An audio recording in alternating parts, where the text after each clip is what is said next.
Welcome to the playground.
Along the edge of danger, and it will change you.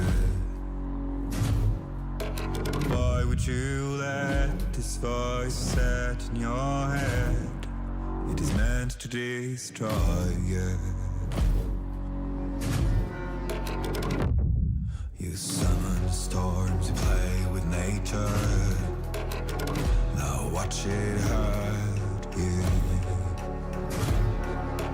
Why would you want to shape the world in your head?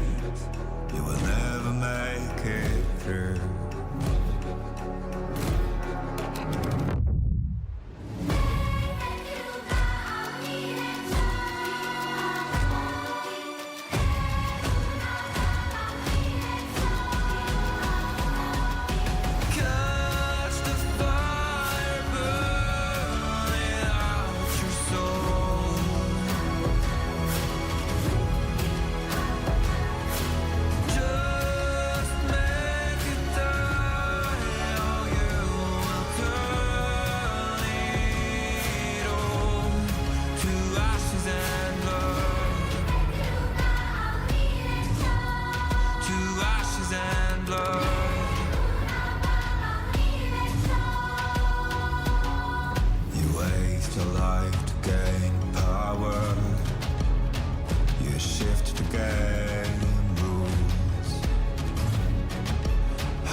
And blood,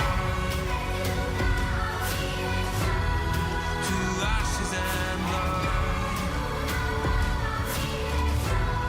to ashes and blood,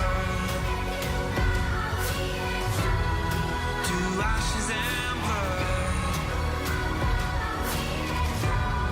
to ashes and blood.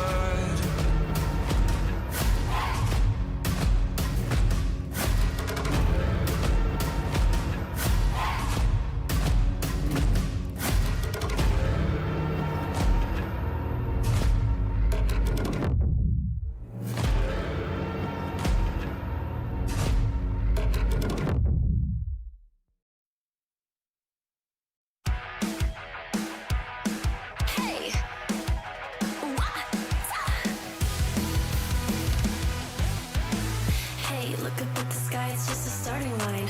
Waltzing through the storm, feel the vibe align. Radiant rebels in the silent fray. In the pulse of dawn, we embrace the day. We find harmony in mayhem, finding our own beat. Eyes ablaze, we're laser focused. Dancing through the storm, we become the light. Against the lies, we'll stand and play in this never-ending fray. Eyes alive in the pulse of dawn, we find our beat when the chances take form through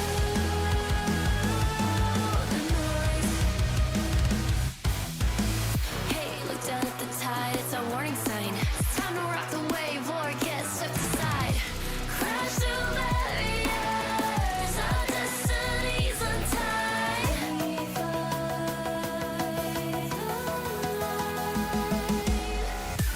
We find harmony in mayhem, finding our own beat. Eyes ablaze, we're laser focused. We become the light. We become the light. Against the lies, we'll stand and play in this never-ending fray. Eyes alive in the pulse of dawn, we find our beat when the chances take form through the noise. Hey, look up at the sky, it's just a starting line. Hey, look up at the sky, it's just a starting line. Radiant rebels in the silent fray. In the pulse of dawn, we embrace the day.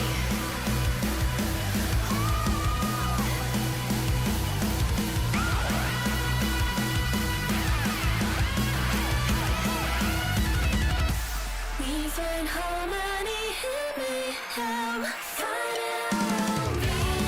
Eyes ablaze, we're laser focused. Dancing through the storm, we become the light. We become the light. Against the lies, we'll stand and play in this never-ending fray. Eyes alive in the pulse of dawn, we find our beat when the chances take form.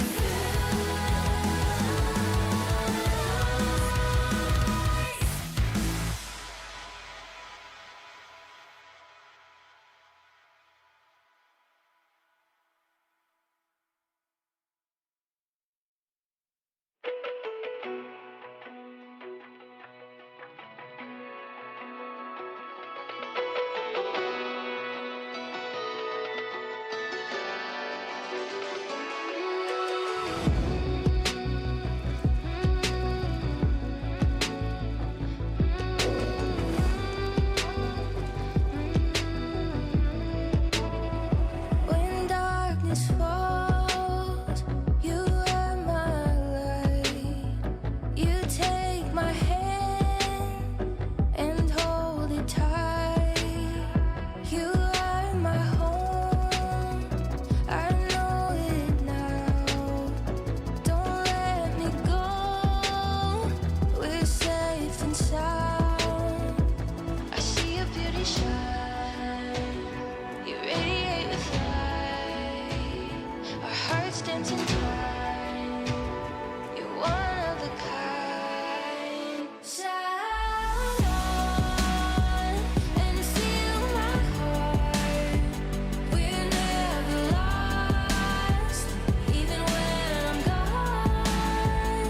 Like circles on, from near and far, above the flower bed. As we watch the stars, and we'll never be lost.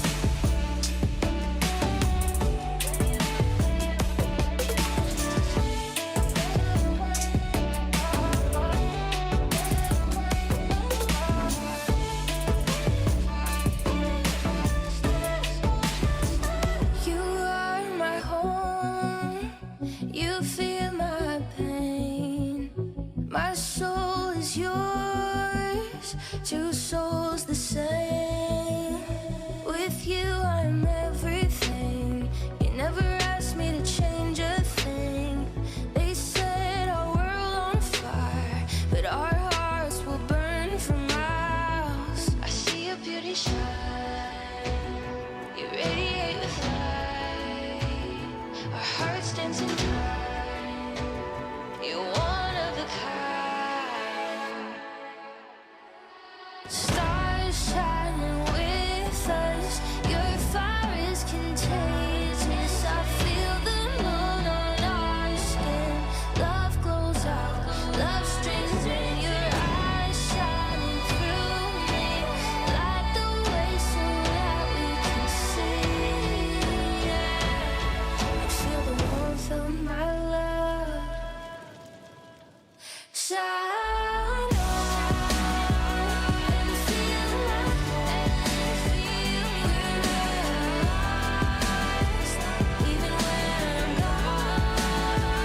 That is the changing lanes guy. Is he switching lanes? He might have said it. He should change his in-game name to Changing Lanes.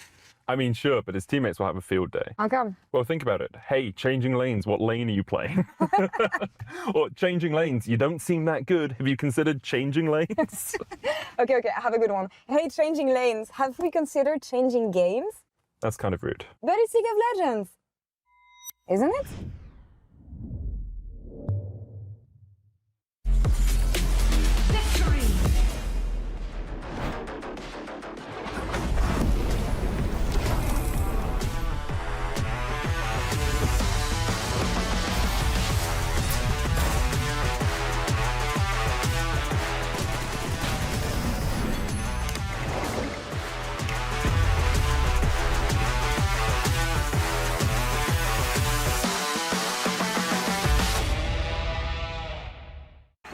Now approaching the final pick, and what a ride it's been. A moment of hesitation, but we're getting closer to the game changer, and what a legendary journey we've been on. I mean, there's so many excellent options, but one of them has to be a perfect fit. Oh, they're about to lock in. Whoa, what a pick! What a way to close things out. Join Marriott Bonvoy for a chance to claim a free Hextech chest and key. Marriott Bonvoy, a check-in at every checkpoint.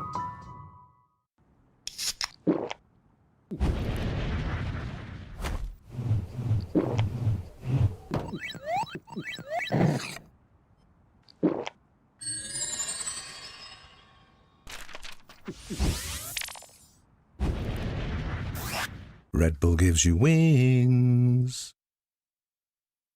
No, on to 5! What an ulti! What an incredible play there from Oh, that was incredible! You love to see it. Right, yeah, let's really What get into a move!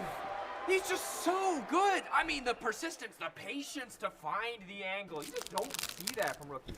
I think he's got it all. He's got the bad. Have a break. Have a Kit Kat. Ooh, that looks good. Do you want to maybe share a little bit? Yeah. What a move! Want to level up beyond the Rift? Express like a legend and find your fastest server in one tap. Express in game without ISP throttling.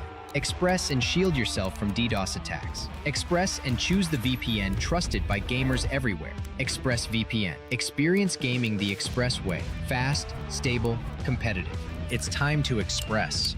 Scan to start your 14-day free trial. Subscribe to unlock free Hextech chests and keys.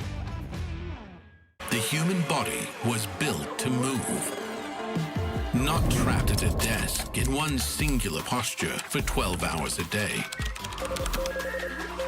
It's time your chair evolved. This is Secret Lab Titan Evo.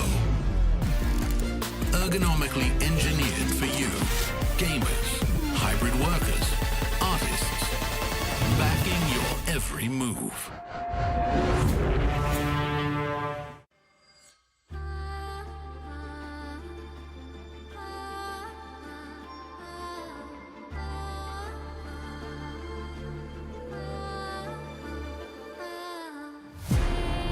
Echoes from beyond the past. The seed is sowed. The spirit knows. May it guide me for I again will wander.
Welcome back to the League of Legends EMEA Championship, where 2 direct qualification slots for Worlds are up for grabs this weekend.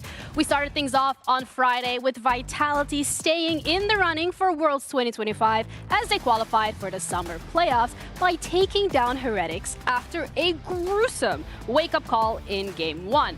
On Saturday, however, GX proved exactly why they are not just a scrimming team. They took down the former Gatekeepers BDS in a decisive 3-0. And today, we start our road to Madrid in the upper bracket with KC against G2, where one will emerge as our first qualifier to Worlds 2025. For KC, redemption for their spring split is on the line, with all eyes on the mid lane as Vladdy remains on the starting roster. The blue wall stands behind them as they push one step closer to fulfilling Kameto's dream of winning Worlds. For G2, there is even more to prove. EMEA has lost faith in the fallen kings of the LEC. With little time left in the year to meet their army's expectation, show this project has what it takes and prove that there is no version of G2 that goes a full year without winning a trophy. G2 and KC are not just looking to win the summer split. They're looking to fulfill lifelong dreams, to silence the doubts their fans and themselves have had throughout the year, and to send one clear message. This is our league. So sit back, strap in, and change your passwords. It all starts here right now in our match of the week.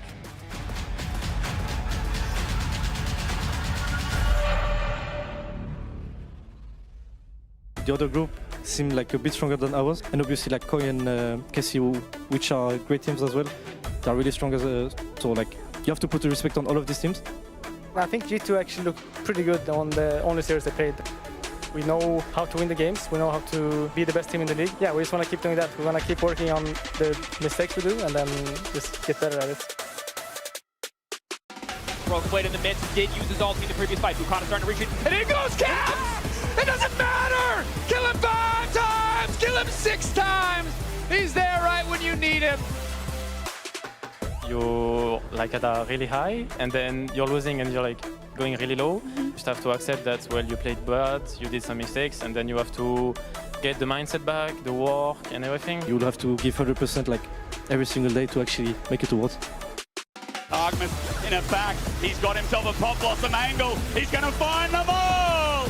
He snuck in to bring Casey back on down.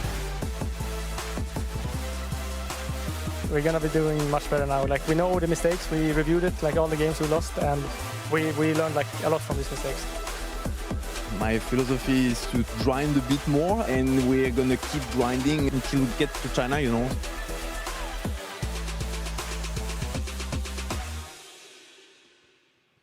With the top 6 teams locked in for playoffs, we are now officially entering international stakes territory here at the LEC, where exactly 2 slots are up for grab this weekend to qualify for Worlds 2025. I'm Ginny, your host, joined with Odo, and all I got to say is, Worlds! It is Worlds, right? And what a way to kick it off with KC versus G2, the rematch of our winter finals. Oh, this is such an exciting one, but it's definitely been a busy 2 weeks ahead of this game as well on social media, with rumors swirling around who's actually going to be starting in the KC's mid lane. Yeah, it's been 2 long weeks. I feel like the rumors even ramped up towards the end with Rodrigo doing the infamous detective, trying to figure out who is starting between Vladdy and Niski, and it is Vladdy, right? To everyone's, I guess, question, because his performance has been dipping a little bit. We can't really beat around the bush. I feel like in winter and in spring, he has been, you know, the blue wall, literally the blue wall in KC's game plan. But right now in summer, I feel like this is also the time where he started to struggle a little bit. His stats has been going a little bit lower. He found himself in positions where he needs to do just a little bit more than he's perhaps comfortable. And that also just begs to question the champion pool, because he has been failing a little bit to adapt with the champions that he's playing, because before in winter and spring, he was always playing these sort of control mages. He was playing the Azir, the Rights, and even Talia, you know, roams around the map, but still a control mage. That's where we found the best performances of Vladdy, because all he had to do was just hold the fort. He was always the guy who was always there doing well, you know, especially, you know, against Caps, which is also our matchup for today. He was always doing really well, holding the fort. He was playing, getting leads and overall holding, but now he has 0% win rate on the champions that the meta seems to be following, these sort of more proactive mages that need to go around the map, get the power, impose his play style on the enemy and find leads for your other teammates. So that's why also I feel like he's been struggling a little bit. It's also a really difficult position to be in when we're looking at Vladdy, because you also have Nisqy as a potential threat in the back of your head that you're always going to have to keep your eyes out for. But that's the thing over here at KC, right? And they've had this break week where we genuinely expected them to work a little bit more in their team harmony. Well, yeah, with these 3 weeks, it's been a long time. It really feels like it's one of those periods of time where it either makes or breaks the team, especially with this sort of pressure and the decisions. Or is Nisqy going to play? Is Vladdy still going to be playing? Because I also heard rumors that Nisqy got some play time. So it does bring the question up here: did they fix enough? And given the fact that they're still going with Vladdy for today, it really does show that they have a lot of confidence to fix up these problems that they have been having for this summer split. Well, thank you so much for your takes on Vladdy and what we can be expecting. Over on the other side, however, we have G2, and Madrid is their last chance to secure any title this year, which is a crazy position to be in, Vedi, because this is literally G2 that we're talking about. Yeah, I mean, G2 has had a pretty interesting year overall. Even though they've been able to make back-to-back finals, for the standards of this organization, that just hasn't been enough. And they have set their sights on a title. They want to guarantee themselves first seed heading into the World Championship. And while throughout this year they've shown in the playoffs they can get to the finals, there's still that question mark of, are things different this time around? And that's a question that they're going to have to answer today, because honestly, Rob, as well, it feels like finally the pieces of the puzzle, the vision that G2 had at the start of the year, it's coming together. Yeah, and this has to be it. Like, it's make or break at this stage.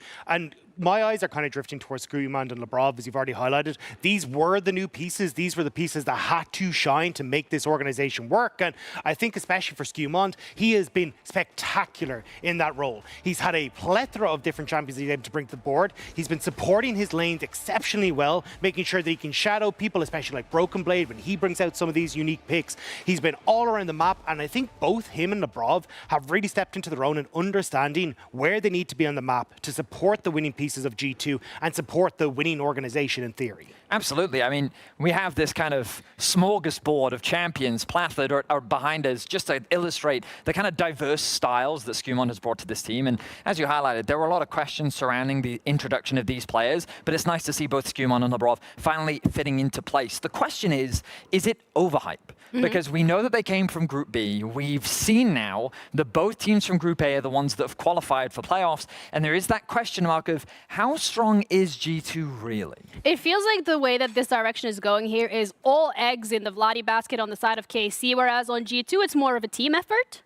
I 100% agree. I think the way I look at G2 is that it's not like they have very good people in each of their individual roles, but it's more about having that all come together as a unit where they understand, hey, I need to push this wave on side so I can be at this position for this objective, so I can make sure that we're working as a team. And that has always been the way that G2 have won, even though they have some of the best players. And I think that's why Skymand and Labrov needed to step up. And we heard kind of Labrov talk about on Euphoria that it was a lot of pressure on him, and I can imagine it was the same for Skymand about trying to adapt to this G2 organization, but it finally feels like they're getting there. I mean, all I know is that coming into this game, they're two really strong teams. It's going to be a powerhouse matchup. There's so many matchups to keep our eyes on that we don't have enough time. I'm just ready to get into game. Oh, you and me both, brother. And as we head into today's game, one thing for certain, everyone's talking about this matchup. Laura's also ready on the arena floor to check in with fans and Skymand in our Marriott Bonvoy pregame check-in to get this started.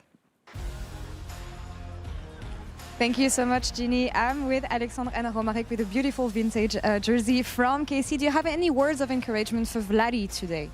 Yes, Vladdy had to fill up second shoes. Nobody thought he could do it, but no matter what, in the second year of KC in LEC, he got the first LEC title. I mean, it's amazing. No one thought he could do it, but he did it anyway while being the MVP of the final. So life, there is lows and downs, but no matter what, KC fan, we will be there. We will be there. Alexandre, do you want to add something? Yeah, great players shows up in great matches, that's all. You got it. Who do you think is going to be the best player from your team? I think it's definitely going to be Broken Blade. He's been grinding a lot of champs in solo queue. He's really confident, and I think from what I've seen in his interviews with like other journalists and content creators, he's starting to get confident in his off-meta picks, and I think that's going to be the difference against KC today. Any champion that you want to see the top father playing today? Mundo's always very fun. Who do you think is going to win? Oh, I think it's going to be a 3-2 for G2, and I hope for a clear top lane. All right, 3-2 G2. As well as Fearless Draft, I hope for best of 5 games. So I'm going to say 3-2 G2 as well. And what's your prediction? I must say it's a close one. I think KC takes first, but afterwards 3 for G2 and it's 4 games. What makes you think that you guys are going to win today? See how many titles we got. It's just facts. Yeah. Just facts, simple facts. What is your prediction then? How many games? 3-0 easy. Now, simple question. What should the password be after what you're going to do to G2 today? I think it's going to be like Niski diff, because of course Niski is going to come and show that Cap is a fraud. So Sevski, maybe today. Thank you so much. I'm going to join Skumon now for the pre-game interview. Thank you so much for joining me. It's the big day. Actually, everything has been ramping up the whole week, but you guys have been ramping up as well. From the time you guys went back to MSI, there's a lot of improvements actually. Positioning on the map, you and Lebrov working together. What do you identify as the most crucial improvements and maybe the key that you were missing out before? I mean, I think that we are all like way more aware of like what is our game plan in general. Like starting from early game to the mid game, knowing our strength of our team comps and how we want to play the game depending of like what champ we have, what enemy champs they have as well, right? Trying to either like just stop enemy composition to just work well, right? And also I think we did a pretty good job on like vision tracking and vision control, and I think it's been pretty great so far. Yeah, and it has to come together today. I mean, the whole work you've been doing this year pretty much has to come together today, and there's so much history already between KC and G2, and of course you want to put behind the unfortunate events that happened in winter. Do you feel like you're over it now? Have you overcome that? Yeah, I mean, for sure, like what's in the past is in the past. I mean, I think it's a bit of a shame that we couldn't play against, we couldn't take a revenge in best of 5 since that final. We only played the best of 3 in spring. And yeah, I mean, I'm just really looking forward for today's games. I think it's going to be a banger match for sure. I think like both teams improve so much compared to like the winter split. And yeah, I'm just really looking forward to see what both teams have prepared. So it's road to Madrid, world spot on the line, and I feel like we all saw the tension rising, even on social media with the fans. Is that something that you felt as a player this week? Yeah, I mean, for me personally, I'm not really using like Twitter or anything, so not really. But obviously, like I'm part of G2, so I know what is going on. And yeah, I mean, I know that there is a lot of spice going on these days on social media. So I mean, I think that's cool. You know, that's fine. It has up more like hype coming to the game. And yeah, I mean, as you said, like whoever wins goes to Worlds and Madrid. So like. It's just like really insane match, so I'm looking forward. Skumon, what is your mantra ahead of today, and do you have any closing thoughts for the fans? We're super hyped for this amazing series. Yeah, I mean, I just want to take my revenge, obviously, from Winter Split, and just show that we are a good team. I don't think we had like the hardest group, to be honest, in this regular season, and I think that KC is like a really strong team, so I just hope that we'll be able to show like a good showing today, and hoping to make all of the G2 Army fans proud, obviously. All right, well, best of luck. Bonne chance. Thank you. Merci beaucoup. And we're so much looking forward to the start of the series. So let's send it over to the caster to see what happens when the G2 Army meets the Blue Wall. Well, we have 5 games, hopefully, to find out exactly what happens when G2 and KC butt heads. I'm Medic, I'm joined by Nymera. Great to have you here. Are you excited? I am so excited, Berlin, are you excited?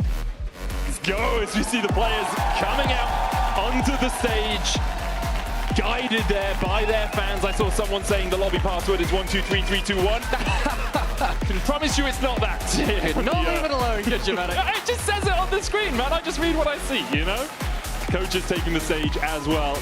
A rematch that has been long awaited. We've seen these teams play a few times already this year, but I know G2 will want vindication and vengeance from the winter finals where KC gave them a bit of a shellacking.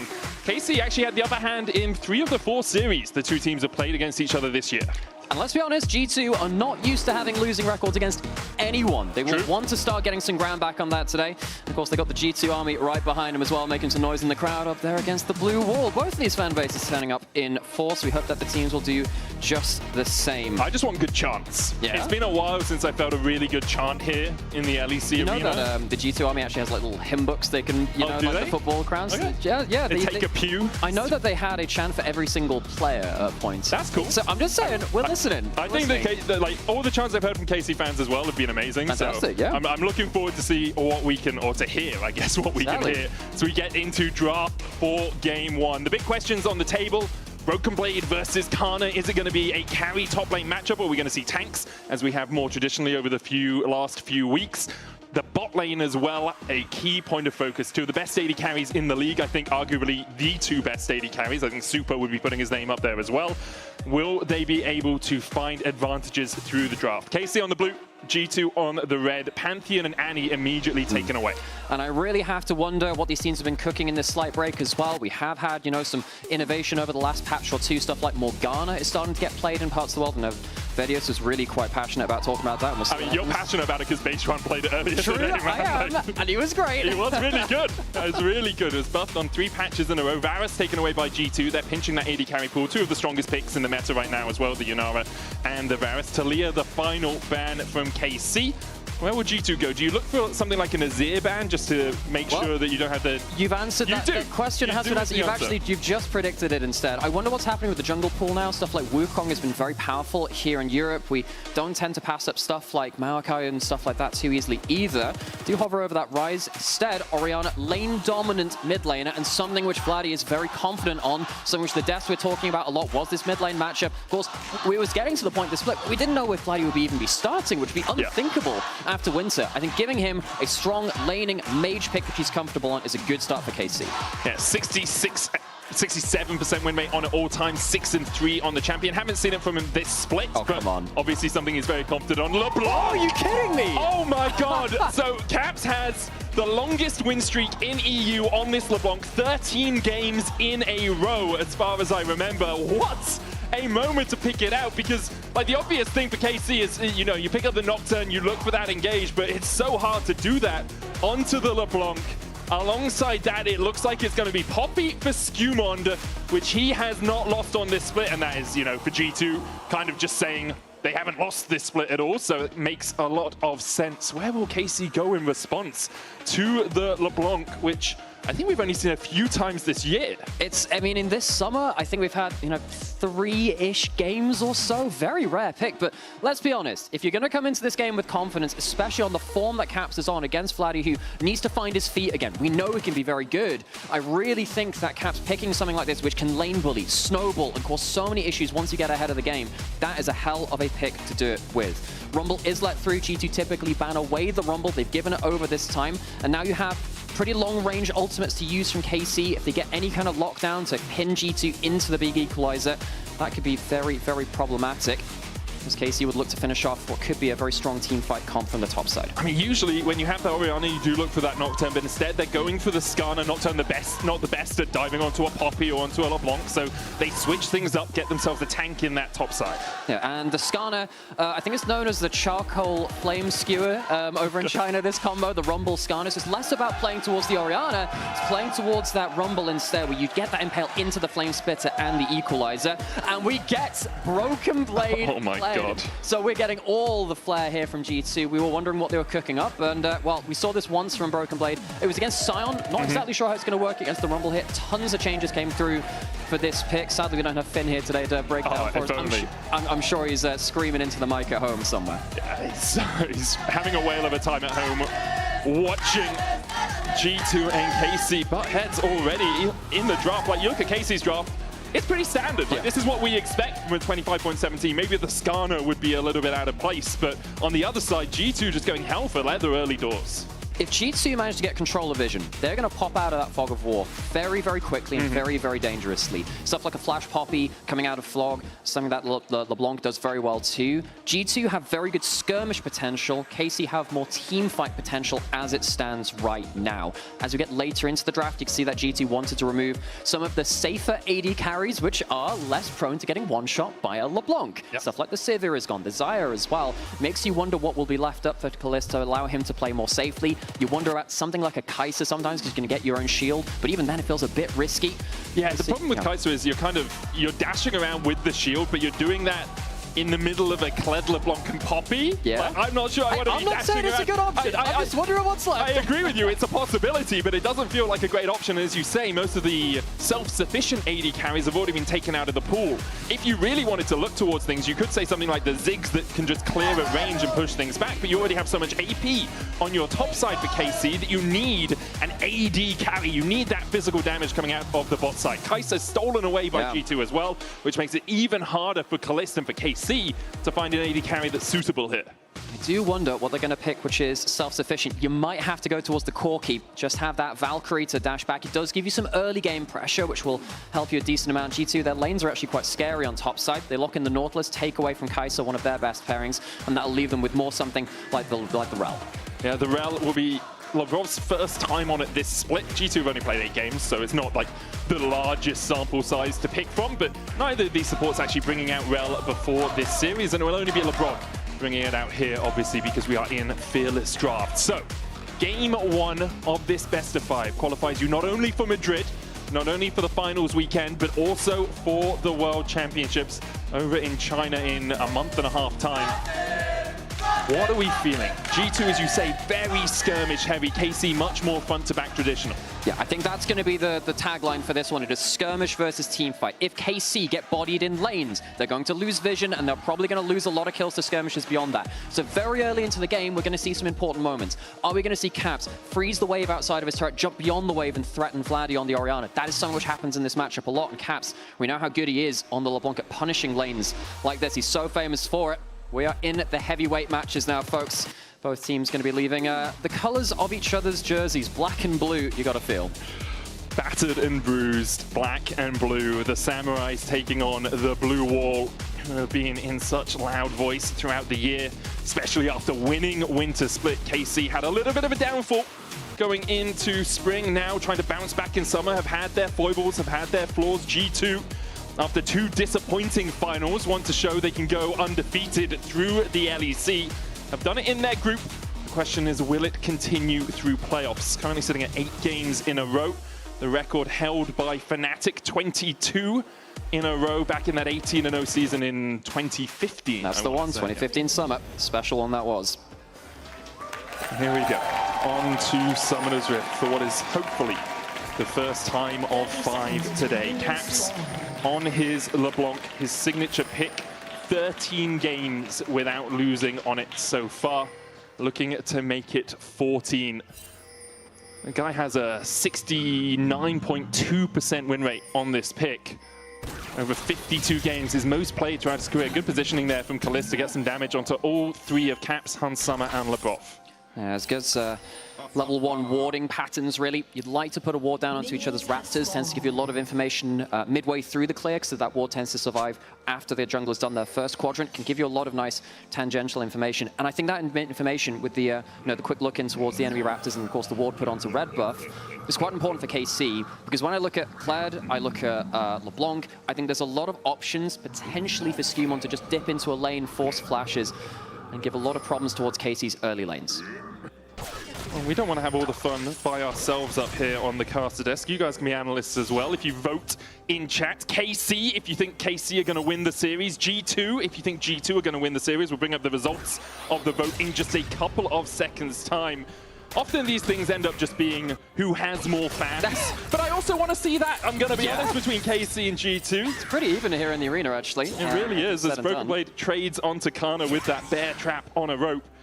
He's going to be winning out these early trades. Obviously, the power of Skarl allowing you a lot more threat in the lane early on, because even if you dismount, you can then remount and get that health bar back. It's a little bit like Narf going into the Mega Narf form. Effective HP is what I like to call it. And Rumble really gets strong around the level. Good hook, dodge away from by Lavrov there. But you really want that level 4 for the second point of your Flame Spits to get things really rolling for that Rumble. Mid lane, early chunk makes a lot of difference, actually. That's an important QW to land from Vladdy. The worst thing that can happen in this mid lane is if you get a little bit of a HP lead from the LeBlanc and you get the wave on your side of the lane as well to jump beyond it and really threaten kills. That is how LeBlanc is operated for as long as LeBlanc's existed, really. So keep your eyes out for that one. As it stands, Caps wants to shove it in, get himself some more XP. maybe get himself a first back, and then look to set up that freeze. Lands the chains there onto Vladdy, gets the root. Obviously level 6, where the LeBlanc really comes alive with that Mimic, the ability to put 2 chains out, double distort for the forward as Vladdy tries to clip Caps there, but doesn't quite succeed in doing so. Targamas, I think, put a little bit of deep vision down towards where Skewmond is. May not have actually placed the wards. No, he was just putting his head in there to see if where Skewmond was, what he was doing. A couple of pings came out from KC, so they know the path of the G2 jungler. See Caps, he's taken an early teleport back, only stopped off the refill and the boost, but just wanted that first wave clear. Really interested to see what he's going to do with that wave. We just described how the LeBlanc can really threaten that Orianna afterwards. Vladdy's just teleported back in kind as well, going towards that tier. No surprises there. You can see right here, actually, the wave is actually going to be pushing in from Vladdy, but I want to see if Caps will look for a little bit of a freeze and see if he can force Vladdy to overextend. This is classic LeBlanc mid lane play. You just want to be able to position yourself between your minions and the enemy, basically, so they can't step too far forward. This is like going to be a hard wave for him to hold, but you can see he's actually pinging that next wave, saying, okay, we can play off this. Wave will all get underneath the tower, so Vladdy will be very happy about the fact he's got that push in. Yike path up towards this top side. He's going to look for a steal of these Razor Beaks if he can get it. Skewmond is coming in. Caps has the wave in a good enough position to jump across here and try and impact the play. Looks like it's going to be a jungle straight 1v1 for now. Caps could jump forwards for a chain. Not going to be the case there. Skewmond secures the Raptor. He does. Both of them using their smite there. So Skewmond just slightly better timing on it. It's always really hard when the camp gets down to just above 600 HP. It's like, oh, is the hammer shot going to do enough damage? Do I need to auto then smite? But in the end, Skewmond will be happy as Larry picking up his early camps and going back through his full rotation without backing here, actually. He's back up at the Krugs. So he's looking for a slightly more expensive first purchase than Yike has acquired with that Giant spell. See that Vladdy's actually done completely fine in this mid lane as well. Hiding on his minions so the chain can't cleanly land. This laning phase really important for KC because G2, they want to get those laning leads and then start getting these small advantages, start snowballing off of them. Hansama missed the cannon, and Lebrov ate the hook, took a bit of his health for it. Crashes down for the shield afterwards, but it only blocks an auto attack. Kalist and Targamas coming out on top, at least, in the early game in this bottom lane. Now, that is another matchup that we do want to look at a little bit. The Kalist versus... Oh, just a little.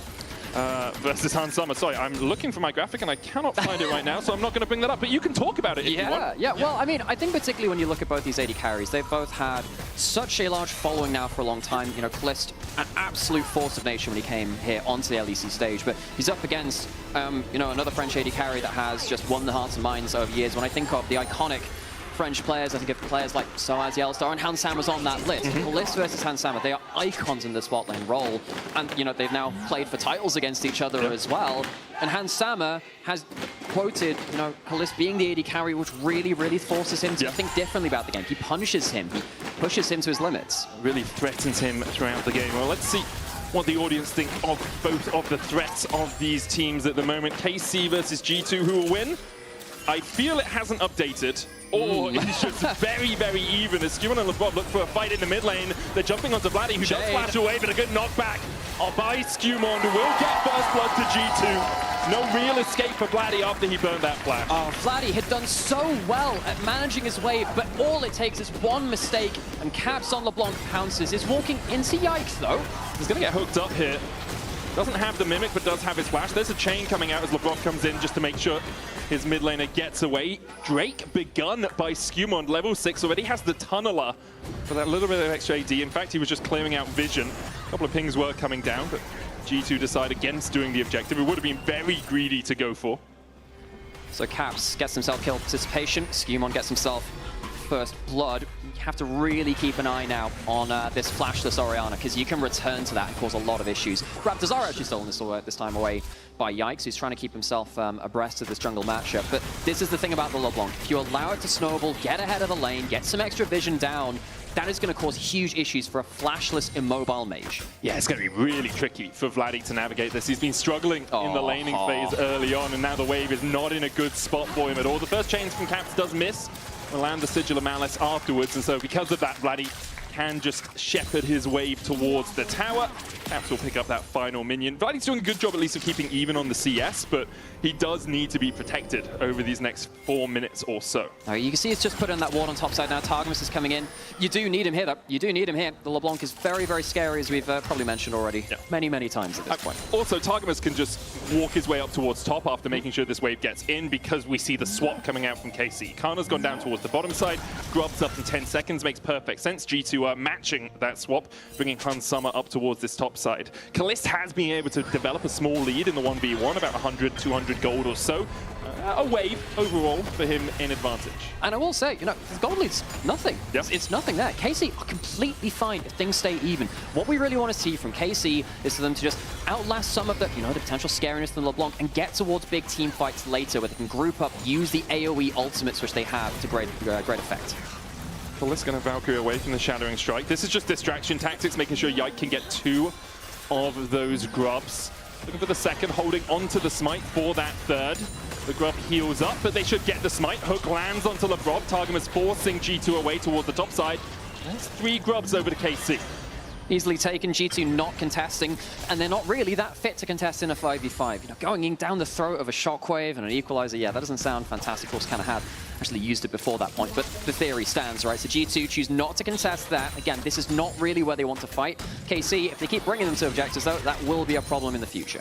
Yeah, the thing for KC is if you can get a couple of dragons under your belt, you're in a really good spot just for scaling. Chains hit from Caps, landing in the middle. Shockwave coming out as Vladdy wants to keep Skewmon at bay. Shattering Strike into the crashdown will interrupt the Valkyrie. Exhaust down on Hans Summer. Counter exhaust onto Kalist. Hans Summer has that killer instinct, but they don't want to go any further, as they will accept that Kalist is just below half HP. Yeah, some firepower between the 2v2, but not enough to finish the kills. Just going to have to take those summoners. What's up next on the table? We do have Dragon still alive on the bottom side of the map. Remember, it was some vision fought over that early, but nothing committed to.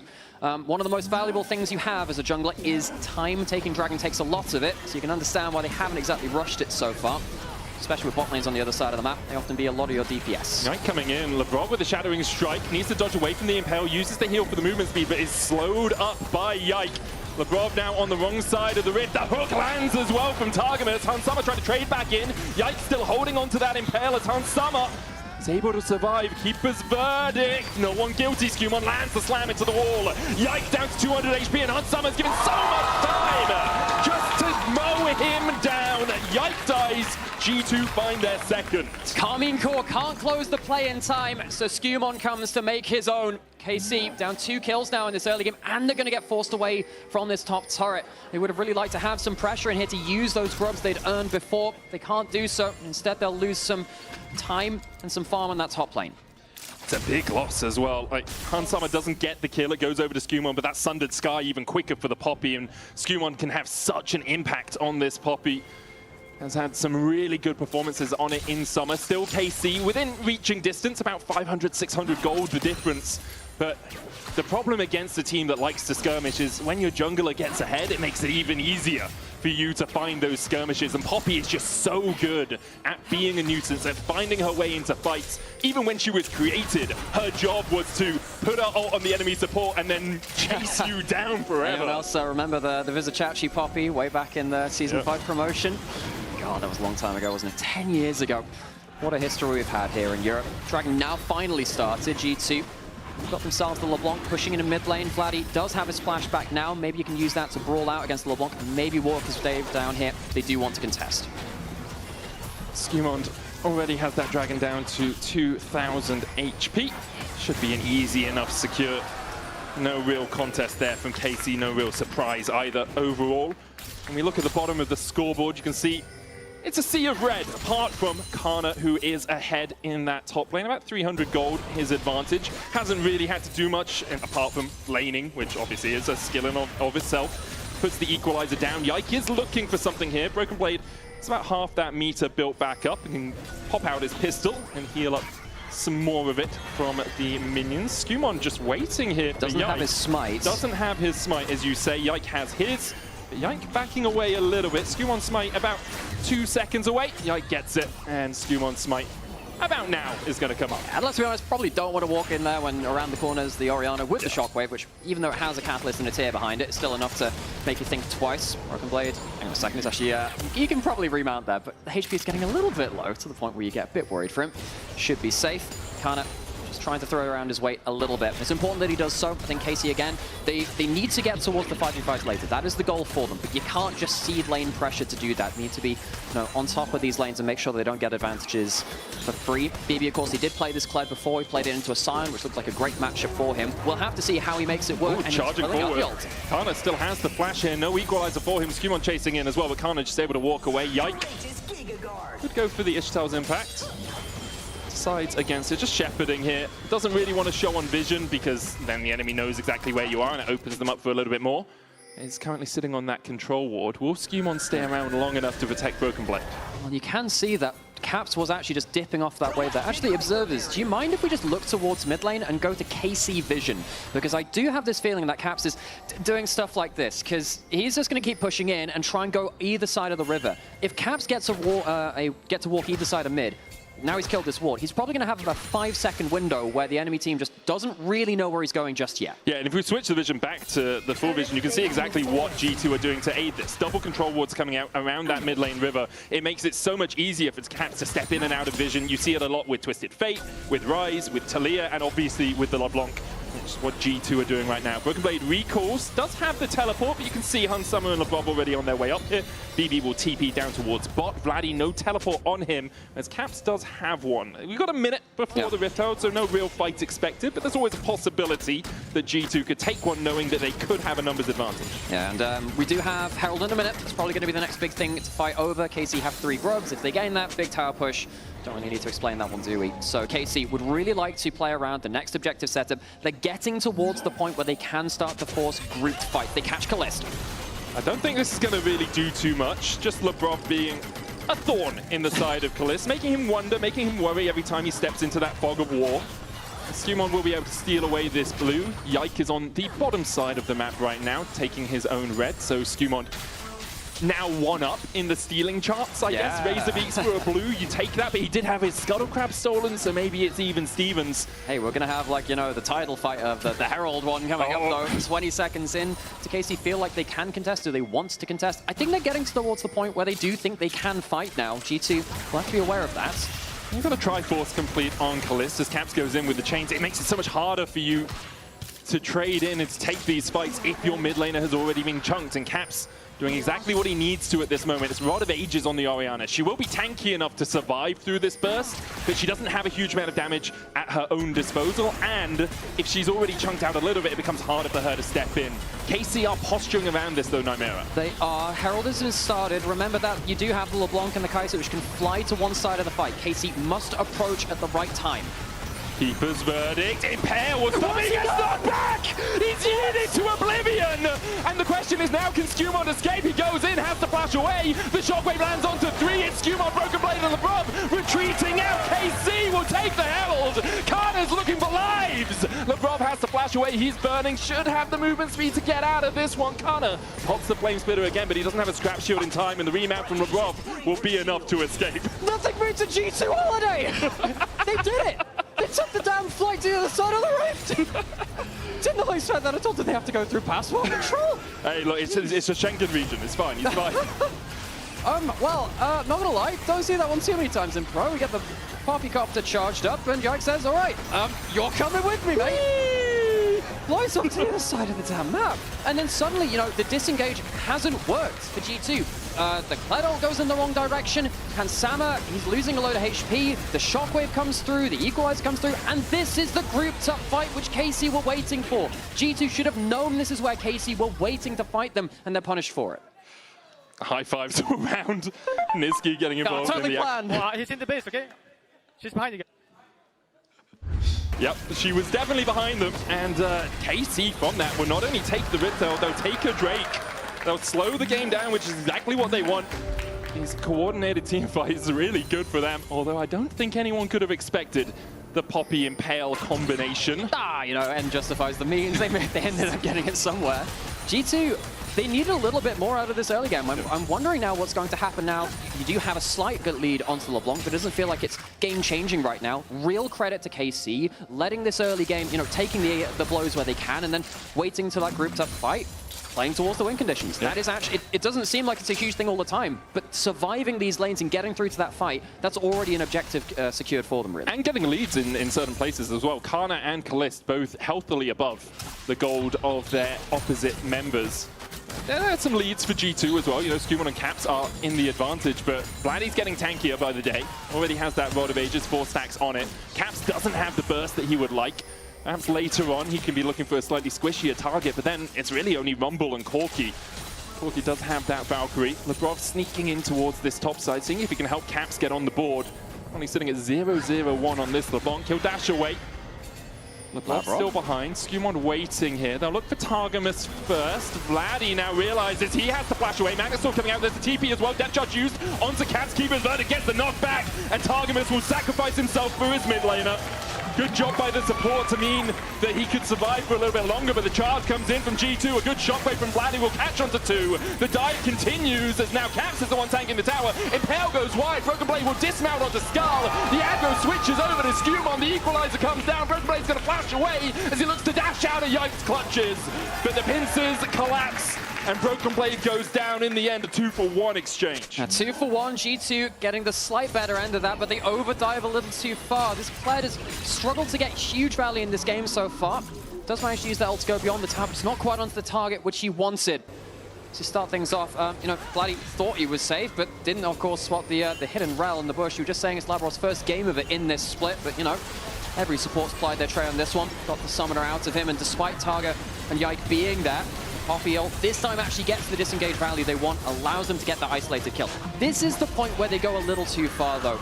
You have to take the small wins sometimes, and I wonder whether this was just a little too ambitious. I think it definitely was. If Broken Blade had charged a little bit more towards the tower so Vladdy couldn't dodge it, we definitely would have got that kill and probably could have got away from Yike. Here, Kana able to come in and clean this one up. So KC able to get one back in response. It's a 200 gold lead for Carmine Corp, but very even between these two teams. Basically, 3 grubs and 2 petals separate them right now. Now it's down to 1. Probably the most even early game we've seen. And we've even got the gardeners involved now. Come right down to the petals. Speaking of that, we do have Atakan spawning in 20 seconds. Atakan scares me, Aaron. Yeah? It scares me. That is where games go to die. I will say, Carmine Core have really impressed me with a lot of their Atakan setups at points, where they've been pulling it away from the dangerous kind of multi-flank angles.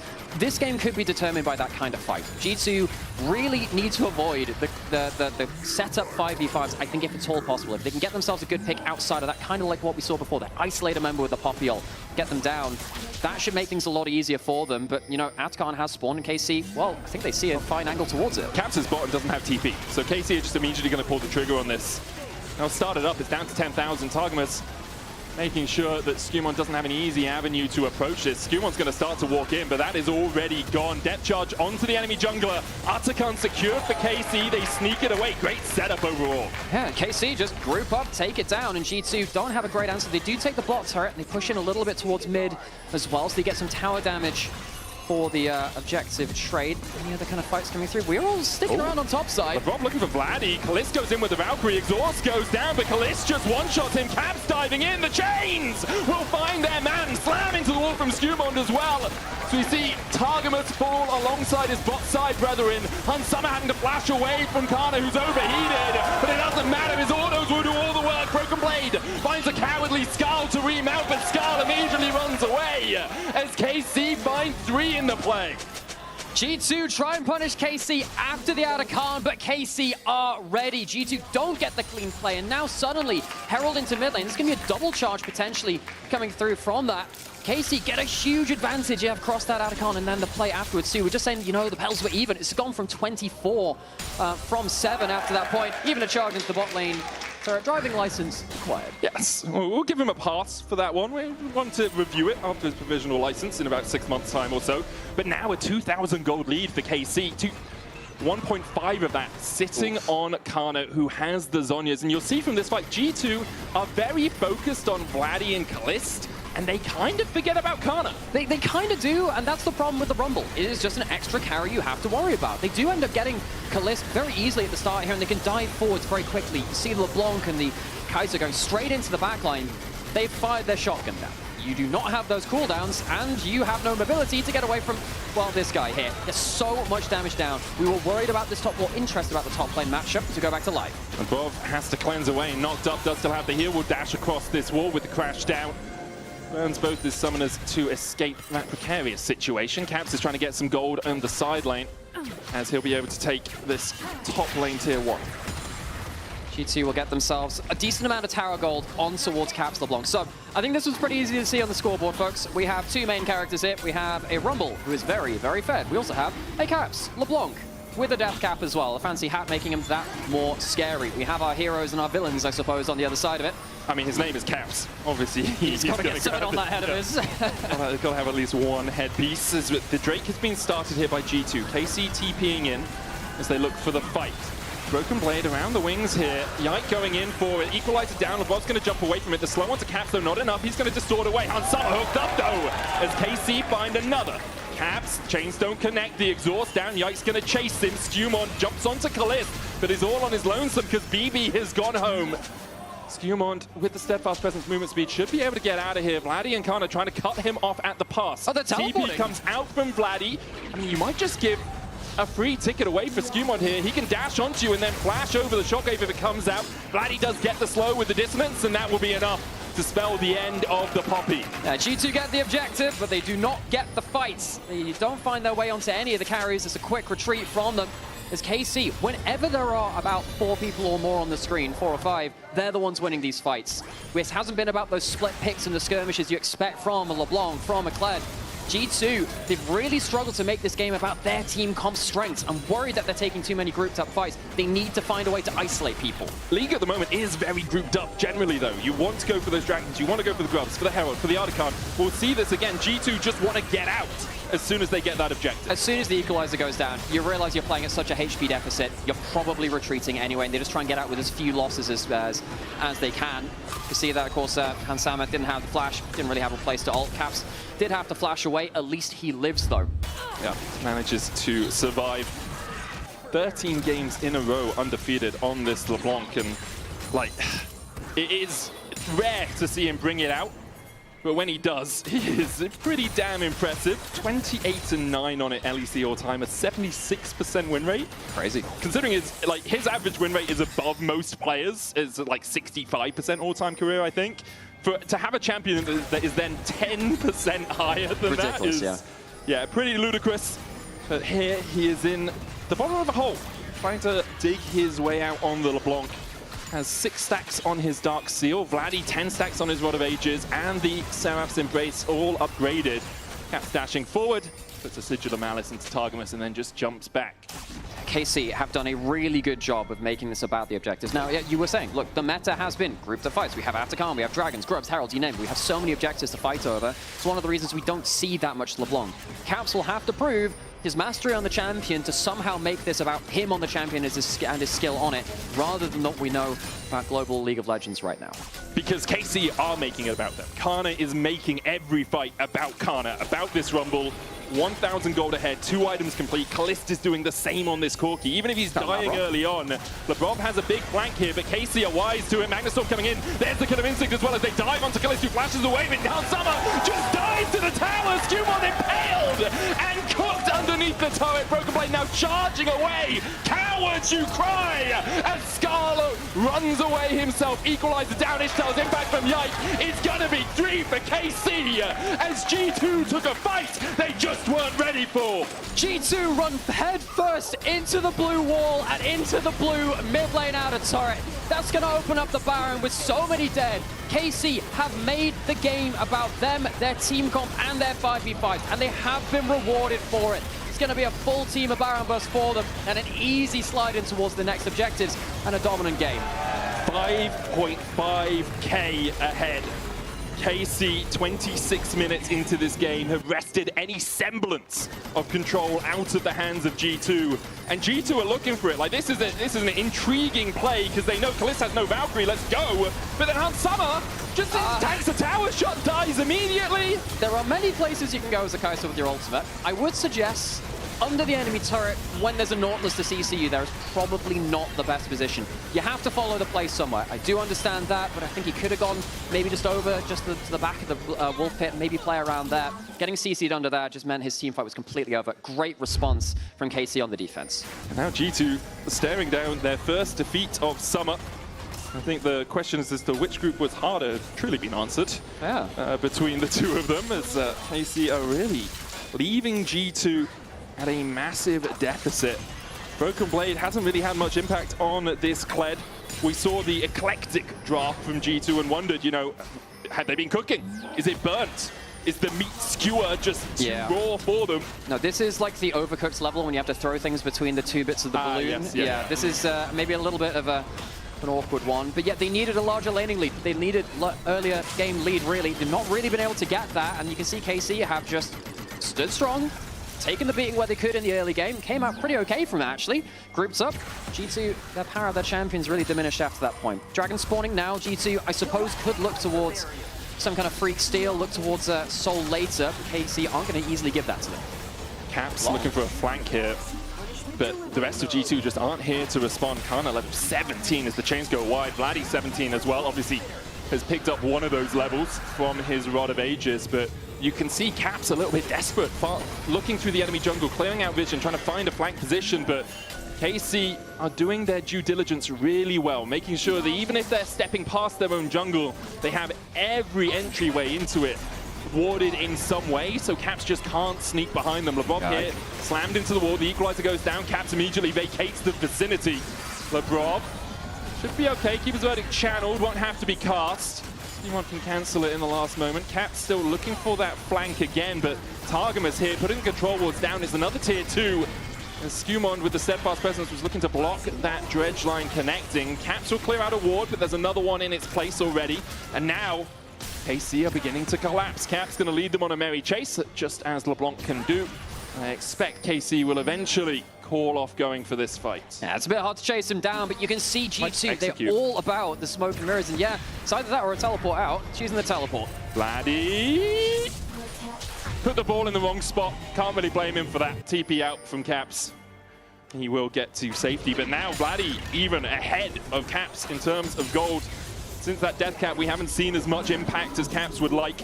KC across the board having an absolute stormer, playing exactly to their win conditions, and also evading the early game woes that we saw from them so much earlier in summer. It's very true. You know, KC, the early game was one of their foibles a little bit earlier into the year. Hasn't shown that hit.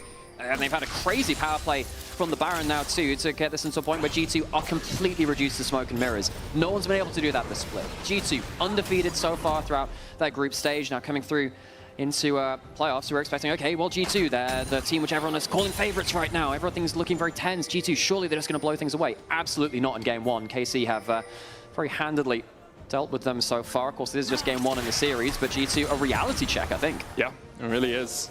Talk about this often in tournaments. It's like, do you want to be checked early on? Do you want to find someone in your group that really challenges you? Is it better to wait for playoffs so you can ride the momentum high? As Targamas is chasing onto Broken Blade here. Charge away, but Targamas flashes in front of it. Depth charge coming out as well. The Keeper's Verdict being channeled by Skumond. He'll yeet the Scorpion to Timbuktu, and Targamas dies for it. Kalist almost takes down Skumond, but can't quite get the final shot. Broken Blade, though, will not manage to escape. In the end, Targamas takes it. And KC get another on the board in a 1-for-1 exchange. 1-for-1, but KC have the wave and they can keep pushing forwards. And yeah, he was yeeted out, but he's still back, flashing forwards. Yeah, Impale going wide there as Hans Summer flashes away himself. KC know that Caps is not here. The TP being invested by Vladdy to make sure that he stops that tier 2 from falling. They'll take an inhibitor, Caps dashing away in that top side. Kana trying to turn this around with the equalizer, just forces G2 away from making any subsequent plays. Drake up in a minute 50. Baron returns to the Rift in a minute's time.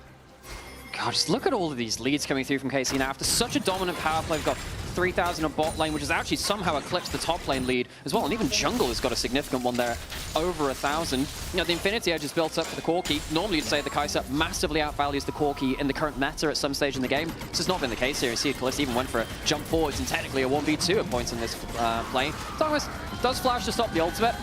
Does end up leading to getting him killed, but whatever, it's standard 1-for-1. You are a support, you are allowed to use your HP liberally. Yeah, and forces Skew on low as well, which is great for the oncoming push towards this tower. I'll take a support for a top laner every day of the week. Like, if you're Targamas, you are very happy with the way that trade has gone. Hansama just finishing up his 3rd item, where there were 4 on Kalist. It's a terminus for Hansama, but maybe end of the road for G2, at least in this game. LeBrob caught out a little bit by Targamas. Caps jumping onto Kalist, will land the chains, but doesn't get much more. And you can see an order with that Trinity Force, enough to take Caps down to about 500 HP. The dive in with the killing instinct onto Vladdy, but he's so tanky. Broken Blade now left on his lonesome, has to flash the wall, but Carter will not let him escape. Burns him up in the jungle. And now Skewmon needs to look for a miracle steal on this Baron. Broken Blade 50 seconds away from respawning. Vladdy's going to try and keep Skewmon at bay. Targamas going to join that foray. You still have Shockwave. After everything's been used, they can still just ward them off. Yeah, it's just gone. There's the hook going out. Skewmon dives onto Vladdy. Equalizer as well. Vladdy falling so low. He will die in the end. To Skewmon's damage, he'll flash away. The Baron secured for KC, but they'll only have it on 4. I mean, they still managed to get the thing down cleanly. G2, you know, they try and go for one of these, again, desperate plays. That is what they've been reduced to. Trying to look for these individual picks around the place, but I mean, credit to Vladdy here. I mean, a lot of people really hate on the Rod of Ages build, and I think most of the time, I'd agree with you. It's really good this game. It's really good this game. 1, because you have a Rumble, your damage matters less, and 2, you get to survive in plays like that too. G2 had to invest so much. Dragon's now alive. KC will come to play around this too. G2, half elf from the jungle. It's not a great start. Broken Blade still has a quarter of the timer on his cooldown for his charge and no TP. He's going to have to leave that super minion in the base, hitting those Nexus towers. Yike going forward. Caps look for Kana. Flashes away, but the stopwatch will stop the chains. Magnet Storm onto 3 here. Impale just short of Hansama, but LeBron's the first one to go pop, and Broken Blade still not in the fight. The Dragon, the next target for G2, is Skewmon, and Hansama try to burst it down before KC can react. Skewmon with the charge back onto Yike. The Baron secured by Yike. He wins the fight, and now KC continue to advance. Broken Blade jousting forward. Hansama low. Skewmon the same. Caps dashes in, but just lands the chains onto Targamas. Broken Blade, Scarlet has left him, and so will the last beat of his heart. Broken Blade down. KC pushing forward. Equalizer just clips Hansama. The redemption coming out as well, just to heal him up, at a TP behind. Can Skewmon defend Hansama here? Targamas, death charge. Skewmon needs to stand in the way, but he doesn't get there in time. The killer instinct, an instinct only for the grave. Caps tries to get another chains, but it's only onto Yike. It doesn't even get through his shield. KC just marching through the base at this point. Skewmon slammed into his own Nexus, and G2 are left rattled. KC, a real reality check for G2. A roar of life from the blue wall. What a dominant game 1. Caps trying to do everything he can to find anything out of this game, but he'll lose his life at the end of it. The blue wall stands tall as KC go 1-0 up. Now, I'm not sure G2 expected a game like that. I'm not sure a lot of the fans did too. KC, a huge statement in game 1. Perhaps giving us some thoughts about the strength of these groups, and definitely the strength of KC. Very cohesive game plan. Wait until the grouped up fights and make the most of it. Also just an evolution of KC from what we saw of them in the summer regular season. We'll be right back after this break. Don't you dare go anywhere.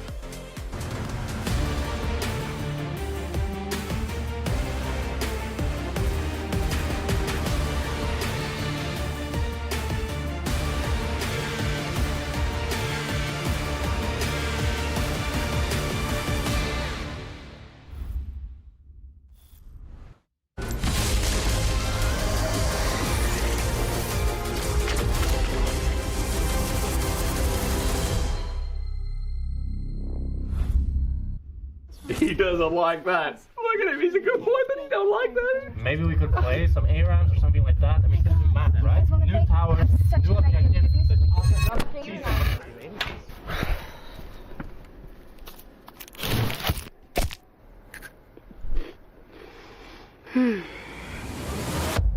Have a break.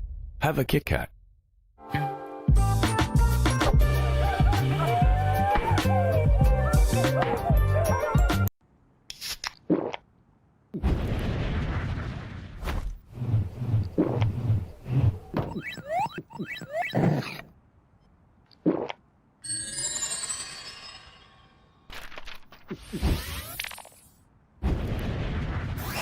Red Bull gives you wings. Join the WhatsApp. Join the WhatsApp. Have you joined the WhatsApp? You should join the WhatsApp. Join the WhatsApp.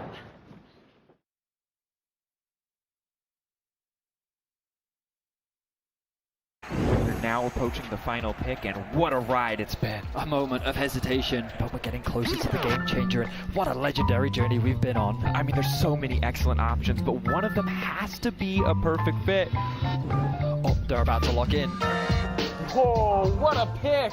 What a way to close things out. Join Marriott Bonvoy for a chance to claim a free Hextech chest and key. Marriott Bonvoy, a check-in at every checkpoint. Want to level up beyond the Rift? Express like a legend and find your fastest server in one tap. Express in game without ISP throttling.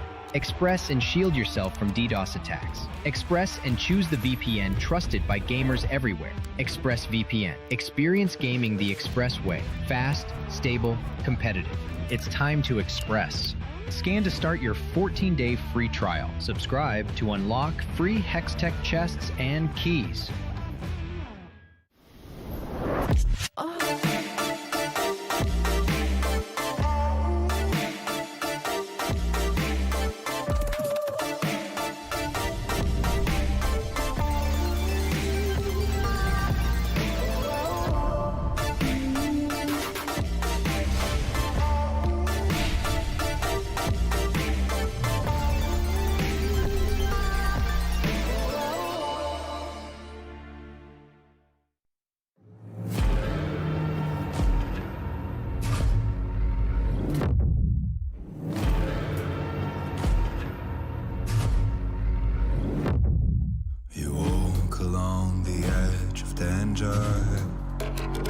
And it will change you.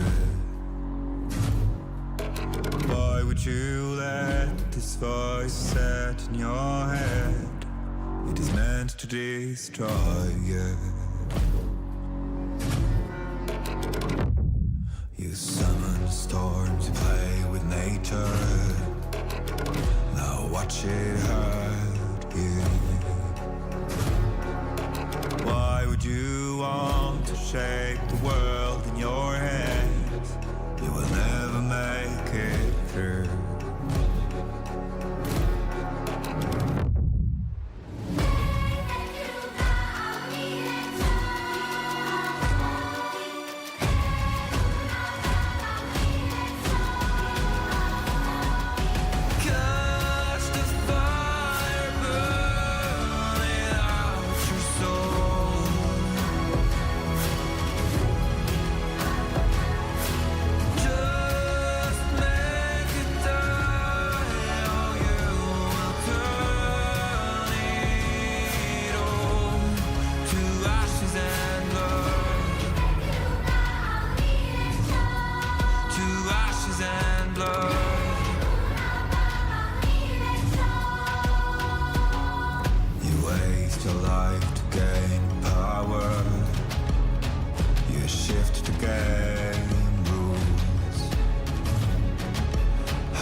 I'm multi.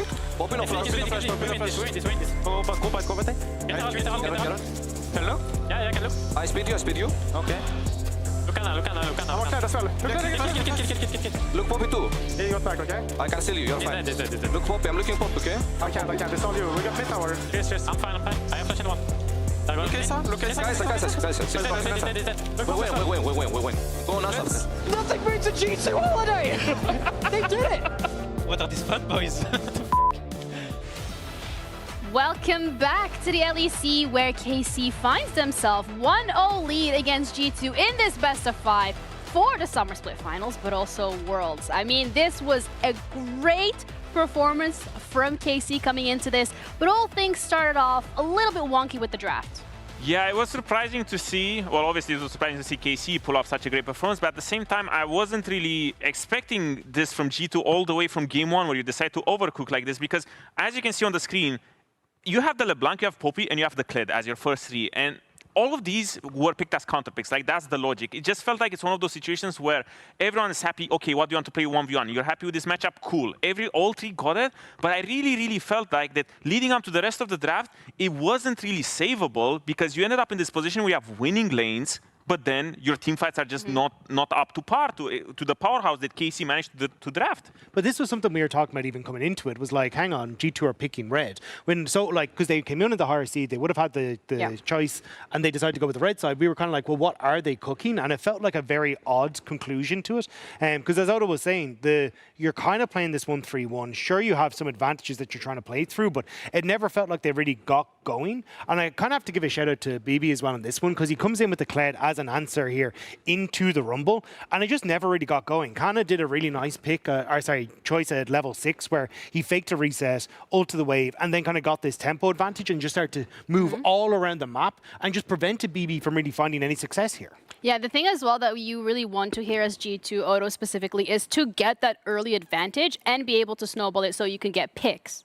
Exactly, and that's what I felt like you didn't really manage to get it, because if you can bring up the gold, this is from KC's point of view. So realistically, the only people that got a lead from G2 side was Caps and Skewmont. It really felt like the main enabler for this comp should have been, the bot lane and BB. And I really felt like going into at 14, at 15, when your team comp really wants to go for this sort of, pick comps right before objectives, catch people when they rotate in the jungle, the main tools that were supposed to give you prior to find these picks just weren't enabled. Yeah, and we saw that at the 18-minute mark, where they went for this dive on the top lane and overforced to try and make something happen. They're like, oh, Kana doesn't have TP. Maybe we can find this moment to try and go for this dive, but it never really came to fruition. And you could already see it was desperation then for G2. And this replay is just straight after that. This just really shows that even though G2 finds this sort of 4v5 team fight where Kana is just so far, they find this pick, but at the same time, look how hard it is for them to just manage to pick up a target, because all you have is single target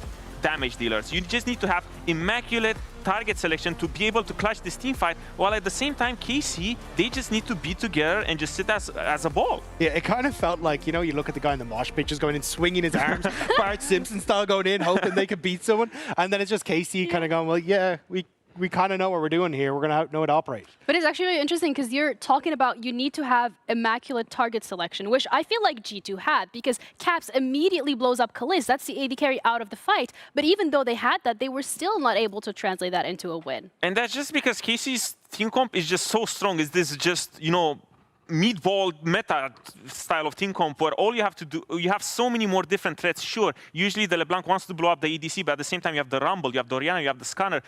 These tanks or these big characters, they still do a lot of damage, and it's not just about one MVP of the game, which would be Kalist in this case, because he's the ADC, but you have everyone else ready to chime in and just leave a big impact on the fight. Yeah, so for me then the question here is, Rob, coming into the next game, because G2 once again is going for that red side, are we expecting adaptations in the draft, or do we think there is a larger issue at hand? No, I think they will go back to basics here. I know like the Annie was banned away, but I'd rather see them just go back to, hey, we can take things like the Talia, we can have strong drafts we can play through, strong lanes that we can play through, and just play towards what has been the success for G2 of finding early game picks like they did in the mid lane, and then just snowballing that into big team fights. I would also just limit the amount of counter picks you get, or like the sort of funny picks, up to like 1, because this game you had 2. You had Caps with the LeBlanc, which was the MVP of the game in that sense for them, because you pick it so early and you make the team comp all around it. Just make a clear identity for your team comp. If you want to pick for something that is going to be the 1v1 strong character that's going to win you the game, don't make more people in that role.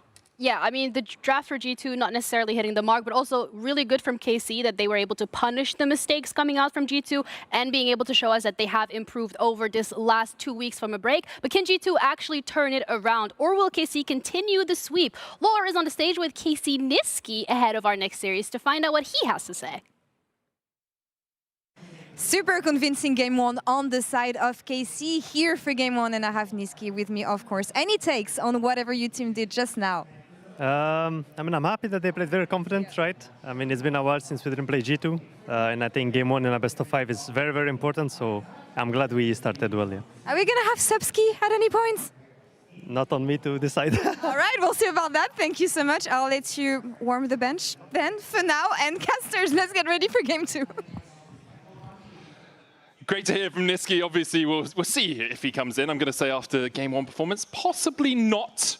KC will be pretty happy with how things went in that game 1. I'm still Medic. I'm still joined by Nymira. And we are here for League of Legends. I didn't know we were going to be on caster. I do on the camera. I do actually have a nice jacket that matches your color scheme a lot better. Great. But yeah. I didn't know we were going to be on camera. I thought we had, so. you know, that whole juxtaposition thing of, wow, light and darkness. Oh, yes. We are, have you seen Wednesday? I saw the first season. You're Wednesday many years ago.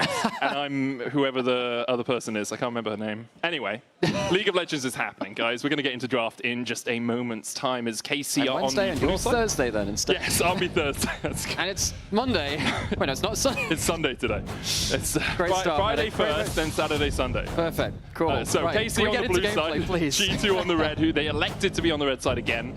It's the Annie and the Pantheon bans once again. Varus and Yunara taken away by G2. There's the Talia ban, there's the Azir ban. In a second, you have to assume. There we go.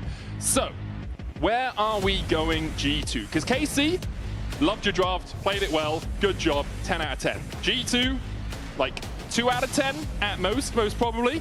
Wukong is the first pick here for KC. G2, you know, you have a few answers to this. Obviously, the Poppy now taken off the board makes it a little bit trickier for you, but you can just look for your own engage. You can look for a Xin Zhao, you can look for a Vi, you can look for a Maokai as well if you want to just try and create control over more of the space of the map. Always a chance of something a little bit wild out there too. G2 have been cooking. Now, I will agree with Odo a bit here, actually. Perhaps you have a quota, the amount of crazy you do.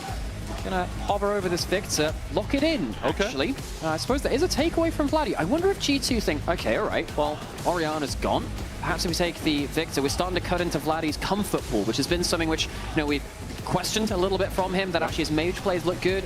Outside of that, has he looked a little bit more susceptible, potentially? He still has stuff like the Talia. Well, no, he doesn't. The Talia's banned, so he doesn't have that one. Yeah, doesn't have the Talia, doesn't have this, the Azir. Could go down to something like a Yone, but you are missing a bit of AP topside. Like Yone with a Rumble or Yone with an AP jungle would make a lot of sense. Xin Zhao is the second pick for G2, so it's kind of that jungle answer we were talking about. New splash up. With the new splash. up. Yeah, I don't like the fact his Crescent Guard is blue, because it always makes me think he's being KL altered. Ah, yeah. Wait, if it's blue, doesn't that make it less KL because it's golden? Well, some KL skins are blue, but usually Crescent Guard is gold. Okay, that's different. And Akali, okay. I mean, I remember the Vladdy learned from Zeka, yeah. Times when he was spamming this Akali post first stand here alongside the Rakan for Targamas, which is one of his highest win rate champions across the course of his career. So I like what I'm seeing from KC, although the Akali is always a bit of a curveball. It is. You now have triple in-your-face threats against the Victor. You must draft good disengage. The Alistair can be that. You use that ultimate. Akali's really hard to play into Alistair, actually, because you go anywhere near him, blam, slam on the ground, you cancel out your combos. It can make it much harder for you to get clean engages through that. That's why you have dive buddies. You don't go alone.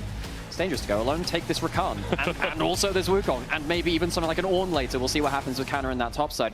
The aim of the game now for KC is to have as much follow-up as possible, and in these second round of bans, we'll need to see them ban away some other defensive picks. I do actually wonder if G2 aim for a Xayah on 4, actually. That could potentially be quite powerful for them as a disengaged pick, and also a takeaway from that Rakan. Yeah, Xayah and Ezreal, Sivir to a degree, are the 380 carries that you're looking at for that sort of self-peel possibility, especially with Corki off the board now. We have the Ambessa getting taken away from Kana. No surprises there. I think best player in game 1, pretty unanimously.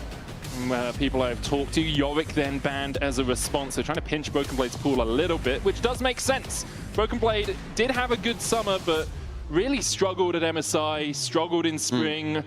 Bringing out like the Warwicks and the Kleds hasn't really had the impact that we know him for from like last Worlds or just before that, right? So the question is he just going to revert to something a little bit more standard? Are we just going to see 2 tanks in the top lane? Sion still available by the team wants it. Ezreal banned away by G2 to get rid of one of Kalist's best picks. Still remember him sniping Han Summer with that Mystic shot. That was in Paris as well. That was such a classic moment there. Xayah is now going to be removed by KC. We were wondering whether that was going to be 4th pick. No longer so. What do you pick towards Hans Sama? Do you have to go towards something like that Sivir and just say you have to play long-range disengage? It's pretty good at carrying the Alistair through the laning phase too. I wouldn't mind seeing that from G2, but then again, would be quite nice to have AD carry counter pick to a certain level 2. Yeah, helps you with the 2v2. I'm trying to think what your current options are. Like, the Sivir is there. You could go, it's going to be the Sivir in the end. I was thinking MF, but way too static. You go for a Jinx and a Phelios, but they suffer the same fate, right? And you've already got your support, so you can't pair it up with something like a Thresh. Sivir will be the one, the spell shield, hopefully enough for Hans Sama and for G2 fans to survive. Kalist hovering his Draven. This would be a really aggressive bot lane. We haven't, as you say, but it was something that he was... I mean, every AD carry in Europe is a Draven player, but Kalist was really a Draven player for a while. Instead, it looks like it's going to be the Zeri. I have been seeing a few experimental Hexplate builds with the Zeri, which I quite like. Gives you great chase potential. And when you've already got Dive, Zeri's job to protect herself and then follow up when she can, it really fits into that sort of meta. Aurora, the final pick here. Okay, all right. Now, that Aurora very likely blind pick towards that top side, and kind of happy to do so. You lock in that Cassandre, and it's not a great time against the Aurora, but you're in this position where you need to play a disengaged tank for your team, buy your backline a bit of space. Cassandre charging up that W can be a bulwark between your team and the enemy team's divers. Very different kind of comp from KC this time, and from G2 as well. G2, they are the full team fight team now. They have scaling, they have range, and they've got 3 frontliners to try and keep this massive dive composition from KC away from them. It's going to be hard. Wukong, Aurora, Akali, the Rakan, all of them have great ways to get into your backline. And as you were saying, potential of even something like a buff Hexplate on the Zeri could be joining them as well. KC on the aggressive diving side of the coin this time. And the KC fans in louder voice here in the arena as well, unsurprisingly, with the 1-0 lead. Yeah, we wanted some chance. Where are you, G2 Army? Like KC, both teams were chanting a lot during the game, and then the G2 section got quite quiet about halfway through the game. But I'm sure they will rise in voice once again as we see the coaches bump fists there. And we get ready for game 2 of this match of the week. A best of 5, not only for a spot in Madrid, but also for a spot in Worlds over in China later on. I think a lot of people surprised by the fact KC won game 1. I saw quite a few people expecting a G2 3-0, but KC proved that they are here not just to play, but to dominate. Yeah, there's something cool about bringing down a team to earth and making them really respect you. KC really did that in game 1. Now it's G2's turn to bring back some of that respect to them. Win streak broken. Start again from 0. Yeah, 8 nowhere near as impressive as some of the numbers we were talking about earlier, but for G2, it's the next step up on the road. Both the support's going to meet up here in the top lane. Looking for a bit of control. Obviously, Aurora having the ranged matchup into the Cassandre wants control of that second bush. You see the wards coming in. Kana will have a lot of control in that lane. Cap stepping towards Kalist here. And take a few of those burst fire shots and then just walk his way down towards bot lane. Minions yet to spawn, so Cap should be fine to recall and then work his way back towards mid in time. Ooh, SK Telecom T1 said Victor. Question mark. I wonder if it was the real one, guys. I doubt it. You know, one of my favorite things I see on Twitch is people gifting subs to Faker to your channel. It's like, oh, Faker sub to my channel, guys. I'm a big deal, guys. That's what happens. But yes, so early game. Bot lanes, not really much going to be happening there. The Sivir just wants to farm it up and clear the way. Wow, the Alistair needs to hit level 2. At All-Star 2014, wow, that was the crowd in Paris as well. Oh, yeah, All-Star 2014. true, yeah. Remember the Pantheon there? Oh, what a great crowd. Was that the Renekton, the cosplay? That was earlier. Was that earlier? That was one of the open circuit events. Yes. Funnily enough, someone recreated that yeah, it's an NLC. Yeah, fantastic. Very good. If you haven't watched the NLC between shows, by the way, they had a K-pop group. And it was actually quite fun to watch. It was enjoyable. So you should catch up on that if you can. Although I'm sure, actually, it was Lost Ratonas playing in the final, so I'm sure a lot of people were watching it anyway. Honest, if you know about it, you probably watched it. True. So, early doors, what are we looking at? We're looking at Kana getting the push in the top lane. Caps with his range advantage should be able to harass down Vladdy. You can see Vladdy already half HP using that Twilight Shroud just to try and get towards these minions. But if Caps plays this lane well, he can just keep that wave a little bit out of Akali's reach. Yeah, he's going to look for the bounce back and then a reset most likely, because he started with the Q. He's not going to have wave control the early on, whereas Akali, your Q actually is pretty good at clearing through waves for a melee champion, actually. Goes towards that W the second to get a bit more energy to keep spamming that. But Caps now at the level 2, happy to hold the wave where he wants. Lebrov going in, headbutt pulverize, a little bit of damage on Kalist. Lebrov's going to get knocked up in response. Both the supports running unsealed spellbook, so don't see any of those aftershock reduced damage after you go in, and can make the Alistair a little bit more squishy than he's used to being. Gotta say, I really appreciate the emote spam from Kalist. He's got a bit of a bromance with Elk over on BLG. Of course, they played earlier today. Won't spoil the result. Hell of a series, though. Go watch that one if you got some spare time after this one, of course. This one's going to be absolutely riveting. Oh, Broken Blade, not on the right side of this lane at all. 12 CS down. There's a big wave going into him, but Kana was so dominant in game 1 on that Rumble. Broken Blade is going to have a bit of a struggle bus of a matchup. And KC, even when we had our questions about them from the group stage, one thing we said is Kana is damn good at League of Legends still. Kana is still Kana. There were some issues potentially with the rest of the team and how they were synergizing. Their team fights were looking a little bit off for a while, a little disconnected. But Kana was looking fantastic. He now has a nasty winning matchup in this top side. Broken Blade elected into it. It's a bit of a begrudging one where you just say, look, okay, I've got to be a tank later on. I'll just try and survive how I can. He's going to soak up this wave at how best he can, and then his job is to peel for the team later. Very different to the Kled from the last game where he was meant to be getting leads and skirmishing well. Obviously, that didn't work out well. The danger here now is you've given Kana a winning matchup. Yeah. That's not typically how I see teams winning against KC. Yeah, when Kana gets ahead, KC tend to win the game. Targamas here looking for that Gleaming Quill, can't quite land it, but KC do already have about a 400 gold lead, and all of that sits on the shoulders of their Korean top laner. See, for the moment, Hansama and Lebrov just trying to absorb the pressure from Kalist and Targamas and doing a good enough job. It's going to be even Stevens in terms of CS. Caps getting his recall off. That is a tiny amount of CS ahead, but can TP back in immediately. Probably has Lost Chapter. No, double amplifying tome is where he decides to go. Yeah, well, hang on. We'll see what build he's going to go towards, actually, because I mean, we've seen a lot of the Rod of Ages Victor coming through. We've seen some Blackfire. I have to say, I tend to follow in the Doomby school of thought, where he's basically said, look, Victor, if you go towards a Lost Chapter build, you die a lot of the time. So you don't actually get to use the higher damage build to do what he does. I mean, the Rod of Ages allows you to survive through to a second cooldown. And against such a high diving team, I would like to see that Rod of Ages potentially. But of course, Caps, at the end of the day, whatever you build, if you play towards that play style and you justify it, I don't care. You just have to justify it. And it looks like he is going towards a Lost Chapter build. Yeah, he so often does justify it as well. Even in game 1, like, he wasn't able to find the impact that he wanted to have, but he was unkilled until the Nexus fell, basically, right? So you give Caps a bit of the benefit of the doubt, and KC beginning to earn that in some ways as well with their performance this year. Obviously had a turbulent start to coming into the league, but since the start of this year, winning winter, being relatively good in spring, and now challenging in summer, I think a lot of people are putting KC as consistently one of the top dogs in their heads. I know, things are, hang on a second, spell shield onto the knockup, no threat there really onto Hansama. Sometimes you just like to do a little bit of a hands check. Yeah. You say, okay, you got hands check? Yeah. I was trying to leave it as subtle. So, no subtlety, man. I'm used to Vetty just not getting any of my puns, so I have to be explicit. I'm just okay. Now you've given me a challenge. That's the problem. You shouldn't have done that in such an important series. Problems there. We're going to get derailed at some point. Lavrov just making sure that Caps is safe on the crash in here. Needs to make sure that he's okay to do so. Vladi on the whole, laning completely fine versus Caps on the Victor. Doing quite well at getting some of those micro trades to get the best of things. Yeah, Yiko on a control ward here, but well, shadowing makes it easy enough for Caps to get that wave crashing in. They're going to pass down towards the bottom side, towards that Drake. Kana still winning out pretty effectively in this top lane match. It might just be a Scuttle Crab take.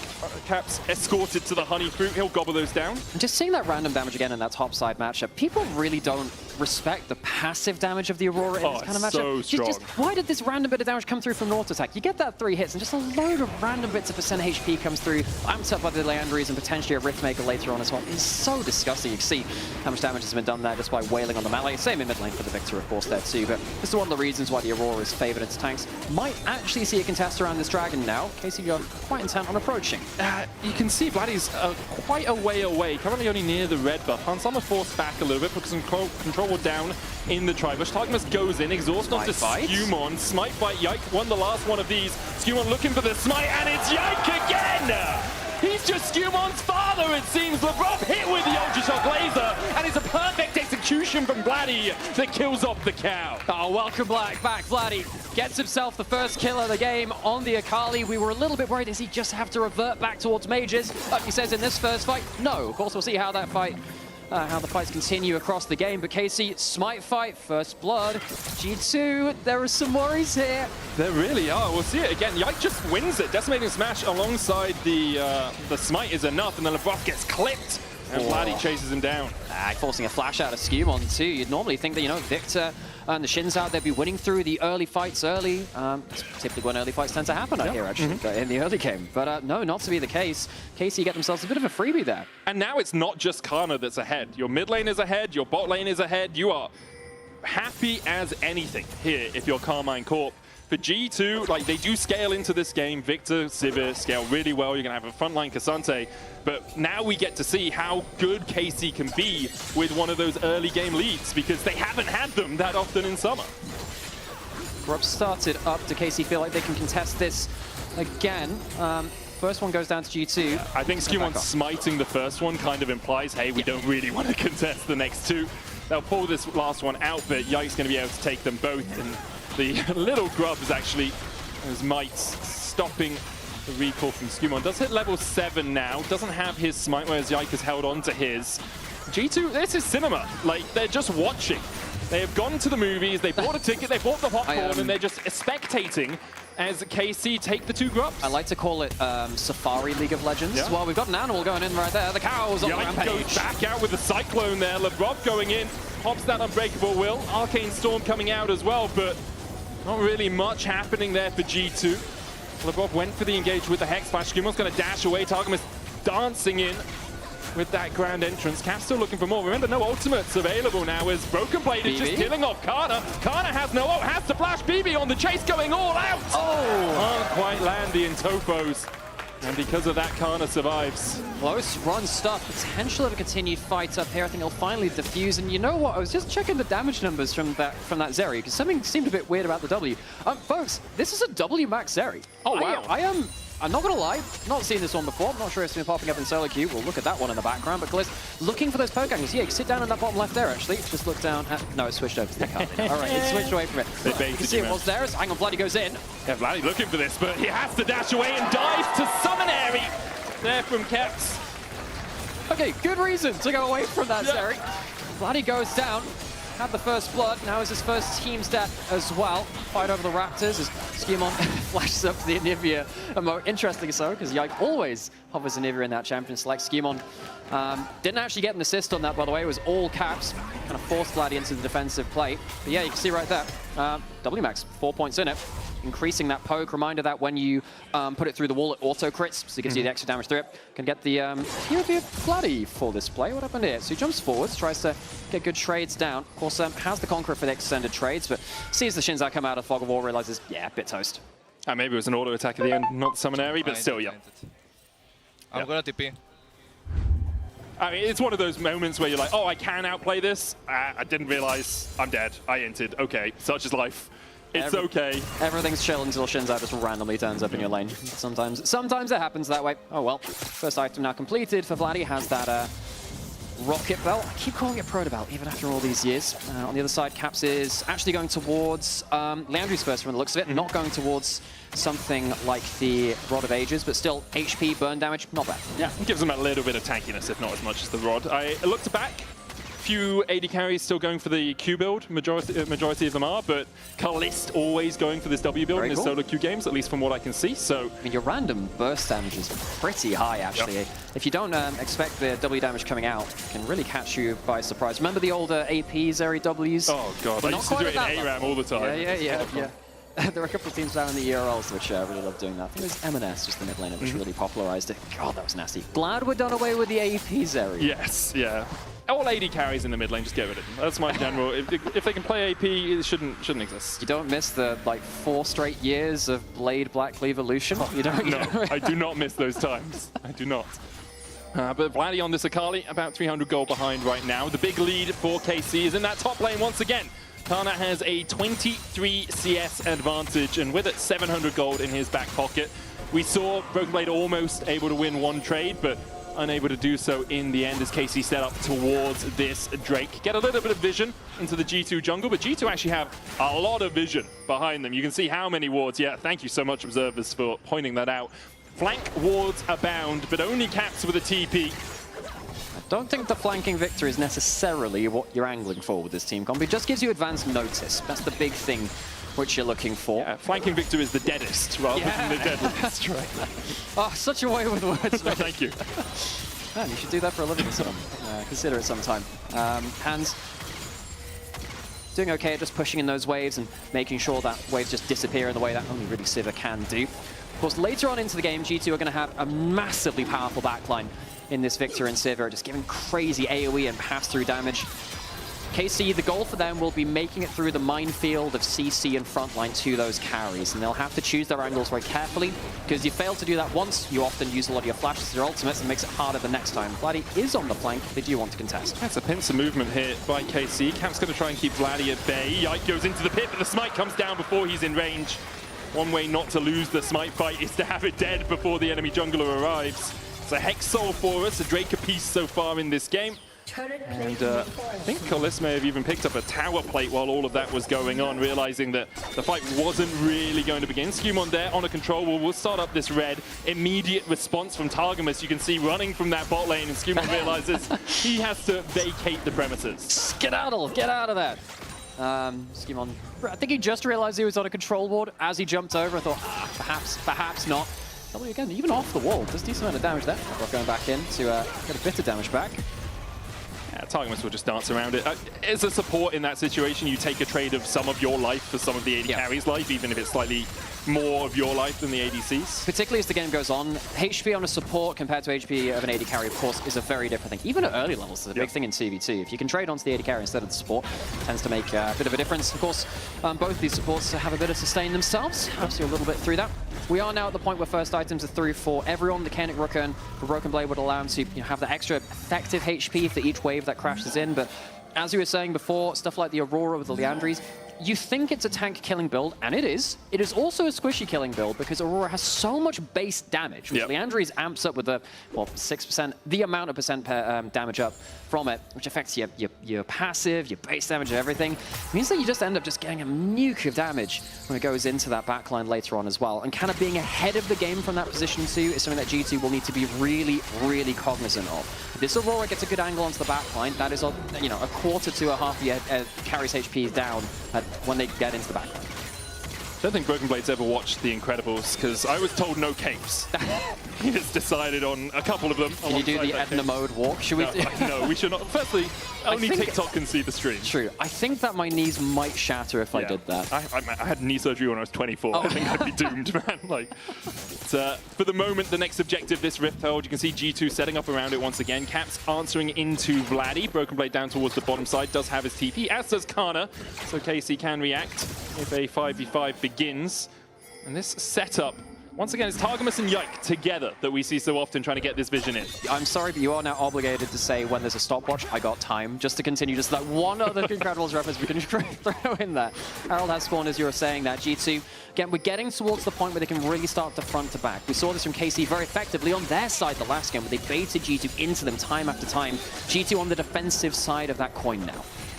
They are. Skewmon looking around the corner here. Targamas and Yike going out together. The quickness coming out. Hansama flashes it. Skewmon still healthy enough, but Lebrov caught out by Kalist. He's going to have to pop that Unbreakable Will and walk his way away, and KC come out much healthier out of the exchange. I do actually wonder whether Hans flashed a little too defensively there, completely out of DPS range, leaving Skewmon and Labrov a little bit out to dry. Well, this was the one that should start to turn and burn after that point. Skewmon going in again. Yeah, Skewmon still has the Crescent Guard here, so can be a little bit more aggressive. Caps coming in first. Yike on the Rift Herald, but that's going to reset. Goes back to its pit, and G2 will force KC away from the objective. Lebrov now back out on the map using those Hex Gates. Something you have to be so aware of in modern League of Legends. I mean, I say modern, Hex Gates have been around for a while. It's just how quickly people can get back out onto the map. Lebrov already here. KC giving up pressure around this as Yike has begun his recall. Vladdy stepping in with the Twilight Shroud, but he's on his ones. solo up towards this top side. So you wonder if we're still going to get a contest here. You can see there's a wall right onto Hans, and this wall is so dangerous, especially for Hans with no flash. Kana, TP to mid, he's looking for Hans Summer, they don't get in range. The slow not connecting, and that's the Between Worlds from Kana used trying to get that fight. They have cut off G2 from the mid lane, but they only have a cannon minion here to walk towards the tower. The next wave will bolster it in a second, and so Kalist will get a little bit of time with this turret. But you could really see how geography worked against G2 there a little bit. Hans did use the Ghost very well to get out there, but you're stuck against that wall. There's no mobility, no dash AD carry. You're really under threat. Casey tried to use that, couldn't quite manage to do so. Herald is claimed by G2. They have the one grub. It's not like 3 grubs, but they'll like to use that to open up a bit of the map at some point, of course. Dragon in 30 seconds might see another contest around that. Of course, we saw the first 2 actually contest. You don't always see that. A lot of teams will give up 1. Casey have not wanted to do that so far. What I want to really watch in this next 20 seconds is how much Yike and Targamas team up to get vision into these areas, because it's something they've done so well in Game 1 and also here at the start of Game 2. At the moment, they're not really stepping past the halfway mark of the Rift, and that's because G2 have wrested control of this area out first, so Targamas and Yike can't go in for that deeper vision. So there's no Aurora ultimate if Casey do want to contest this, but then again, there's no Flash, no Ghost on Hans Sammer. This is the Casey, hang on a second, Skimon getting a good chunk out of target that. Taking HP off of an engaged support is really important. Again, makes it much easier to protect your carries when the Rakan might just die on the engage. Vladdy pushing out the top side. Cap's going to answer him. Both have their teleports. Could have a 5v5 around this. Would only be second Drake for G2 or for KC. They managed to steal it away. Lebrov has that unbreakable will. There with the teleports in. As we see G2 still on the Drake. Hexgate from Kana. Caps turns onto him immediately, but Hans Summer already half HP. The Redemption will heal him up. There's the quickness onto the backline. Vladdy flashing forward. Hans Summer down. KC find the first. Broken Blade's going to go all out and pull across the wall. Kana, but they just don't have the damage on him right now. Lebrov escapes with the sliver. Kana goes down. Vladdy dashes away with the perfect execution. Lebrov getting taken out by an Ultra Shock laser, I believe, out of Kalist. And in the end, a 2-for-1 exchange in favor of KC. KC find the flashless carry of Hans Sammer, and that Sivir is put to dirt pretty quickly. KC, we said they were not going to be leaving these Dragons uncontested. They've really set a goal on making sure G2 can't just slide into easy Dragons to allow them to scale up later. Dragon to the side of KC, 2 for them now. G2 did not do the due diligence on checking those Hexgates. Yep. The Hexgate was the big game changer here. We're saying, well, you know, the Aurora doesn't quite have the ultimate at the start of this play. Well, he gets a great angle just without that. Fires the shotgun into both carries. We were just saying how much damage that Aurora can do, even with a quote-unquote anti-tank build. Rakan follows up, and sadly, Hans Sammer does not have anything to outplay that with. Yeah, just doesn't have enough people tools for himself. Lebrov here dies. I think maybe Kalist dashed and flashed for it. Yeah, flash burst fire in the end. Skimon was able to kill off Kana, and now the Atakan begun by G2. 1,000 gold in the hole. Hex flash away from Lebrov. Oh, good grab AC only have 3 players here, and that Atakan is already down to 3,000 HP. Yikes used the decoy. The Atakan secured. G2 will look to try and escape.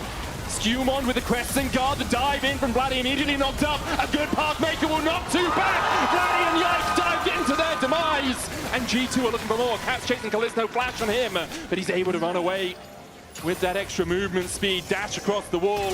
G2 get a little bit of control back in the game. Look, this series has largely been about Canada so far, but BB holds the door shut. Fantastic W. Lavrov now in danger, though. Yeah, caught out. He's going to try and knock Targamas across the wall here, but that wall is just too thick.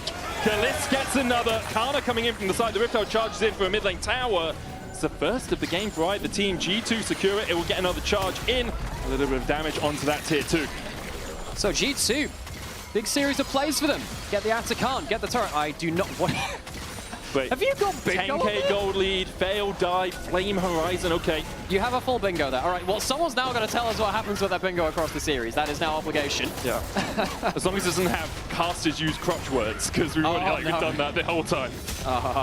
Yeah, no, you've just let them know about We'll that just now. get them out of the way. King's Legacy, Dynasties, yeah. 6 feet under, blue wall. The likes of, what are the other crutch words? As well, obviously. In the meantime. Oh, time after time. Time after time, yeah. Almost forgot that. All right, so we can't use any of them now. Fantastic. Nope. Vocab is running short. Let's get the dictionaries out. Human looking for Targamas again, who will dance away. Has Vladdy in the area, so can just escape. Very even game between these two teams. 2 Drakes to 1.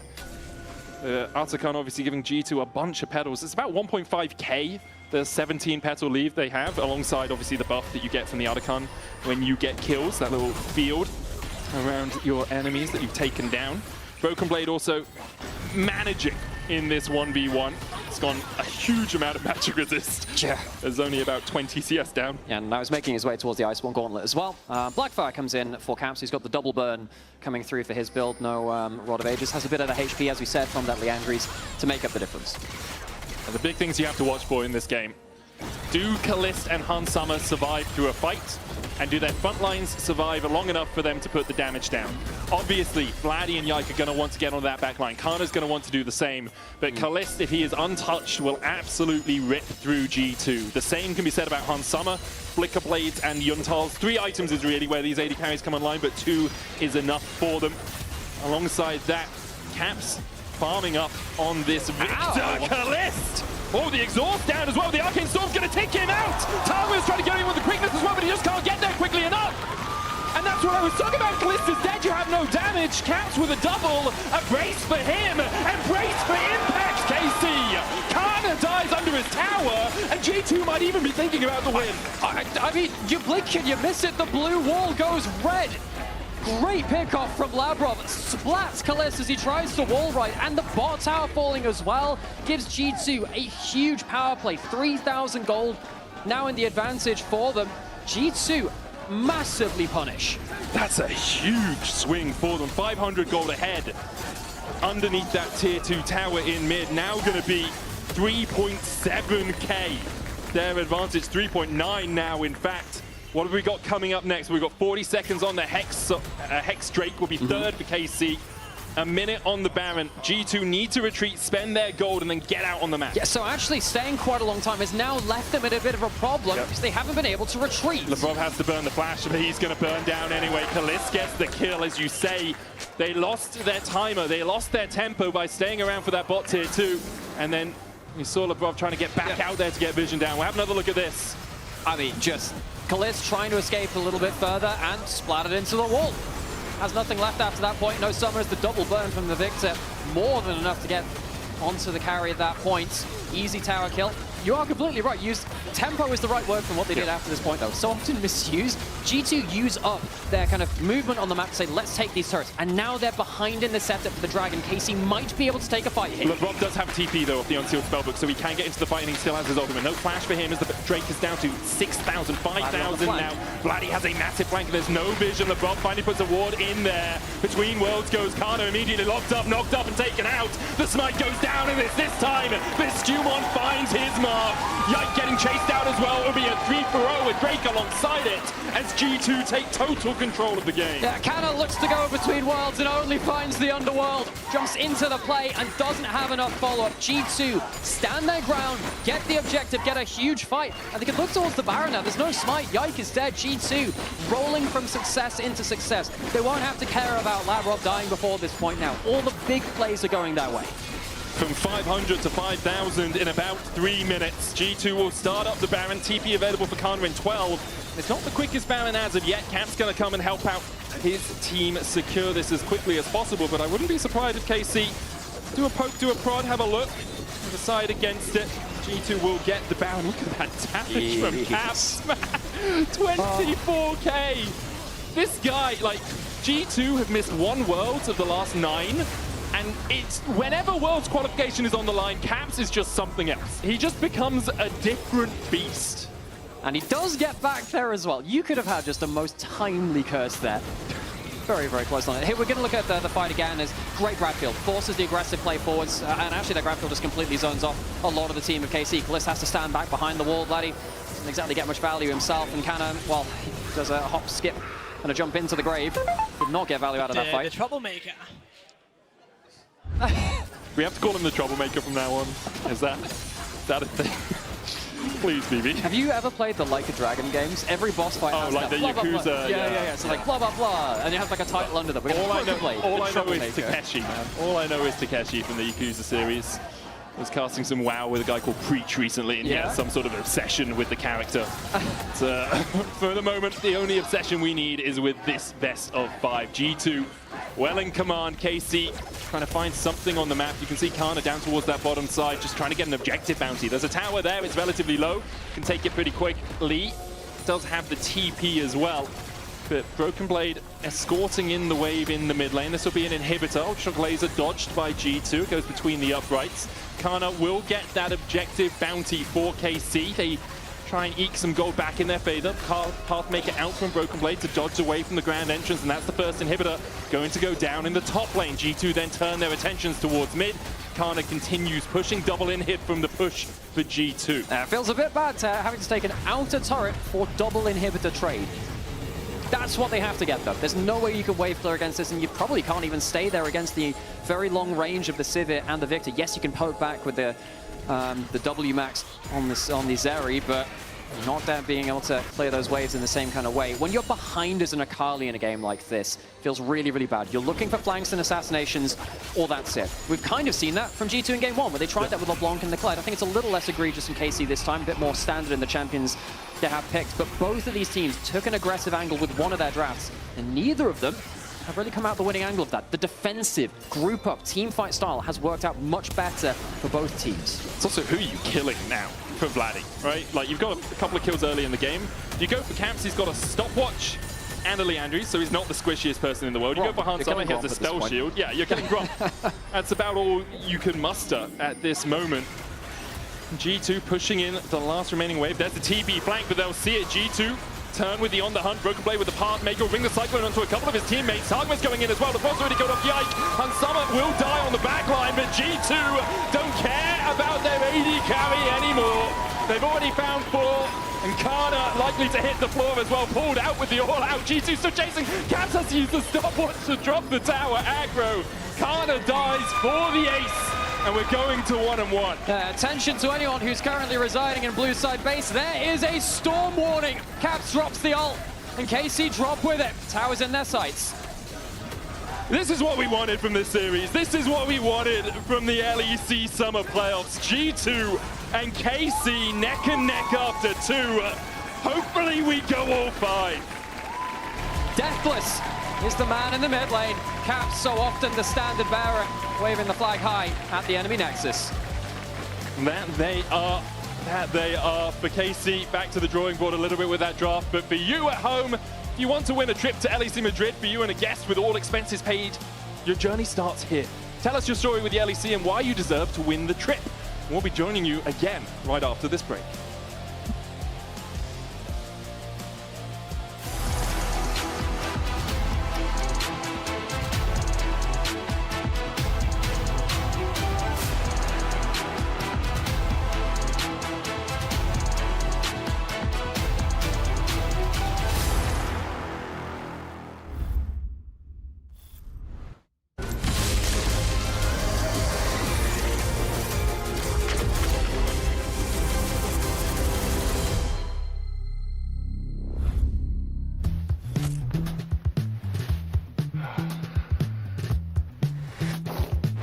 Damn it. Hey, Dracos, you ready for the...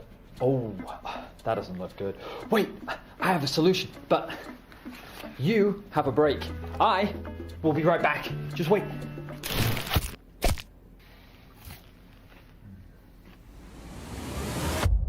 Have a break. Have a Kit Kat. See? I told you we'd figure it out. I don't think this counts. Come on, let's go.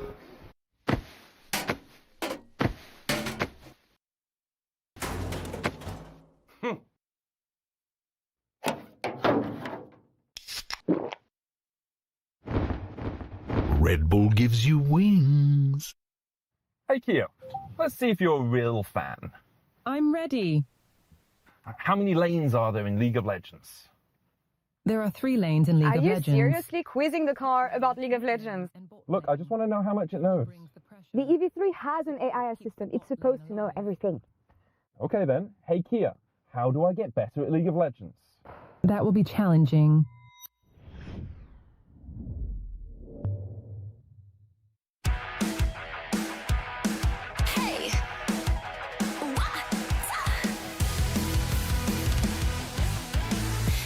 look up at the sky, it's just a starting line. Waltzing through the storm, feel the vibe align. Radiant rebels in the silent fray. In the pulse of dawn, we embrace the day. We find harmony in mayhem, finding our own beat. Eyes ablaze, we're laser focused. Dancing through the storm, we become the light. Against the lies, we'll set a flame in this never-ending fray. Eyes alive in the pulse of dawn, we find our beat when the chances take form through the noise. Hey, look down at the tide, it's our warning sign. It's time to rock the wave or get swept aside. Crash through barriers, our destinies untied.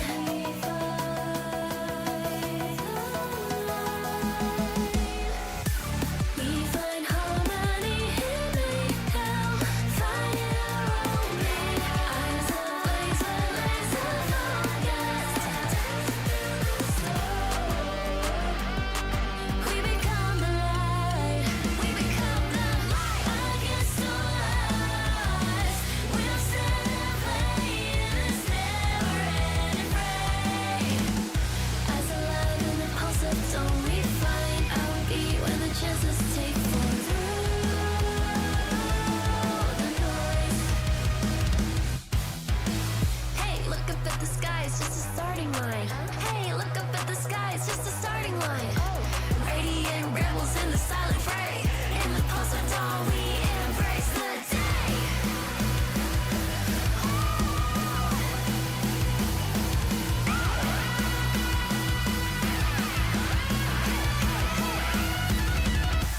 We find harmony in mayhem, finding our own beat.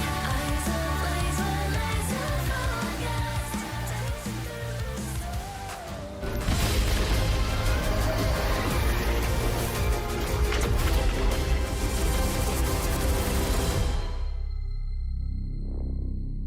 Skumon looking for the smite, and it's Yank again! He's just Skumon's father, it seems. LeBron hit with the Ultra Laser, and it's a perfect execution from Vladdy that kills off the cow. They might took an aura. Yeah. Oh, Steven, check. Can look? Go. Look, Steven. 1 HP. Steven. Yeah, step. I got it. Really good. There is still in base. Get it. Go hard. But keep kiting. Get it. Really good. Wukong. Nice. Our mark. Look. Wukong will flash. We're fine, guys. We had it. Oh my god. Hello everyone and welcome back to the LEC where G2 tied the series 1-1 after a very exciting and back and forth game. And I'm here to break down probably one of KC's last very great setups when it comes to these neutral objectives, because the game has always been about neutral objectives, at least for this series. And as we kick it off, we're finding G2 with the position on this Drake, and KC has to play the very difficult job of breaking this situation open. So if we can roll the clip as we go now. KC is looking to posture up, and now as Kana is looking to take this Hex Gate, it's very important to highlight Labrov and Broken Blade here, because they are the two main characters when it comes to G2's team comp, because they are the ones who need to stop the blue wall from busting open and just going all over G2's team comp. So right now, Aurora went in, Vlad is also making space, and right now, if you can look, Labrov and Broken Blade are just running left and right because they have just way too many threats to take care of, because right now Hans has been in the back line, he's about to get one shot, and Kalist is very safe on this side of the fight. So it's just very impressive to showcase again how KC manages to fight this and break the situation open, because this is the realistic only win condition that they have, because in a straight up front to back it is really hard for KC to find any sort of lead. So now, as we toss it to the other side of the Analyst disc, how did G2 manage to stop the blue wall from finding the situation over and over again? By winning. the game. No, by winning. It's a little more complicated than that. They just killed them. They just did better. They did right? better. They didn't just die, clicked and then they killed them. the buttons. Yeah, but it actually came down to a really good setup for these team fights where they were able to bring the game back, specifically starting point being that Atacon. Yeah, I think this really showcased the difficulties that KC had where they weren't able to set up the map as much as they want to try and take this fight. Because as this plays out, look how quickly G2 just retreat into this little choke point. And even though you have so many of these assassins like the Auroras and the Akalis that want to try and get access, it's very easy for you to pull back, separate into these little choke points, and then deal with each little threat as it starts to wander through.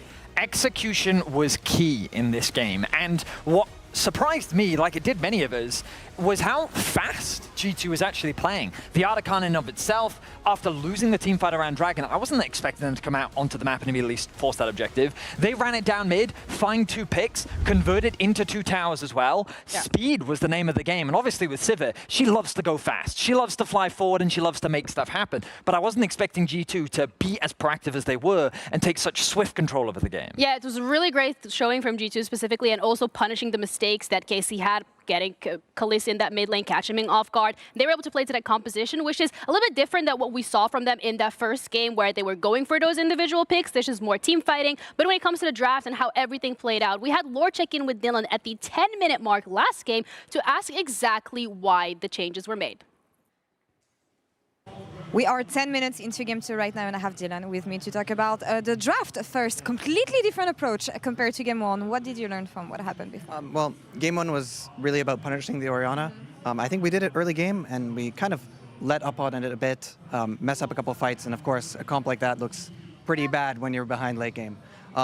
This one, a lot slower, a lot more standard, and I think it's going well so far. Simple question, and last question about Victor. Was it to deny the champion for Vladdy, or did you just wanted to pick this champion anyway? I think we just think picking it early there just makes our draft strategy a bit better and gives us some scaling. All right, let's see how it goes. Thank you so much. Ginny, over to you. Well, for them specifically, they managed to tie up the series. But this is the beauty as well of the best of 5s that we're seeing here, Rob, where it's like you have the chance to make these adaptations, to change things as you go along. Yeah, and I think this is definitely something where they're like, hey, this is going to fit where we want to try and play for these front-to-back styles and play a bit more simple, because my question is going to be on KC as they start to drift further into the best of 5, what kind of picks we have for Vladdy in the mid lane. So even though Dylan's like, no, we think it fits here, I think it's still a good takeaway from KC as they start to go through the rest of this. But I do think I'll be curious to see if they stick to this, hey, we're just going to put like a Sai on top, we're going to have this facilitator mid for caps, look for Hansam on Akari and just play that style continuously, or if they will start to go back towards this 1-3-1 style. I just love that we got 2 good teams slamming heads against each other. Because quite frankly, we saw a game plan from G2 in Game 1, which didn't come to fruition. They wanted to try and shut down that Orianna, as Dylan was saying, and they couldn't quite bring it together. In Game 2, they immediately slow things down, and they kind of meet KC on their battleground. Because when I think of KC, fantastic team-fighting team. A lot of that I give credit to the way in which Vladdy and Khalees navigate their way through the fights, but just their ability to play the 5v5 and Kana's creativity when it comes to flanking and his impact is always so present. And now we've got an interesting situation where they weathered G2's creativity in Game 1, G2 matched them in the team fights in Game 2, and it feels like that they're both showcasing, we know what you want to bring to the table, and we have a plan to match it. And so now the question is, where do we go from here? Who's the one to make that big creative change, and where will the rest of the series go? One of the things I want to hit on, though, that you said there was like how we're oftentimes seeing like these flank opportunities from KC when they come in towards the team fights, and that's why I actually want to give a shout out to Lebrov. I think this guy has been instrumental in some of these team fights that we've seen thus far in trying to shut down, like it was Kana in that game going for the flank on the Orianna at that second or third Dragon fight where he just kept him out of the play entirely. Like, I think Lebrov is having a field day, and I think like when you think of these big KC fights, it's also guys like Targamas who are on the rail, who are getting these big engagements off, and where KC seem to thrive and flourish, but it hasn't come to fruition. And I do think a lot of that has just been Lebrov outpacing Targamas in a lot of these situations. Yeah, it's really important as well to keep in mind here that this is a straight qualification to Worlds that's on the line here. You're also going to Madrid for the LEC final. So now that both teams are tied up and these are really close games, that just makes things so much more exciting. We're ready to head into our third game of the series where we see which one of these teams is going to be taking the lead, as we're going to be heading over to our casters, Alex and Medic. You got real named, and I got medicked. Do you think Ginny just doesn't know my real name? It's very possible. Sure thing, Aaron. Aaron? Do you know Aatrox? Is that your buddies? No. Oh my god, the new Darkin! I'm actually a Darkin, yeah. Oh, incredible. It's true. And that's why I shaved the beard. The beard is actually the Darkin. Oh my god, it's the Darkin beard.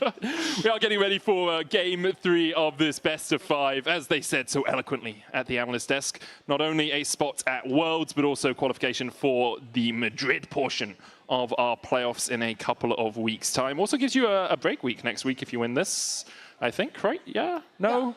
No. They'll play again at some point. Look, the problem is with the different groups, it just confuses me a little bit. Different bits of the bracket are played in different times. Yes, I understand that. But really, just looking at the stakes here, KC could make their first Worlds ever. Haven't been in the LEC for that long. True. G2 on the other side of it, would it be their 9th? I think it is. Yes, something like that. It would be 9 of the last 10. They are such a kind of part of the landscape of Worlds. Both these teams, of course, would have another chance, even if they do drop down after that point. We are in even series now. Now it's basically a glorified best of 3. We've played out 2 games, got ourselves onto an even footing. And G2 still on the red side. KC electing to go blue. So far we've seen Annie, Talia, Varus, Yunara, Azir, and one last Pantheon. Pantheon, thank you. But it looks like Pantheon gonna be left open here. It's the Trundle ban with the Talia already banned out, so G2 have to pick between giving Vladdy his Azir or giving Yike his Pantheon. I think I would prefer to ban out the Azir here myself, because a lot of the lane answers to the Azir are kind of down now. And I think that the team that has been winning the game so far has a solid front to back, and they play towards the 5v5. I completely agree with this. Get rid of the Azir, fantastic long-range carry. Even if the Pantheon gets locked in now, stylistically, the team which has been playing the aggressive dive, which I would say part of is the style of play from the Pantheon, has been losing. Yes, I totally agree with you there. Pantheon, obviously, Grand Starfall does give you side lane threat as well, which is another tool in his toolkit, but Ezreal and Jarvan picked up immediately into it. Already the last safe AD carry, apart from Xayah, locked in for G2. I think Ryze and Galio are getting quite scary in this draft now. You can double global with the Pantheon. Typically you do that with the Talia, but I think Ryze is quite good for Vladdy, and it's a comfort pick. And on the other side, you've got a Jarvan, so the Galio's there, and it would match the globals. I want to see whether KC do double down on that. Not just yet. They lock in the Lucian, lane priority. Ooh, Lucian Nami. Huge lane prior on the bot side. We really don't see that much Lucian Nami now. Nami's fallen off. We've been seeing Lucian Braum, occasionally something like Lucian Milio. Lucian Nami's fallen off a fair amount. Nami is really big in solo queue right now, though. We're seeing it a lot. Masters Plus, tons of enchanters being played up there. Gives you great power in terms of your damage output on the Lucian as well, because you just give him the Tidecaller's Blessing as he dashes in, and you get the procs, extra damage from the auto. So it's Ezreal It's all bot prio. Okay, so it's, who can get more bot prio? Is it Lucian Nami with their damage, or Ezreal Karma with their clear? And then the 1 to 2 item spike is going to be disgusting from both of these bot lanes. As soon as you hit the Imperial Mandate for the Nami, Lucian just becomes hot rod out of hell, just slams the ultimate down on you. Die very, very quickly. On the other side, Ezreal 2 item spike, the Karma helping you get towards that point. Does mean you don't have as much engaged from bot lane. The role of the support has changed quite a lot. Targamas was never really known as a ranged player. He has played more of that now. I say that he did play stuff like some things back when, of course, he was on G2 as well. But more recently, he started picking up the ranged champions instead of going towards full engage. He's put a lot of effort into that, and I think he's grown a lot on them through this split. Lavrov did play a game or 2 of the Karma, this split from memory. Very different bot lanes to what we normally see. Yeah, it's very much about prio.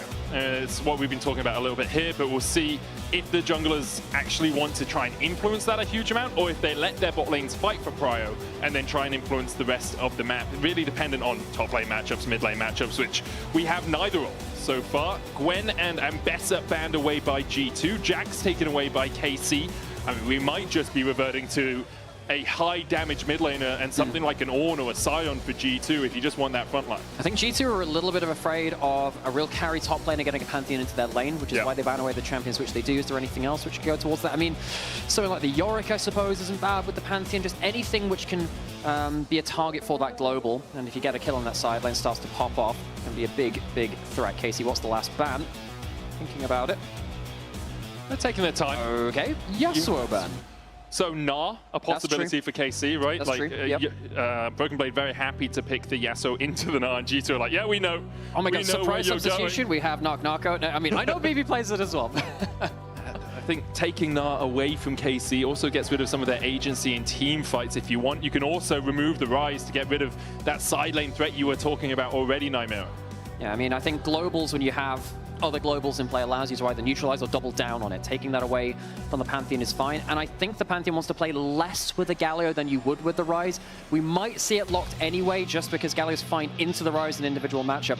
I'm a little worried that this doesn't have the best use for your own team. You can dunk the Galio onto the enemy Cataclysm and just say, well, someone's trapped in it. We're going to go put our own defensive play in there too. But I do think that they would have preferred the Rise, and it was an intelligent takeaway by G2. Yeah, when I look at the KC comp, I'm thinking you have good disengage, but you don't really have great dive or like catch potential. The Pantheon can do that to a degree, and you have bubbles coming out from the Nami. Maybe the Galio getting in there with a Justice Punch, but you don't have that all-in, like, very solid, this is the person we're killing. Gnar gives you a little bit of that, obviously, with the Mega Gnar coming out, and you Gnar people into the wall. And G2 looking to answer it with a Yorick of their own. It will be locked in, okay. And I'm just saying now, there's a bunch of globals. They're going to be heading towards this very volatile top lane at points. If the Yorick gets ahead of the Gnar, it's a real pain. You hit the Morning Mist, and even Mini Gnar doesn't like kiting away from that. You get hit by the slow. It's a real pain. That can be a win condition. Now, I think that kind of has been getting the better of BB in individual matchups in this series so far. This is a chance for BB to stand up and say, you know what? I'm Broken Blade. I'm the top father. Give him a winning matchup. See if he can get the Rise and the Jarvan into his lane to make the difference. I think the thing with the Yorick in this matchup specifically is you survive until you get your Maiden, and then you make sure you don't put your Maiden down just before you get ganked. Because you do still die to a Pantheon Gnar if they chase you effectively, right? You have a bit of health, but last rites is really where you're getting your health back, and that's your Q, so people have to be in range for you. You do get burst pretty quickly, but if you put your Maiden down and it goes on that 200-second timer, you are not in a happy spot at all. And if you do manage to get to an early 2 items, you are taking over the game. You are very happy. 2 items, Triforce, and that Trojan really starts to take over. So KC, they have a bit of a goal. Make sure that Yorick doesn't become a win condition and make it about their own globals, playing around the Lucian power spike instead of waiting for that Yorick to take over. Let's get on to Summoner's Rift for Game 3 of this best of 5. Basically a best of 3 now, as we see KC and G2 take to the Rift once again. And the question really is are we just going to see repeats of the last 2 games? The team fight comp winning out. Both these comps like to team fight. I think the Yorick kind of wants to do his own stuff a lot of the time, but Jarvan, Rise, Ezreal, Karma love a good front to back. Pantheon, Galio, Lucian, Nami, exactly the same, right? They want a little bit more pick at the start. They want to catch someone out with the Pantheon jumping in, followed up with an Aqua Prison. But if they can't assassinate someone, they're still very happy to slowly work their way through the enemy team as G2 step in towards this red side. Yeah, the winner of the first 2 games has strong front line, long range back line. You could argue that neither of these teams have that in game 3. They're playing towards different styles, so a chance to show a bit of their versatility. The aggressive dive comps didn't necessarily get the most out of the losing games from both teams. You see, I am a hot queen, said Lucian, Nami, Heart. Just, I wanted to call them out specifically. Does that imply the existence, I am a cold queen, I'm a king, 0 perhaps? Kelvin? True. Yeah, true. 0 Kelvin? Just 0 entropy in exactly, this queen. yeah, there's no particle movement there. It's all gone. A bit of visual invested by G2. Just as a reminder for everyone, we've talked so much about it, but it's good to solidify it in your memories, in your thoughts. This is a 2-for-1 series. If you win this, you qualify both for Madrid and for Worlds over in China. KC looking for their first ever Worlds. And with the performance they've had this year, I think a lot of people would say they're deserving of it. But you always have to overcome the final hurdle. We've moved away from the days where championship points would squeak you in, or where, I mean, I can't say where winning 1 best of 5 would get you in, because that can still happen as Abrob trading onto Kalist here. Not on the right side of that at all. Abrob down to 150 HP. The heal was used alongside the barrier from Kalist. No summoners burnt by the G2 bot lane. Yeah, and Hans actually kept his lethal tempo is still up. You can see it ticking on him there. So despite Labrov losing a lot of HP, Hans forces the enemy bot lane away by keeping the lethal tempo up and saying, you're going to walk up. I'm going to do so much damage. Just Dragdar and a couple of others, which really popularized this build, and it stuck around for a fair amount. The extended trading, it's not bad, especially you know, kind of like that Conqueror build, but still, extended trading really nice for that extra auto attack damage once you start racking it up. And for Labrov as well, you can mantra the focus resolve and get that health back, because you obviously have access to your ultimate at level 1 on this Karma. So if you can get in range, it is relatively short range, but you can use that W to heal yourself up. Targamas using the ebb and flow there for a bit of healing. There's the summoner spell out of Labrov for that heal. Yike going in, looking for the extra movement speed here. The flash is away. They jump on Labrov, but he manages to escape. In the end, Labrov does have to invest both of his summoner spells to evade the gank, but he does get away. And what that's now opened up is a chance for Skewmon to walk across the river and attack these topside camps which weren't taken by Yike. So the chance to snowball the bot lane and yes, get the summoner spells is important, has set your jungle behind in the individual matchup. Makes it a little bit trickier for the G2 bot lane to be as forward with their pressure in the lane, because Labrov not having the flash and you having CC on Targamas and damage on Kalist makes it harder for him to really step up in the lane. You see Vladdy on the losing side of the mid lane matchup as well, just being forced back. There's the Dark Possession. Broken Blade lands the Morning Mist. We'll see a couple of ghouls spawn. Last Rites coming out as well. And you can see when the Yorick, if he had a couple of items under his belt, he could really harass down this mini Gnar. Kana able to farm this up underneath the tower. He's going to be slightly ahead, assuming he gets all of these minions. Mid lane, you can see that Ryze has got the early push. I think, oh God, great trade there from Caps. The early power of the Ryze is something which some people overlook, because Ryze is a scaling mage. Yeah. It starts machine gunning you down later, but you know, definitely has a lot of threat beyond that. Skewmon tried to return the favor in bot lane, actually. They do have both flashes. I mean, they should be aware that something's happening. Targamas flashes away. Kalist will dash, relentlessly pursuing his way to safety. Flashes in the end, both summoners burned. Good gank there from Skewmon. Yes, both flashes. That is very much a worthwhile trade, and you were just saying before, well, you know, not having summoners makes it harder to push up. Now that's an even playing field. Labrov, neither of his. Kalist and Targamas, they don't have their flashes either. They have the barrier, and the heal's coming up soon, but it's not really the same of having that all-important summoner spell of the flash. I see the TP coming back from Vladdy towards the mid lane as he'll just try and get this wave pushed in towards Cap. But as you say, the Ryze, especially when you get a bit of mana under your belt, can just absolutely rattle through these waves. Spell Flux does a huge amount of work alongside the Overload. He'll be happy enough just to accept this wave and keep it away from Vladdy's clutches. Skewmon back out onto the map, got himself a bit of a recall. BB, that's you know, getting close towards that level 6, and we'll see what he ends up doing with the Maiden. We'll see what he can do with that. Yike is back down towards bot side. Does have flash if Labrov walks up too far. I think it's quite unlikely to get damage, but I suppose the wave is crashing in. If Kalist and Targamas can hold the wave here, perhaps they can threaten overextended Karma. If you're G2, you can have Hans step a little bit further forward. He's still got Arcane Shift and the Flash, so if you want vision. Doesn't have a ward in his inventory right now, but could be able to put one down in a couple of moments. See Yike moving away from that. But the bot lane is obviously a key focus through this series as well. Hans Summer, talking about Kalist a little while ago, said Kalist is actually the AD carry that challenges me the most. He clicks well, he's one of the cleanest and fastest at clicking. I think he's always trying to outplay, and we saw that actually come a cropper a little bit in Game 2, trying to outplay on that Zeri, got caught out with the headbutt Pulverize. But both these AD carries have been stalwarts for their team through the regular season. And this is the stats from regular season, so not from the first games of the season. You can see that Hans has a truly monstrous KDA, but the damage percent from Kalist shows how important he is to his team. So you can see, you know, bits and pieces of strengths of these players. Skewmon starting the Dragon. Don't think there's going to be a contest, particularly with no flash on the bot lane. You don't really want to throw the Lucian Nami to the wolves. Also, Caps getting Cryo in the mid lane means that you have to have Vladdy clear out that wave, then come across. Does have the hero's entrance if a fight began, but Yike is a mile away. So it will be first Drake of the game over to G2. As their bot lane continues to push in alongside it. Kalist, oh, he's down to about 450 HP there. Broken Blade does have the Maiden, will summon her. No longer Maidenless. Yeah, only Kana Maidenless now in this top lane. Touch Grace. Look, just rest on a bench, okay? That's where we are now. Elden Ring is over. It's Silk Song supremacy. Mate, I'm playing Helldivers. How about you? Saw the ODST stuff. I'm like, I'm back in there. Bring out the saxophone.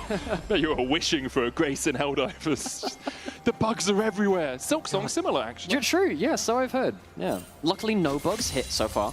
No bugs. Oh man, you've cursed us now. I have, but it was 3-hour chrono break. It's a bubble pop for on repeat. You know how it works. You know, it's bad when production boos you as well. Yeah. Don't worry, we heard that. So with Grubs coming up in 40 seconds, we see the quintessential swap that has been happening in every single game. Broken Blade not using his teleport here, where Kana I mean, he should be able to get here in time. Broken Blade does clear waves relatively quickly with the Maiden and with the Ghouls, but kind of just finished his recall. He's going to start running out, and I think he's just going to accept if he loses a couple of minions to this tower. Wants to keep the TP, well, he doesn't have the TP, so he can't keep the TP. That makes a lot more sense. Yep. I'm glad you sorted out all that logic. Thank you, I got there in the end. I could have done that for you. I looked to the top left of the screen, I was like, ah, wow, incredible. There's a timer on that. Yeah. No TPs for anyone. Yeah. Play taken there by BB in the bot side. Might get two. Yeah, I don't know. Kind of might be able to threaten to jump at him after that point. Of course, you can't turn around the trading when you're on the tower like that. We're getting into a really important part of the game now, folks. We're getting towards Grubs being up. That's very important to both these teams. Nara's an excellent user of Grubs, as is the Yorick. Of course, great chunk there coming out from the electrocuted Lucian. You do get that there too. But then also the globals are now in play. We had a lot of ammunition kind of waiting in the storage for those ultimates to come back up. Now we have that. Those ults can be used to completely turn the map at a moment's notice. Broken Blade also playing in Fog of War a little bit. It's kind of signaling, oh, I could be going up towards mid. I could be coming back. Here's teleport about to come off cooldown, as is Karna's. Grub started by G2. Yike here puts a control ward down. G2 will be able to clear that one out. They already got the first Grub. Vladdy looking for that Justice Punch into Taunt combination. KC trying to play this on multiple angles. They jump in onto Skumond. There's the taunt, and down goes Skumond. Absolutely assassinated. Point and click into the taunt. Casey, an easy jungle kill, served up on a platter. No smite now to contest these. First grub was taken by G2.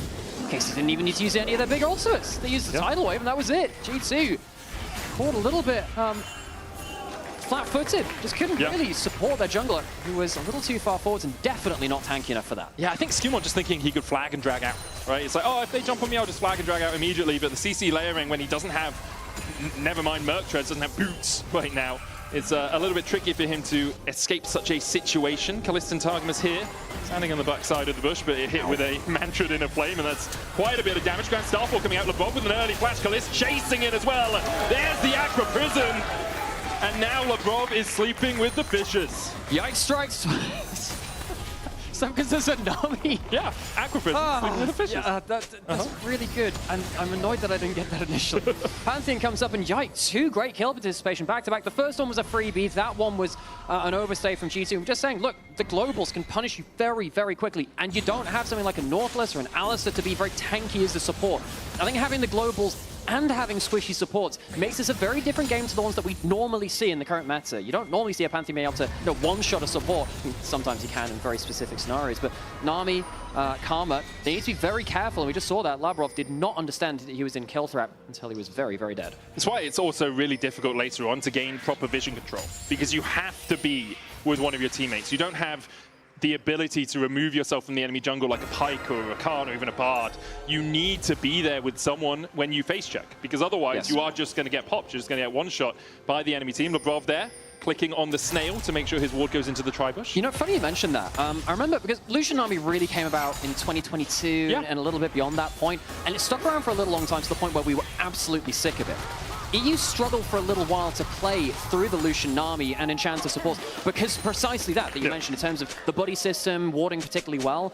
Lucian Nami, stuff like the Ezreal Karma applies to this too. You don't get to hard engage. You need to put a little bit of shallow vision, understand when you're in threat, and understand actually, look, their jungler's not there. I can jump forward. You do need to do that groundwork though, and like that, felt like Hans and Labrov didn't quite have the vision to see they were safe, or in that case, absolutely not. It also falls down to shallow vision doesn't work too well against a Pantheon or a Ryze or a Galio, right? Because you can get a ward here next to this tri-bush, but if he's at blue and he Grand Starfalls your face, it's like, oh, well, we couldn't see him. So you have to just be so cognizant. You shouldn't have gone in at all. Labrov looking for the chains here. Skumond's going to go in with a follow-up, and Kalist goes pop. The Cataclysm there just to seal the deal. Skumond takes it.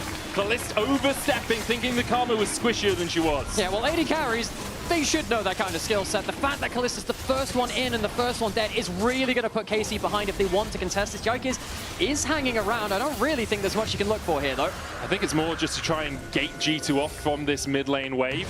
One plate will go over to Vladdy. Caps flashing for the Rune Prison. Broken Blade here as well. The Morning Mist, Dark Procession. Yike does have flash. He holds onto it for an absolute age as Skumond flags and drags in. The flash comes out from the enemy Pan. Okay, so no flash on the Pantheon. Caps uses own to buy that. G2 get a kill. They get Dragon. It's pretty good for them, all things said and done. Kind of gets some alone time on the tower, but it's not crazy. It's one place, and G2 across the map will earn a lot more than they give up for that one. And for Broken Blade, this is much more the state of affairs he wants in the top lane. First 2 games was down like a K at this point in game 1, maybe a little bit less than that, and then game 2 was 600 gold or so. Blade. Yeah, he was sure, he was struggling. He was down a K. Okay, yes, yeah. Keep going, keep going. Go. He was struggling in the first couple of games. Obviously, Yorick can patch over some of your laning weaknesses, but for the moment, he's very happy with how this sequence has been going. Bramble Vest early on Kana as well to try and reduce some of that healing that Broken Blade gets from the last rites and from his Maiden. Recalls coming out from the G2 bot lane.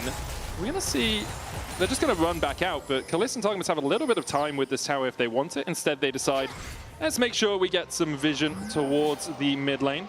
Yeah, Hansam was on a really good item breakpoint. As is Lavrov, you want to make sure you're topped up on HP and mana, make sure you can potentially outplay the next Pantheon ult coming through. Yike not having flash is actually quite important, means that if he does end up, fighting around the next Herald, something like that, you won't be able to completely confirm the full dive all the time. Don't always get to catch onto an Ezreal after your ultimate after that point. You can E away, keep himself safe. See the damage coming out from the Triforce there for Hansama. Lands an Essence Flux and then just absolutely chunks out Kalist with the auto attack, trying to put damage down onto Targamas as well. As you say, Rifthold up in a minute's time. Root onto Vladdy, he'll justice punch his way to safety. And I wonder if we'll see these 2 teams contesting around that Herald. Last time we had a fight up towards that top side, it was KC who came out on top. Skumond getting 1 shot. I think KC should contest it, and again, we kind of saw this a little bit earlier when we saw it on the Sivir. The terrain is much better for them when they are up on that kind of top side. You can kind of force G2 to play against these walls. You've got some hard engage you can work with the Gnar, really using that terrain well. That's the objective you'd like to play towards, because you can, again, just use that geography to your favor. And G2 can decide not to play around it as well. They have their dragon stacking. Cloud Soul, the one that the dish we have been dealt this game, and be okay just constantly farming up. Cap's got his Rod of Ages. On the other side, Vladdy with a Hollow Radiance already complete. Kana still waiting on that first completed item and is down to half HP as the ghouls chase him down. Ow. Yeah, again, see he's stopped off the Bramble Vest, who doesn't have as much gold in pocket. Broken Blade can do the same, getting those tier 2 boots. Neither of them quite on that first item just yet. And yeah, you mentioned that Cloud Soul. This is the kind of game where a Cloud Soul can really change the game. There isn't that much hard engage because you've got the Nami and the Karma. You do have a bit, of course, but it does mean you can outspace it a fair amount. Yike waiting in the wings. Does have his ultimate if things get really spicy, but I think he's just here to shepherd the wave in. BB TP's up towards the top side. Both the top laners now completing that Trinity Force.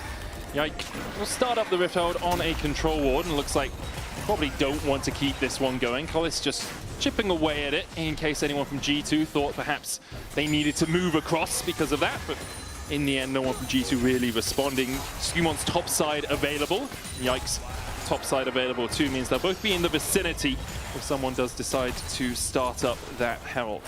Neither team's got massive vision into the enemy jungle. G2 has a bit on the bot side, but of course the fight's coming up into the top side right now, so it means that both teams have to be quite wary again of those globals. And it's the difference. Game 1, Game 2, we saw Skumond and Labrov, we saw Yike and Targamas walking in, getting vision, putting the wards deeper into the enemy jungle. Here, no one has any of that deep vision. Is also superficial because neither of the supports can walk up by themselves. They're so scared of just being caught out. Yeah, and I'm really going to echo something that Vedi said on the last desk. I'm just happy to see 2 great teams here in Europe butting heads against each other in a series like this. This is now much more of an even game, I think, and I think the comps are a little bit more even too. I think the aggressive comps earlier in the series really struggled to land the success they wanted to. G2 choosing not to contest the Herald. KC will get it uncontested. G2 throw an Ezreal ult out. A little bit off that. I mean, an easy take from KC. Didn't have vision in the pit. I don't really blame him for aiming it for where the Rifthold usually is. But G2 here giving up the time it takes to take Rifthold or to contest it, to get out onto the map first and try and get some of that vision we've been talking about. You can see Labrov, knowing the enemy was on the Rifthold for a while, can step in a little bit less perturbed than he would have been usually. Gets a couple of wards behind that Dragon Pit. And now we get the Dragon up and available.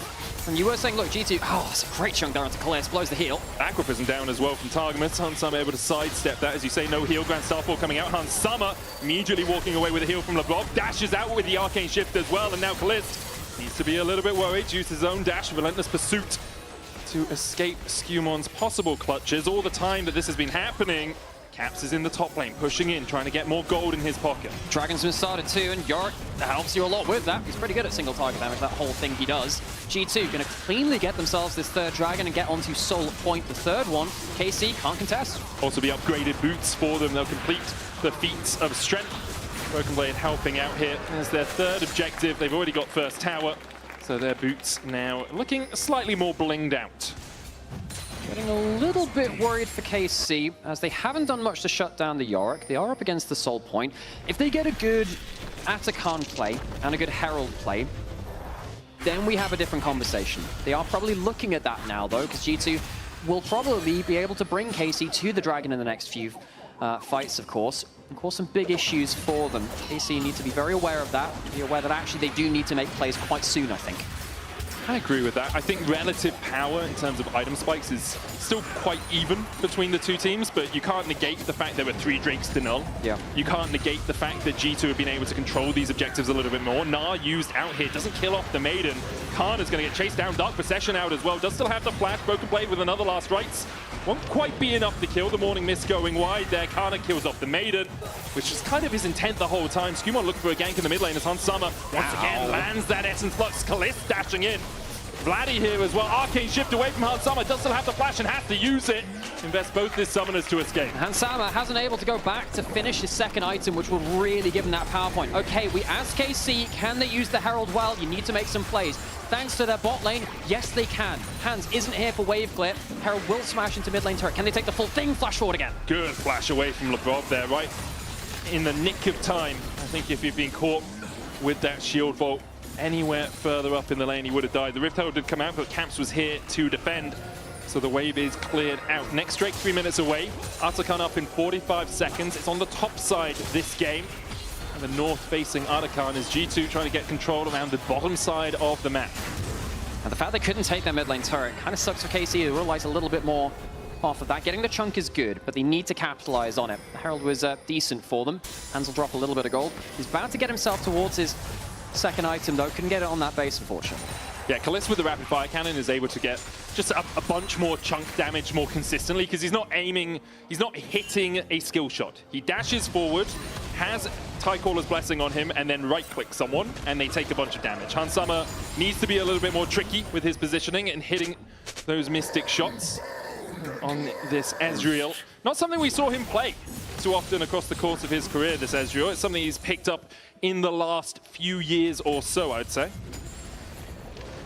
But he's doing pretty well on it here from the laning phase, and doing a decent job. 10 games all time before this. No, this year. This year, that's the one, right? I didn't read the thing at the bottom. No worries. Doesn't it? Yeah, wow, almost like you should read the graphics. But it was something that he was seen as not having in his arsenal for a very long time, and this year has begun to change that narrative, I would say. 7-3. Obviously, G2 having a really generally good year. Yes, they haven't won a split, but they've been in both finals and now are fighting to get to Madrid and to Worlds. So obviously you have to take that with a pinch of salt. As Caps just opens up on Kana.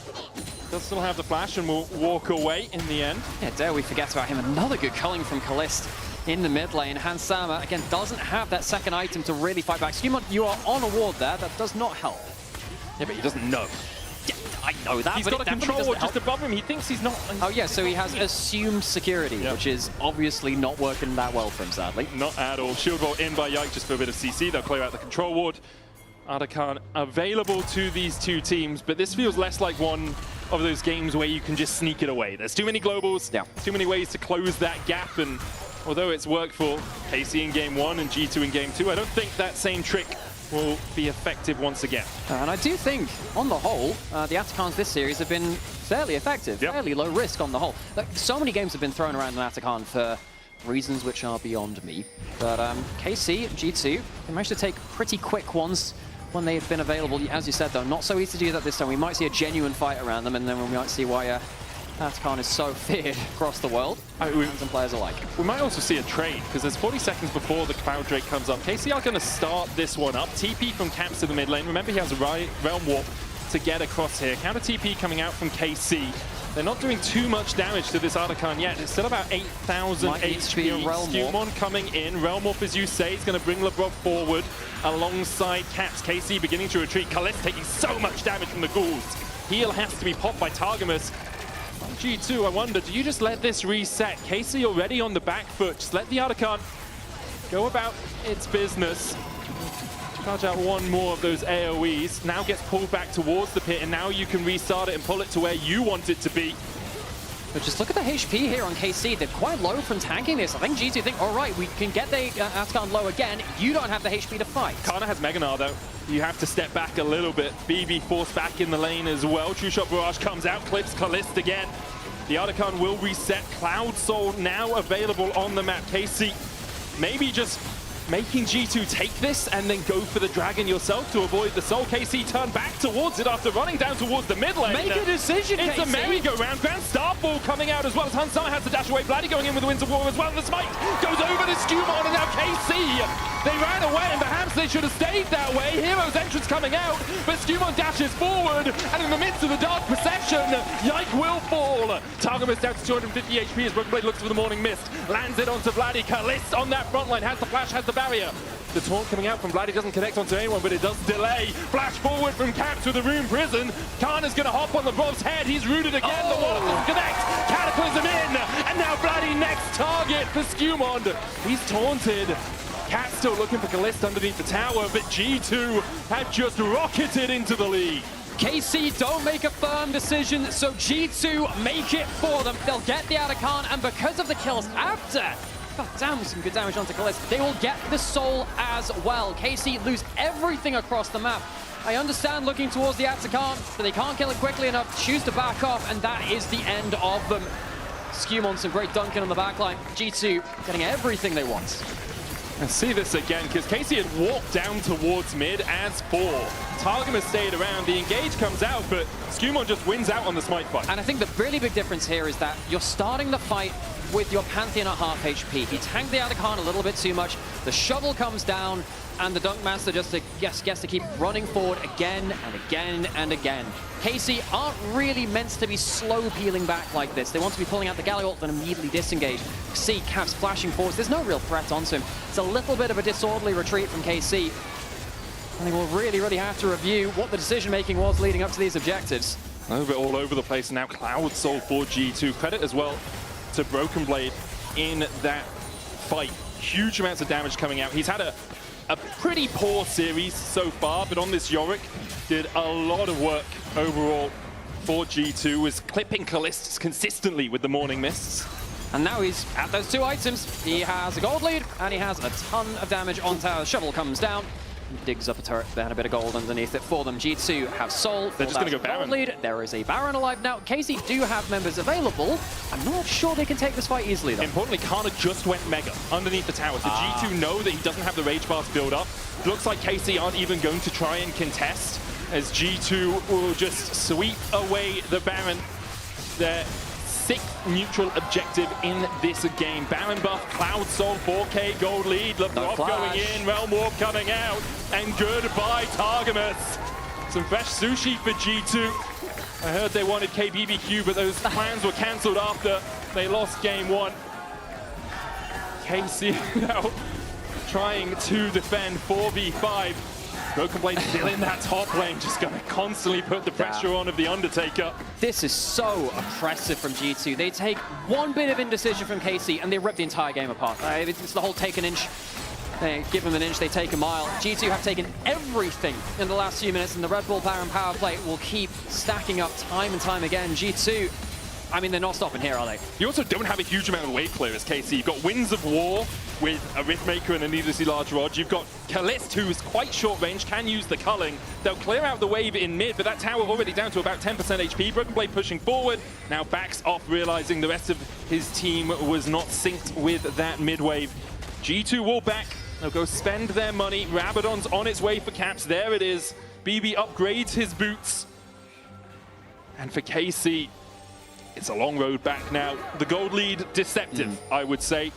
With a Cloud Soul, with an Artican, you're looking more at 10k, the advantage overall, rather than just that 4.1 that's on the screen. And it's not like you outscale. I'd argue you've hit the peak of your team comp, which is, 2 items on the Lucian. Yes, they do scale like any AD carry does, but you're against a Ryze, which has got the death cap, as you mentioned. The Yorick will start to really take over the game in a side lane now. The Gnar is not in a position to cleanly deal with that. KC are hoping on an Elder Flip and a Dream. That's what they're hoping for right now. They need to somehow set up for this objective. Hope that G2 make a mistake. Perhaps they can use the global of the Pantheon into the Galio. They haven't really used that effectively this game. 1 or 2 kills in the early game, but besides that, not that much value. I'd argue the Realm Warp has been the best used global in the game. I think one of the issues for KC is when you're in this sort of position, you want a support that can get behind enemy lines and get a couple of wards down. And Nami just isn't the person to do that. They're going to go towards the mid lane, looking for Broken Blade, who walks away from Vlad. He's still stunned up with the Winds of War. Last Right's going to heal him up a little bit, but there is the kill for Kana. G2, meanwhile, pushing through that bot side. Hero's Entrance still available for KC Teleport. if they want to go for more. As you say, TP behind. Vladdy looking for the flank play here. He's going to be on his lonesome for a second. Second TP coming out from Kana, who has the Mega Gnar. Unsummer dives onto Kalista. He's the Carling, misses the Mystic shot. Targamas forced away as well. There's the Hero's Entrance. Kana on Caps. The Realm Warp trying to get him out, but Caps goes down. Vladdy surviving for an absolute age. Escumon looks for the engage, dodges away from the taunt, gets the knockup with a flag and drag. Will G2 go for more? It's a 3v4 in KC's favor. In a flame on Targamas. Escumon stepping forward onto Yike. Kalista on his way back out. Targamas almost falling, gets taken out by the auto attack from Hans Summer. Kana dashing away. Yike trying to kill off LeBron, but the inner flame not enough. Kalista will find him with a double tap to his heart. A good double knockup coming out from Escumon. Kalista dies as well. For a second, it looked like KC had a fingertip back in the game, but G2 closed the door on their fingers. KC, you can take as many teleports as you want. It's not getting you the angle into that fight. G2, they lose the Yorick, and it does not matter squat. G2 continue their way towards the Nexus. Kana trying to get back to his base somehow, somewhere, but he just can't do it. Scumon's going to chase him out, and G2, for the first time in the series, will take a lead. They are 1 win away from Madrid, 1 win away from their 9th Worlds out of 10. The Samurai Sword strikes twice in the series, perhaps a third to follow. KC would like to very, very much stop that from happening. Fell behind after that series of plays around those big objectives, and G2 tore them apart. And they did. We're going to game 5 after this break. Don't you dare go anywhere.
Red Bull gives you wings.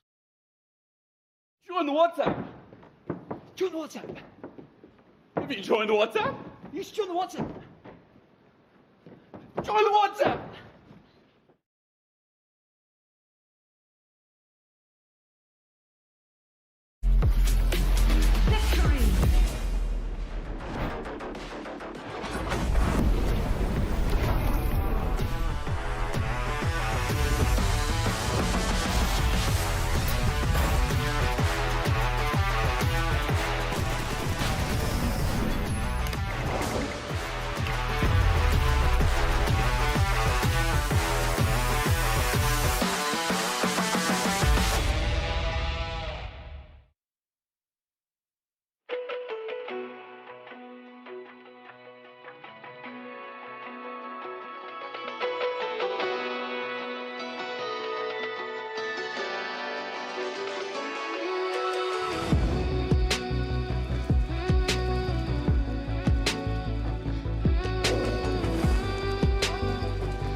feel my pain. My soul is yours, two souls the same. With you I'm everything. You never asked me to change a thing. They set our world on fire, but our hearts will burn for miles. I see your beauty shine, you radiate with light. Our hearts dancing blind, you're one of a kind.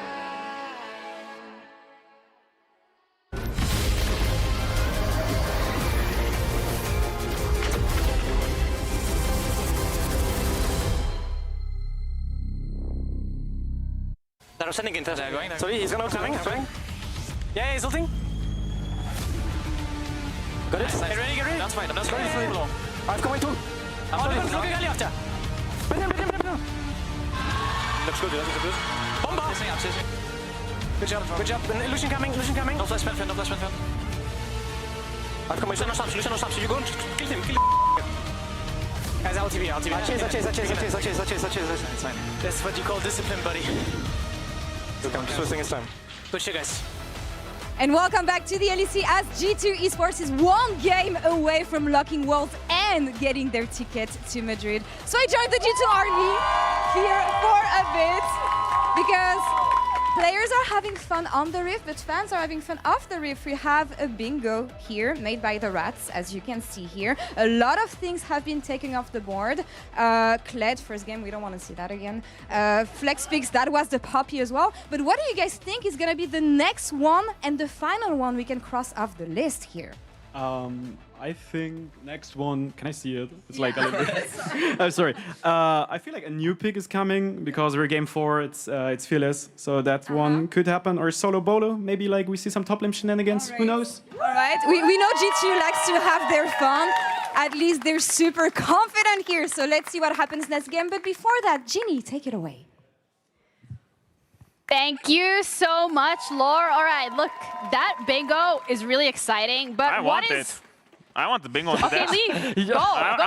I will find that fan and I will steal his bingo. We're all gonna play. Like, why do they get to have fun? You mean borrow it without asking and then not returning it? Because like stealing is like a little bit. Yeah, that's a little bit illegal, but it's fine. Can we be ethical? Yes. Thank you. Thank you so much. Pretty much like G2's draft in game 1. That was also illegal. Whoa! Wow. Either way, you know what? Let's break that down. Let's look at the drafts. Let's look at this game 3 here in the series because G2 have really set them up very solidly with this one. And there was this one specific pick, you know, that I was looking at, Vedi, and as a serial EU enjoyer, you've seen it all at this point. No, I certainly have. And like the drafts, there's a lot to talk about, but there's one thing in particular that really stands out. And why is that? Well, fortunately, our production team have prepared for us a graphic to better illustrate what it is that I'm talking about. Can I present to the audience at home what we describe as EU Lucian? Look at this. EU Lucian. It's something. Now, would I blame Kalist exclusively? Absolutely not. Do I think that he is the problem? No. But can we all agree that perhaps EU Lucian needs to go? Odoamne, would you agree? Yeah, this champ is ass. I mean, so the thing is, everyone's still dreaming of the times where Lucian was this OP champion. You know, you have this fantasy that, oh, I'm picking Lucian. I have Nami in my team. I'm going to dash on the mid lane and someone's going to die. Yeah, that's not happening anymore, you know? Yes, someone does die, but it's not the other person. Usually the Lucian that dies, you know? But that's just, we don't talk about that. It's one of these picks where you really need a lot of time to ramp up. And honestly, I don't really blame KC for trying it because I do feel like you're in dangerous territory where you're in game 3 Fearless, game 4 Fearless, melee supports are out, you kind of have to start cooking, and that's why everything kind of starts going wonky, and you do need to bring out the desperate situation, Lucian, that, you know, it's way too desperate. Because obviously we're having a bit of fun here, right? But we were talking about in this game, it felt like that KC were just very limited in their options. And especially when we see the Atakan fight that kind of just cemented the game, it felt like that it was so difficult for KC to actually really get any setups around these objectives specifically. Well, it was more so a tale for both of these teams because I feel like when you don't have a lot of engaged tools, well, as we can see the Atakan dance happening right now, is that usually you have this team that, you know, tanks Atakan, the other one swoops in, steals the objective. But this is the first time where I see, you know, the other team taking it over. Okay, now it's your Atakan about like 3 or 4 times, you know, because at some point, KC is running to mid lane, G2 thinks that it's just for free. Now they're jumping back in with Pantheon at the same time. So this is just to showcase that silent prio is most important. That's the biggest segue that I can say is the silent prio is just most important because we reached this point in the series where it just feels so incredibly hard for one team to, you know, find proper ways to convert this lead because you just don't have enough tools. As we can see, the replay is still going, and that's the whole point of it, to be ridiculously long over how hard it actually is to get objectives. Didn't you want to teach us like yeah, it very much felt like a dance where it's like you put your left foot in, and then you take your left foot out, and then you put your left foot in, and then you take your left foot out, and then you put your left foot in, and then you take your left foot out, and then you get Jarvan ulted in the face, and then you die. So like, it definitely felt like that it was a dance where neither team really wanted to take that right foot in approach, right? And as Odo highlighted, their foot is broken, they're handicapped, they can't really like put it forward anymore. It's obviously very difficult with the compositions that they do have, but in the end, it was G2 that pulled the trigger, and I think the way that they navigated around these fights was ultimately better than what we saw from KC. I think the pressure, I mean, naturally, it's really on now for KC. Being in this position, they're down a game. Drafting as the series goes on, I think has, throughout this year, always been a point of criticism for this team. We've often questioned, like, Kana's pool is often one that gets targeted, where we say, how many more champions does he have the later you go into the series? But I think that this is starting to expand across the roster, and this question is really starting to go, because with G2, that question rarely gets brought up. They've always got something. It doesn't always work, admittedly, but they've always got something prepared. And so the question for KC is, what will they show us now that can help them get back into this series and bring us to a game 5? Yeah, we need that creativity. We need those drafts to be on point, and they pick red side. So any specific game plan that you think here would actually allow them to equalize it? Well, the thing is, now we reach the point where the red side, I believe, is a little bit stronger just because you can get counter picks, you can get, you know, lane prio, because as we saw how important it was in this game 3. So honestly, it's a little bit more of a challenge to make the whole team comp fit, because we saw it from G2 in game 1 where they had all the options and it still fell apart. So now the question is, how much prio can you get through your picks and how much you can, you know, navigate this whole drafting sequence to still have a cohesive team comp? That's the question that they're going to have to answer in this game, because this is their final shot to equalize it. G2 looking at a straight ticket to Worlds and the Madrid finals, looking to win a trophy this year here in the LEC. But can they do it in a 3-1 fashion? We'll find out with our casters, Medic and Nymera. I've lost real name privileges. I'm sorry, man. I brought you down to my level as we get ready for game 4 of this best of 5.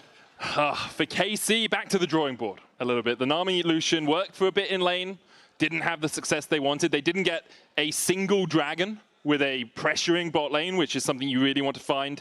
Didn't really have as much impact from the other roles as they would like either. For G2, it was a bit of an up and down game. There were a few moments of failure, but then after they started stacking those Drakes and getting the pressure through the mid lane, they were in a very strong position. And as soon as you saw openings for the Jarvan, Skewmond went a Duncan. It's really easy to forget. This guy's on his debut year in LEC. I think he's been fantastic in this split, and he's shown a lot of good gameplay in this series so far.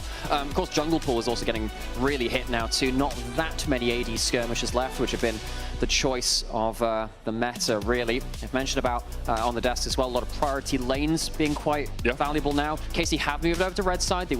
They'll be able to get that counter picking, and that does mean potentially our bans change a little bit too.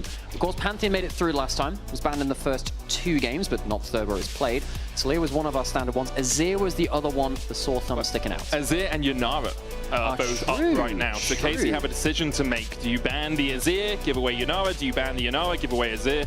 I think, although Kalista's had some... Do you leave both up? He's had some mistakes.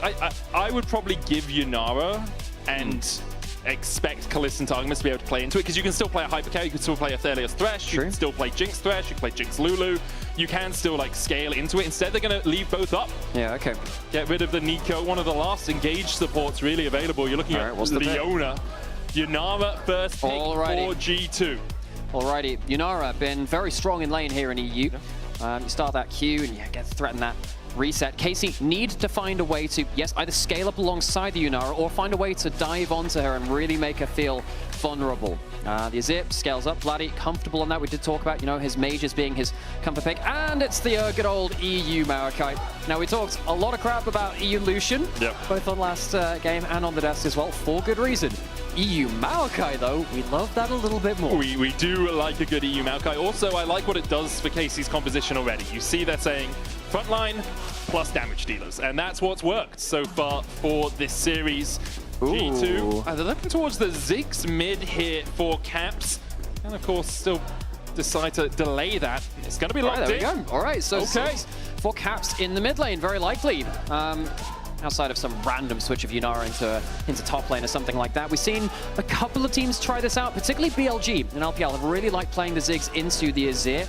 I think for a number of years, teams were really reticent to pick this up. It has been a good pick into Azir for a while. One of the ways you beat Azir is to slightly outrange him, poke him off the place, and you can't exactly sustain up that. They have themselves a strong front line as well. Both teams figuring out what we found out in the first 2 games. Strong front line, long range, scaling back line.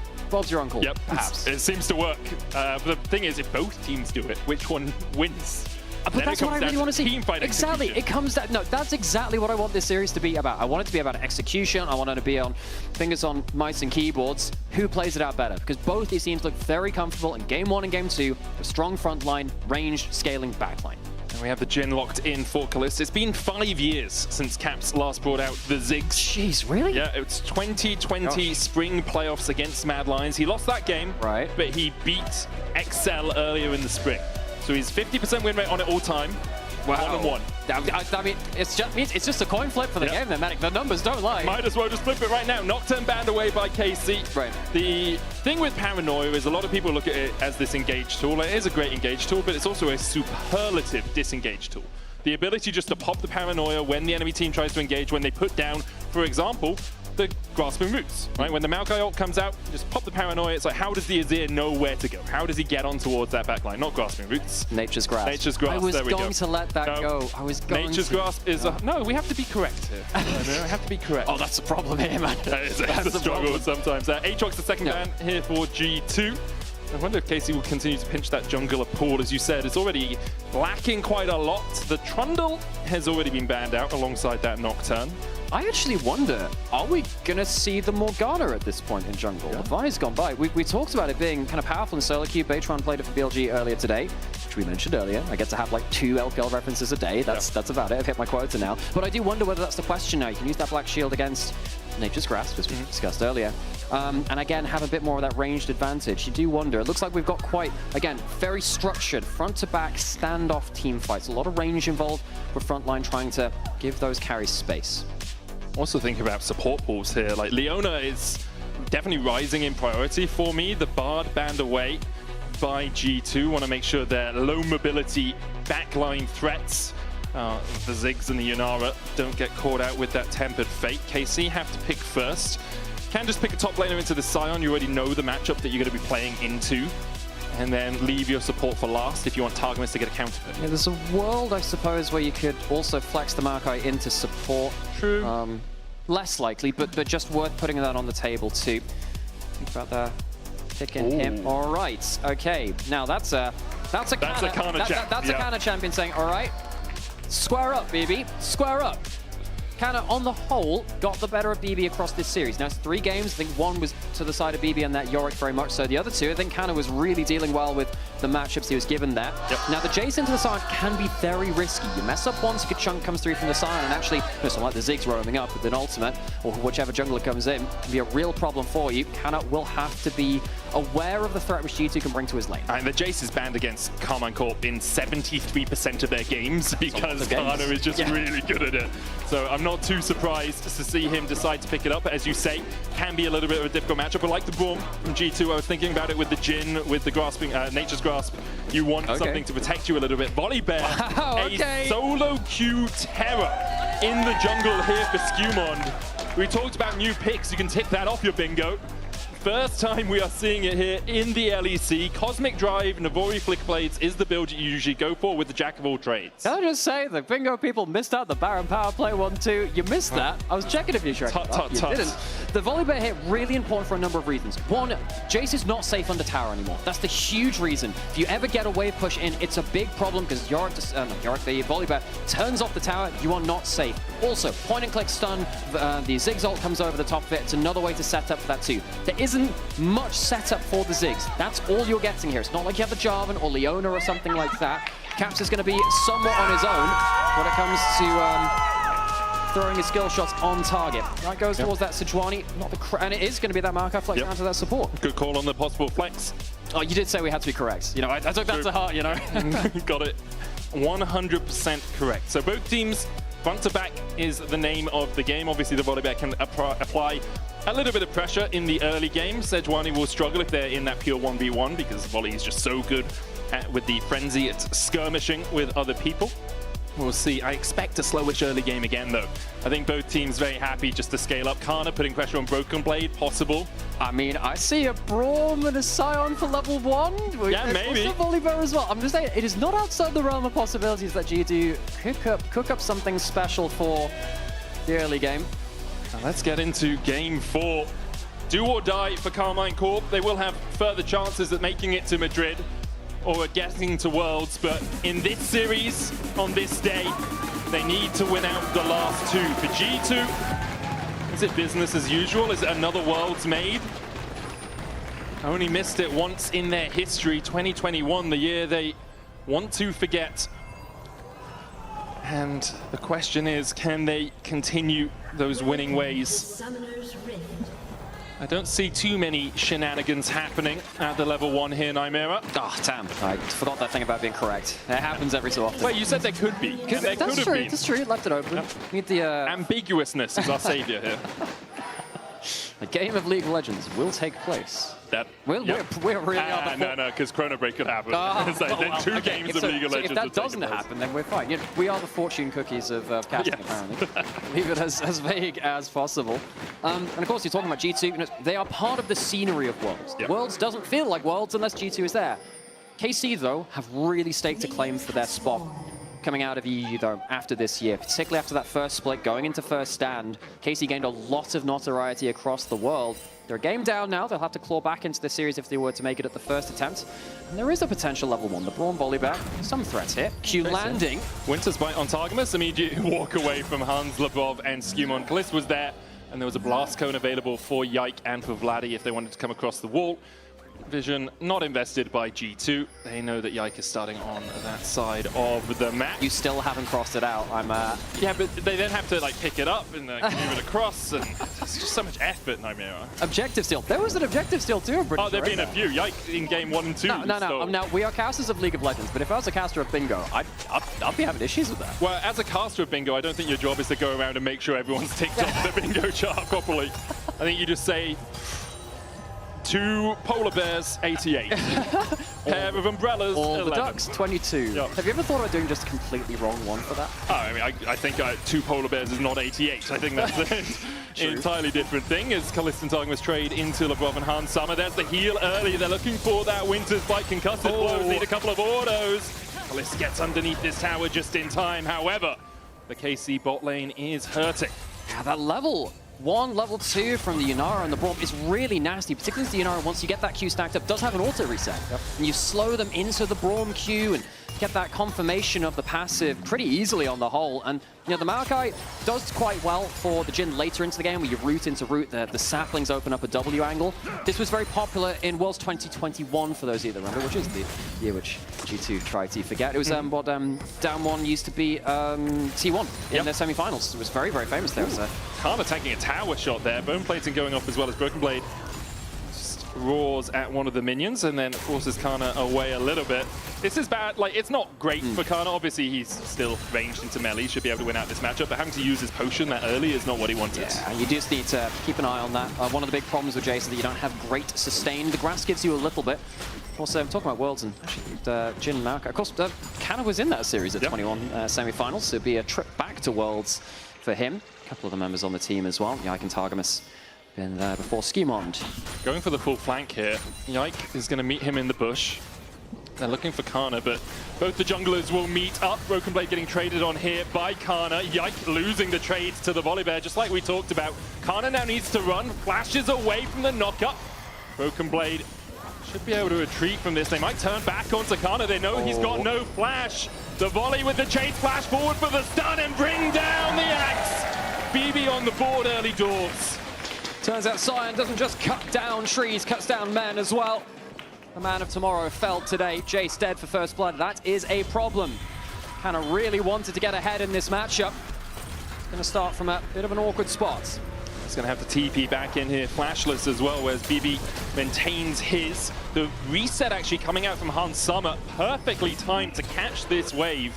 So no minions going to be lost here for G2. Broken Blade catches the bot side. This is earlier than we have been seeing it. Usually happens in about 3 minutes time, but it seems like G2 are very happy to put BB in a 2v1 if needs be. But look at the way the wave is set up as well. When you go for a lane swap, you want to meet the wave right at your tower so you can catch it right about here. They do that on both sides of the map. Typically you get that set up for one side of it, but because of the death in top side while Kana was trying to crash it in, means that Hans can pick it up at the tower. On the other side, BB does the same on the bot side of the map. So G2 getting a good amount from both of them, and they get to choose what they do with the waves. If you have the wave on your side, typically you can set up for a slow crash, but you can also try and freeze it out if the situation's right as well. What it means though is G2 get the choice, and that's the important thing.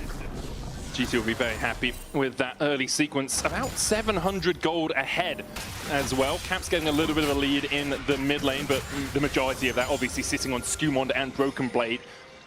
There's a dragon up in this bot side, but I don't think either team's really going to want to play around it too early on. You're undermanned on this side of the map right now, with your bot lanes being up towards top. Labrov getting a bit of vision in towards the enemy jungle, and you can see the pings from KC being like, we're not quite sure where he is. It's probably around mid right now, so step back, Vladdy, be wary. Again, Labrov is, man, this is true support gameplay. He catches the bot wave to make sure Broken Blade doesn't lose any minions. He then catches the mid wave to make sure Caps doesn't lose any minions. And then he shepherds Skimond into the jungle to steal away these razor beaks. It just reminds me of, you know, back in the day, back in like 2013, 2014, where you get more tower kills than champion kills. Like, oh man, the rotations, that's the gameplay we're here for. This feels like the more modern nature of it. It's all about catching waves at certain points and holding it for your teammates. This is a connoisseur's game of League of Legends at points. We went from supports not getting any gold because they had to spend it all on wards and such, to now supports not getting any gold because they're never near the minions to actually last hit them. Isn't that arguably worse? Because it's just so tantalizingly close, and yet it's not Please let me auto this minion. The Drake, though, taken by KC, knowing there was an investment in the top side by G2, so they do get themselves on the board in terms of neutral objectives. And for now, they'll be okay with that. They are bleeding a little bit across the map, but it's nothing too consequential, especially since they do scale well into this game. Jace Shock Blast, you've got the Azir, you've got Jhin, who can do damage, even though I know a lot of you think he can't. See the slow there onto Targamas. They go for Kalist. There's the stun. Immediately cleanses and gets the heal from Targamas as well. The root coming out from the tree. Dodges away from the stun and steps back in. Yike was just around the corner in the tri-bush, decides against going any further. And again, just look, they get to choose where the wave is. They choose, look, we're going to hold it here, take a good trade, and then we can push out when you have to recall. This is what happens when lane swaps go well, and you get the choice of where your lanes are. That is, you know, a minute or two in the making at points, and I think that G2 do very well there. You know, Kalist blows the cleanse, will be able to get that wave at turret. You see the threat. G2 having the choice of what they do with the waves is what makes that important. Looks like it's going to be back up towards the top side for Hans Summer. Has hit that level 6, can transcend himself. Broken Blade, no TP, so he's going to lose a couple of minions to this tower. Just having a quick look to see what Kana was maxing second there. Sion ult. Who needs to teleport? Unstoppable. He'll still lose a couple of minions. One. He did lose it. He'll come back in and get it. That's one. Okay, look, man. We're really trying. Betty would never do this to me. I'm just saying. Look, our voices are very similar. That is true, actually. People probably think it's a Medi cast right now. So, Broken Blade will just push out that bot wave. I was looking, we had some information from Odo that often Jaces will max E second against the Sion. I think he's maxing W second because E gives you more percentage HP damage. And you can see it is W second for him. Yeah, I think in this case, I think, you know, you're eventually going to transition to a role where you're much more about being backline DPS and being ranged, so I suppose it's less about the individual matchup. We, I guess, very basically kind of think about the matchup there. KC will want to really, at some point, group up long-range Jhin and the Jace. These can't really poke in the way that he'd want to. It's basically going to be random Braum Qs, and then something like the Ziggs trying to contest the poke. Broken Blade was on the wrong side of Kana there for a second, trades back into him. Yike is waiting by the tower to see if perhaps something materialized, but nothing will. He will just be able to catch the wave, and Kana tanks another tower shot. I do wonder as well if after losing that first blood, Kana was like, there's no real point trying to win the lane as effectively as I could, because I'm not going to be as useful into this Scion that already has a 300 gold lead on me. Yeah, especially once you get that first good back. Yeah. Sometimes it snowballs from there. Top lane can often be decided by a good first back at points. And we did say G2 managed the lane swap very well. I will say, no, it's a good lead, 1,000, getting corrupts as well.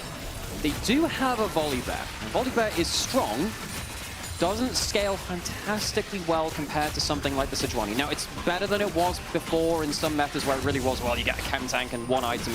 That's really what you achieve in the game. Actually, Yike could go for a... Yeah, Skewmon used the smite here, and Yike knows... Oh no, he does steal it. It's just Skewmon gets the credit because he got 2 or 3. What happens is, when someone gets 2 out of the 3, it doesn't matter who kills the last one, it will always show up as the person who killed the 2. So it's like, oh, his Volibear comes up on the kill feed. No, he doesn't get the 3rd one, he just gets 2 out of the 3. It was a good ward on the grubs though, meaning that they saw Skewmon use the smite on the second grub. Yike knew he could jump in, smite it away, and just Arctic Assault out of the fight. For the moment, still a small lead for G2 overall. Where are we getting that from? Mostly in the jungle. You can see Skewmon has about a 10 CS lead. There's a little bit in mid and bot lane as well, because the lane swaps have, as you've said, been played just that little bit better, as Hansama tried to get onto Kalist, but doesn't quite have the damage to take him down yet without a first completed item. Does mean that he's completely locked under turret. Needs to be a little bit afraid. He technically does have ult, does have flash. No barrier on Kalist. Needs to be a little bit careful there. Dragon now in a minute. Might see a contest over this one. Cap's getting a shove in here, going for the Blackfire on the Ziggs. We sometimes see the Ludens. We've seen a drop-off in Seraphs. Thankfully, I think Orcs somewhere out there. You know, blessing the Ziggs gods that less people are building Seraphs nowadays. Wants to be good DPS. Now, the Ziggs does need to actually hit a lot of skill shots. There is less point-and-click CC than something like the Leona, Rakan, Nautilus kind of combos we often see the Ziggs with, regardless of whether he's in bot lane or in mid lane. So keep an eye on the skill shot accuracy from Caps, actually. Yeah, keep an eye on that Mega Inferno Bomb as well. Because what you tend to see is someone locked up with Concussive Blows or Cyano, and then Mega Inferno Bomb just on their face. And it's like, you can flash away from this, but then you burn that Summoner just to get out of the big AoE DPS coming out from Caps. He's going E second as well for his max, the Hexplosive Minefield instead of the Satchel, which I do think we saw in the LCK. Maybe Chovy did it, I want to say. Can't remember the player, but I do remember a Twitter conversation about it. Orcs was very angry. That's what I tend to remember about those sorts of situations. Might not have been Chovy, but we did see it recently as G2 set up around this bot side for the Drake. Hansama dodging away from the Deadly Flourish. Sun has both those summoners. In fact, pretty much all the summoners across the board are up. Those TPs in the top side not available, but Broken Blade's already across here. Kana's working his way down, just leaving base right now. G2 have already started the Dragon. AC might just give up the Ghost on this one. I think that's what they'll do. They got the first, they're okay with that. Chem taken by G2.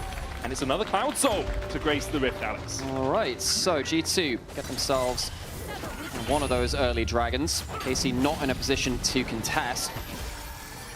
KC, quite interested to see how they approach the next couple of objectives. When do they feel like they're ready to fight? I think G2, they're actually already at that position now. We've got, you know, one item on the Unara, one item on the Ziggs, very long-range follow-up from that champion of the Ziggs too. Sion can start fights very effectively, and we're also in the point of power for the Volibear. First item, that Cosmic Drive, you mentioned the build earlier, stuff like the Flicker Blades likely coming in too. Real question for me will be when they choose to fight. Kalist taking a bad trade there. Glacial Fisher going wide. Kalist flashes and cleanses. Targamas stunned up as well. The Arc of Judgment sends him to meet his maker. Skewmon on the chase. No sums on Kalist. It's time for a Stormbringer. Doesn't even need the ult. Burns the flash instead. Hits him with the Thundering Smash, and that's 2 quick kills to G2. G2 hit their power spike. One item on these champions is deadly, and KC do not respect it quite enough. Unara starts to throw those prayer beads through them. Synod's in topside. And Stoppel Onslaught coming out. Decimating Smash. Oh, good knockback by Kana. Still going to be slow. Flash countered with a flash of his own. Kana heals up with the grass. Broken Blade can't look for anything more. A recall coming out from Kana. LeBron falling low here as the heal comes out. Tower falls to Caps. Vladdy on the chase. Yike trying to get in here as well. Has that Glacial Prison, but won't go for it. Currently a 3v4 in favor of G2. And KC just have to settle for the chip damage on the G2 players. I mean, that was a really intelligent roam over by Caps, knowing, okay, we just won the fight. I am a Ziggs. I can kill this tower. KC tried to punish, but sadly can't really get the real teeth into the fight there. Maybe Vladdy could have looked for a shuffle, but I think with Calist and Targamas down, it would have been very risky to do so. Can't find anything as revenge. This is a problem. G2 have hit their power spike. Have wave play from Ziggs too. KC don't have a response, and while I do think later into the game they have a very good team comp with good range, good team fighting potential with their tank frontliner Sejuani as well, they've just given up an awful lot now. G2 have a great lead to use as a platform for the next fight. Probably the largest early game lead we have seen in this series, almost 4K at 14 minutes. It's truly exploded in G2's favor, and you can see 1,000 gold lead on both Hans Summer and Skumon. Caps almost a K ahead. Kalist struggling to deal with this Yunara. You see why it has been banned out so often in the series, although it has been G2 doing the banning, not wanting to give it to KC as that first pick on blue side. KC quite significantly far behind in the bot lane matchup now. Of course, they've moved into mid lane. At some point, KC are going to have to start grouping up and using their range advantage. That'll normally be around objectives. My worry is they've given up too much now. Yeah. That is my worry. They're going to have to somehow claw their way back into the game, giving up an objective or two. Perhaps doesn't look like that much now, but giving over Herald maybe opens up something like a Herald with a Volibear alt tower dive later on. They don't want to give this up too easily. But how do you really contest? You don't have completed items on your mid, on your AD carry. You've got Heart Steel. Cool, Yike's getting some stacks, and it will, if he gets enough, scale up through the game, but it's just not damage right now. Yumu's complete on Kana, but he's not there really to do too much right now. Can't even get through the shield on the Scion. And if you're KC, you're like, well, who usually carries us? Kana can be really good. Yike getting caught out. LeBron trying to flash forward. Stormbringer in from Skumon. And down goes Yike. G2. Hans Summer here as well. The curtains have opened. The wave not cleared out. Rift Herald coming down. It might just be a tier 2 here, Nymera. They have the Ziggs. It's the Herald Ziggs charge. They didn't respect the Volibear ult. It's going to be a huge inner turret push. There it goes. G2 might just try and shepherd this forward. LeBron could just ride it away. No, Kana says nope. Car's broken down. Need a replacement. What did Finn call it? Call the AAA quickly. The company car for... yeah. Honestly, that was fantastic.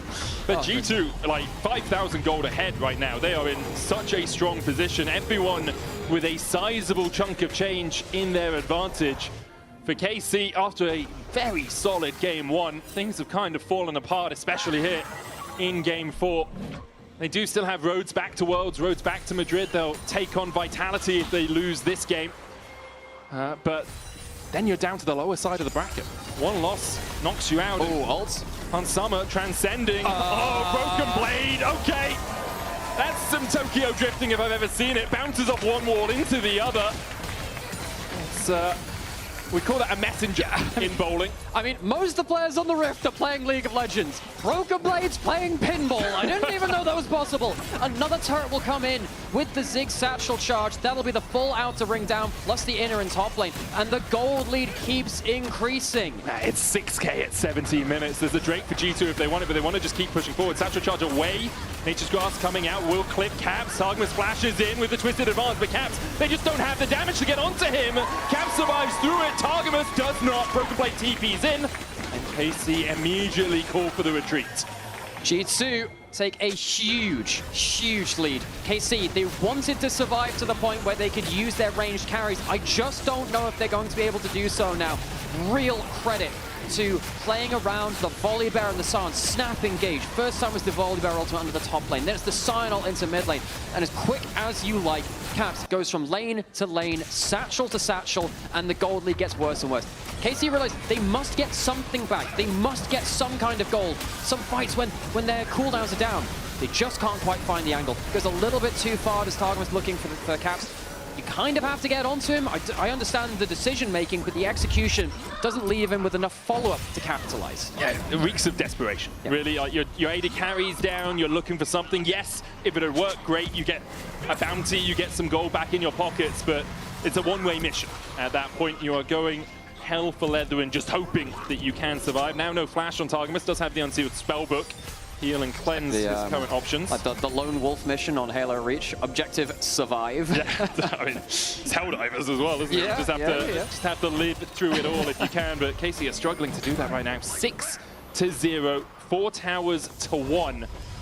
It is the most dominant early game we have seen so far this series. And a real credit to Hans and Lavrov too, who have used slight edges from the lane swap into the wave manipulation, into good trades, and then just breaking down this bot lane bit by bit. I think Hans and Lavrov did a great job of taking a small advantage, which we highlighted from that lane swap, and made it into something much, much more than that. G2, their snowballing instincts in this game have been really, really good. They got a reality check in game 1. I think that's important to them. The rest of the series has looked a lot more dominant. It definitely has. KC have had some solid signs throughout it, but you can see in this game, not too much to smile at. Yike closer to Lavrov than anyone on G2. Oof. A 2k disadvantage from his enemy jungler, who is the lowest gold apart from Lavrov's support on G2. Broken Blade pushing through mid. KC trying to defend. Vladdy looking for that next item in the top lane. There's a tower there with a bounty on it. He might just try and get a little bit of gold back in his pocket. But there's 2 items apiece on Hans Summer and on Caps. Broken Blade has 2 alongside it. Unstoppable Onslaught. Between the uprights, Kana flashes it. Lavrov looking at Glacial Fissure. Decimating Smash. And they just die. KC lose 2 in the blink of an eye. G2, that was disgusting. Blink and you miss it. 2 dead from KC. And the base comes crumbling down. The inhibitor turret falls. G2. This snowball is a snowball from hell. KC have not. All they do is get crushed by it. They can't stand. Often we talk about utter can't being an utter can't, but I think this time it is a fine prize for G2. They push through the inhibitor tower on the bottom side. They have an 8,000 gold lead 20 minutes into the game. Lavrov's going to try and keep Yike at bay. Maybe he can steal TP coming in from Vladdy. The curtain's open. Will there be an encore for KC, or is the show over? Curtain call, Hans Summer flashes away, Vladdy stand up, Hans Summer lives through it but dies afterwards. Vladdy still going on to Skewmod here, the flash away from Skewmod has the blast code, Brook Blade on the wrong side of the wall, Lavrov trying to retreat from Yike. Skewmod will be able to get away, Caps opens up onto Targamas, Lavrov coming back to rejoin with his team in the end. G2 to lose their AD carry just to Vladdy, but they won't lose much more. Kana stayed around, thought he could find something, Broken Blade will chase him out. Will G2 continue to chase in? Kana avoids the knock up there from Broken Blade by knocking him back, and in the end G2 will call off any further fight. That's about as good as it gets for KC, and it feels so bad for them because they get the AD carry, but nothing else. They still lose the Atacana. Reminder, their base was broken just before this too. The Jinot's not bad. They take a lot of HP off with the 4th shot. And Vladdy tries so hard to get onto Hans Sandwich. Does manage to just take him with a tiny bit of damage, which does enough. And luckily just survives. If he'd managed to sweep back the whole team, perhaps there'd been a little bit more that. I'd be lucky to survive at the end of that, actually. Yeah, it was the Leandri's burn. He just completed it after taking the top tier 1. So good item pickup there for Vladdy. KC have invested a lot into this Azir to get that. Yep. You know, he's even in gold. That has been at the cost of losing so much in the base, but at least it leads to something there. A lot of eggs put into the Vladdy basket, hoping that the Azir can somehow scale and carry.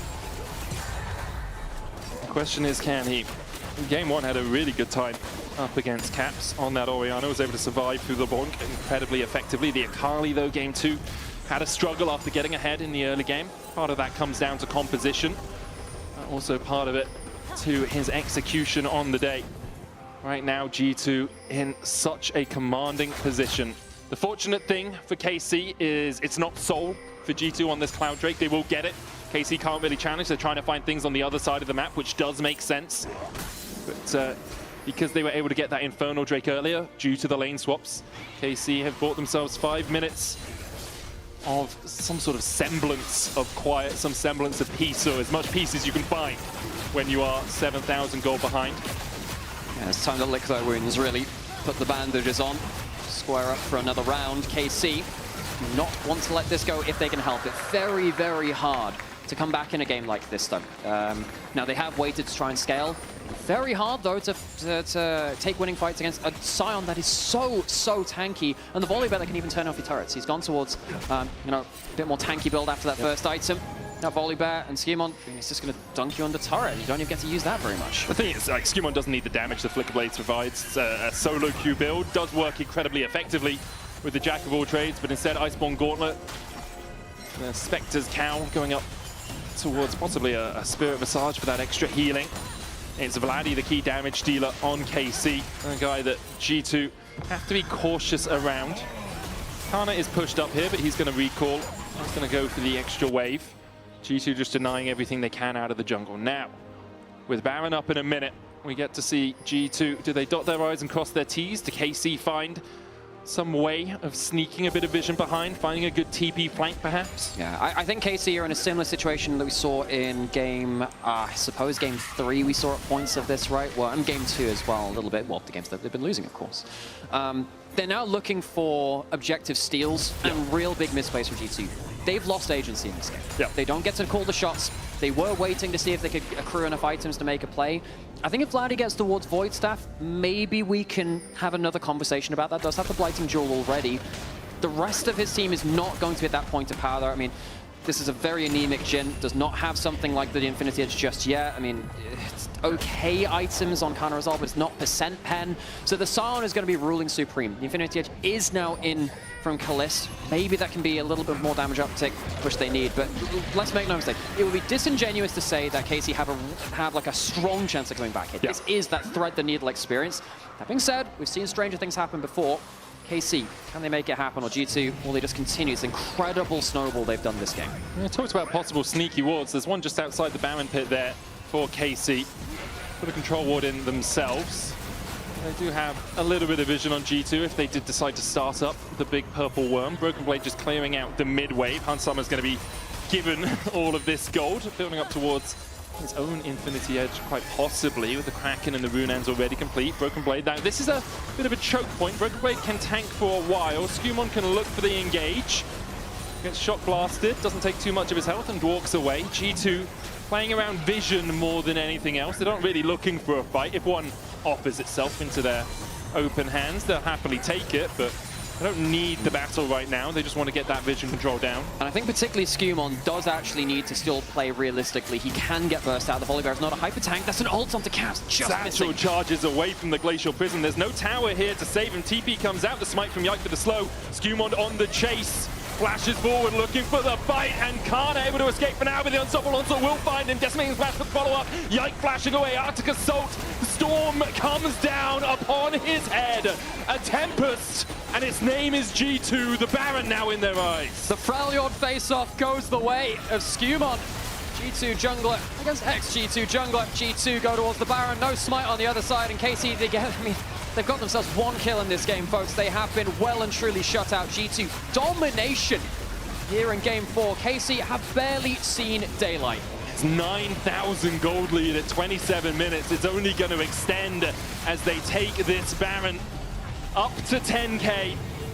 And for KC, that's a long, long way back into this game, into this series. Caps, so close. Great flash. Satchel into the flash, as you say, so close, but as soon as they don't catch him, they know they are in for a world of hurt. Realistically, KC have to play around slim margins. This is not a bad attempt. There is an isolated carry with frontline a little bit further away. That's as good as it gets. The fact that even that doesn't work is galling for KC. Great turnaround by the tanky members of G2.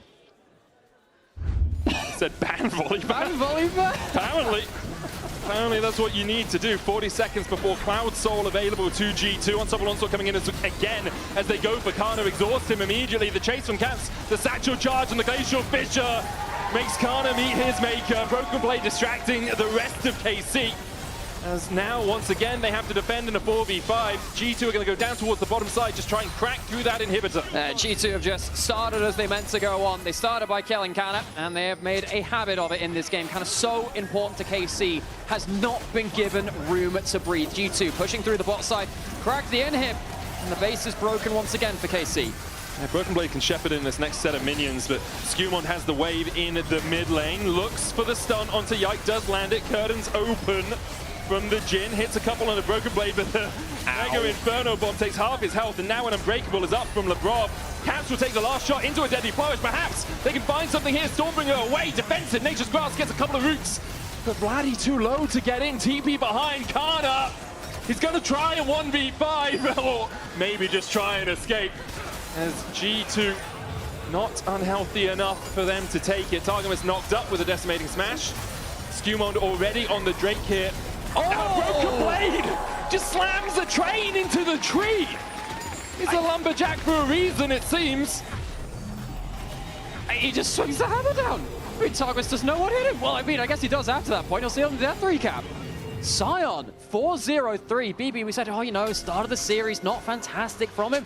He has slaughtered his opponents in this game. This Sion has taken over, and you know, G2, they have so often this regular season relied on BB and his individual advantages. BB currently actually on a 6-game win streak on Sion and LEC. It would extend this to 7 with a win here, and you know, there have been some, I guess, some complaints about him. Oh, just go back to meta. Well, he's done that now. How'd you like it? Jeez, this has been a strong game from him. It really has. I think apart from game 1 and perhaps game 2, the rest of the series has been really solid for him. Parts of game 2 was just the matchup, you know, pick Cassante deliberately for the team. And game 1 was a bit of a struggle bus. G2 now pushing through the top side, have the Cloud Soul at their backs, ushering them forward towards their Nexus. Unstoppable onslaught again. He finds Vladdy, not with a knockup. Vladdy has to flash away. Yike towards the bottom side. Lebrov gonna get hit with Glacial Prism, but Mikhail's himself there that has the cleanse effect from the Summoner Spellbook. And Yike just trying to clear out a bit of vision on the side. The ultimates, only one invested by KC, but their base in tatters. Flying scraps at most around them. Maybe they can farm up the super minions, but I don't think G2 is going to give them much of a respite. Look, it's tutorial League of Legends, folks. All 3 inhibs down. Soul claim from G2, Elder on the horizon. Baron, of course, in 2.5 minutes if the game even extends to that. KC are very much last life, last chance now. It felt like they've been on that deathbed for a little while. G2, all they need to do really is just capitalize on this game. What a clean game from G2. Yeah. They took a slight lead onto that top lane, that first blood, took a slight lead in the getting the waves in the right position in the lane swap, and they just haven't looked back. It's been play into play, snowball into snowball, the volley bear dives under the turret, Sion screaming like a hot rod across the map as well. In KC, they have run afoul of it. They have not been able to stand and fight. Yeah, just haven't been able to find really anything in this game, KC. 1 kill, 2 towers, and a Drake as G2 were swapping towards the top side. Now, though, March continues for G2. Looking at another Worlds qualification. KC, they still have more opportunities after this. Play up against Vitality, trying to get back to Madrid. Skumon's going to get the stun onto Yike. KC still trying to defend.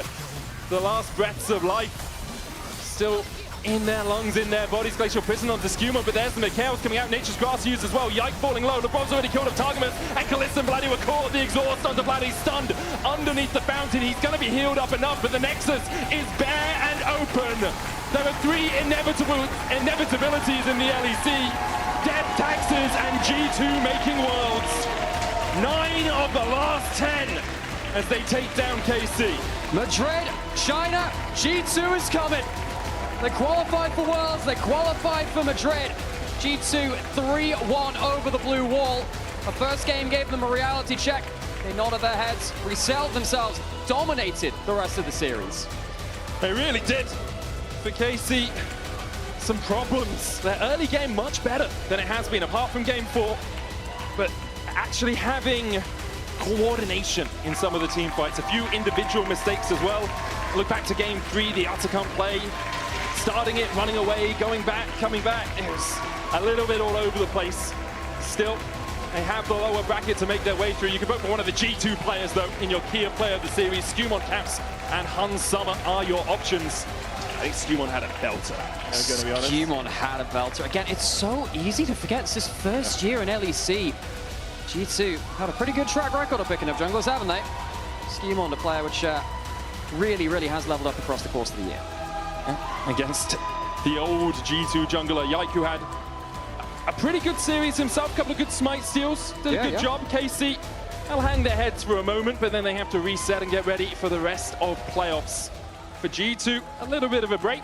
They make it to Madrid, and we'll see who their opposition are, because currently the chase is on. You've got KC, MKOI, Fnatic playing up against MKOI tomorrow. Obviously going to be a great series. Really looking forward to that one. And I think actually it gives us more information about the relative strengths of the groups. Yeah. Because G2 swept Fnatic. Like, that was not a close series. And then KC and MKOI were battling near the top of their side. So it's like, oh, G2 just the best and Fnatic are kind of equivalent to KC. Are Fnatic worse than KC and MKOI?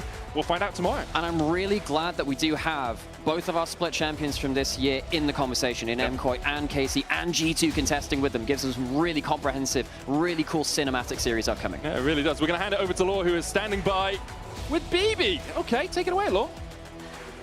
Thank you so much, guys. Not only BB, but the G2 Army is also joining us right now for the Marriott Bonvoy post-game check-in with Top Father. Thank you so much for joining me. How do you feel after this one? Feel very great. Back to Worlds, back to where we belong. We'll talk about Worlds a bit later, because I want to grill you on that a bit, especially given the last international events. First things first, Sion, last game into Jace. Maybe a risky champion? What makes you confident that you could pull this one off? Yeah, I mean, Sion is like very mechanically, like you need a lot of mechanics to play this champ. Sure. And also Canada just picked Jason to it, which was a bit weird. But I felt very happy about that. I think the last draft, shout out to all the coaching staff, was very good. I was very confident, guys. Come on, you know. Like, I mean, you're saying this, and it makes sense because checking stats, you have 100% win rate on Sion this year. Who are you, and what did you do with the Broken Blade? I used to know. Stop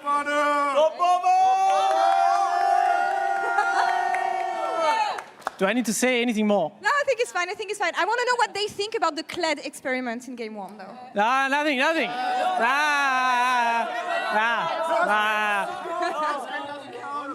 Maybe exactly. a bit too much cooking in the kitchen here, but yeah, right. No. For the memes, for the content. Wouldn't be a series for G2 if it wasn't for some content games. I was talking to Romain actually backstage, and for people who don't know this, BB is the one giving the pep talks to the team ahead of the series every time, as the captain he is. Exactly. What was the talk today? I can't share it. You know, it's private information. Might get out somewhere. But I will tell you, I motivate them. You know, you guys know it. Yeah. You know? No, I usually think about what we need to do today. Also, keep in mind emotional level. Some say I have a very high emotional IQ. You guys don't know me personally, but the people who do, they say that. Okay. Especially a very dear person to me said this. So yeah, very, very, very happy with the pep talks. All right. I say speeches. I like it better. Speeches. Okay, I'm so sorry about that. Yeah. It won't happen again. I think the speech was good today. Okay. To be fair. The speech sounded good. You guys won 3-1. That was pretty convincing. Thank you. So we're talking about making it to Worlds. Actually, maybe you can help me on something, because at MSI, I know Kajol had Tabe, Chovy, and Faker on his stream. Faker said that maybe we don't have the best generation of players. Chovy was saying that maybe we don't have the best draft. Tabe was saying that maybe we don't have the good enough discipline. I'm joking here because I can't believe my words saying this. But what do you think about all this? Is the region cooked? The region is not cooked until it's cooked. You know, we always find out at the end of the year. But until then, as long as there's delusion, there's hope. Is what people say. Why are you guys laughing?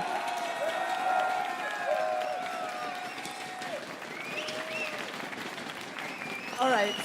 The Lulu is the Solulu until you guys make it to Worlds. Congrats on making it. Thank you very much. And we'll see you in Madrid as well. One more time, please, the G2 Army for Broken Blade. That's all for us here on this side of the stage. And I'm going to send it over to Jimmy in PGL.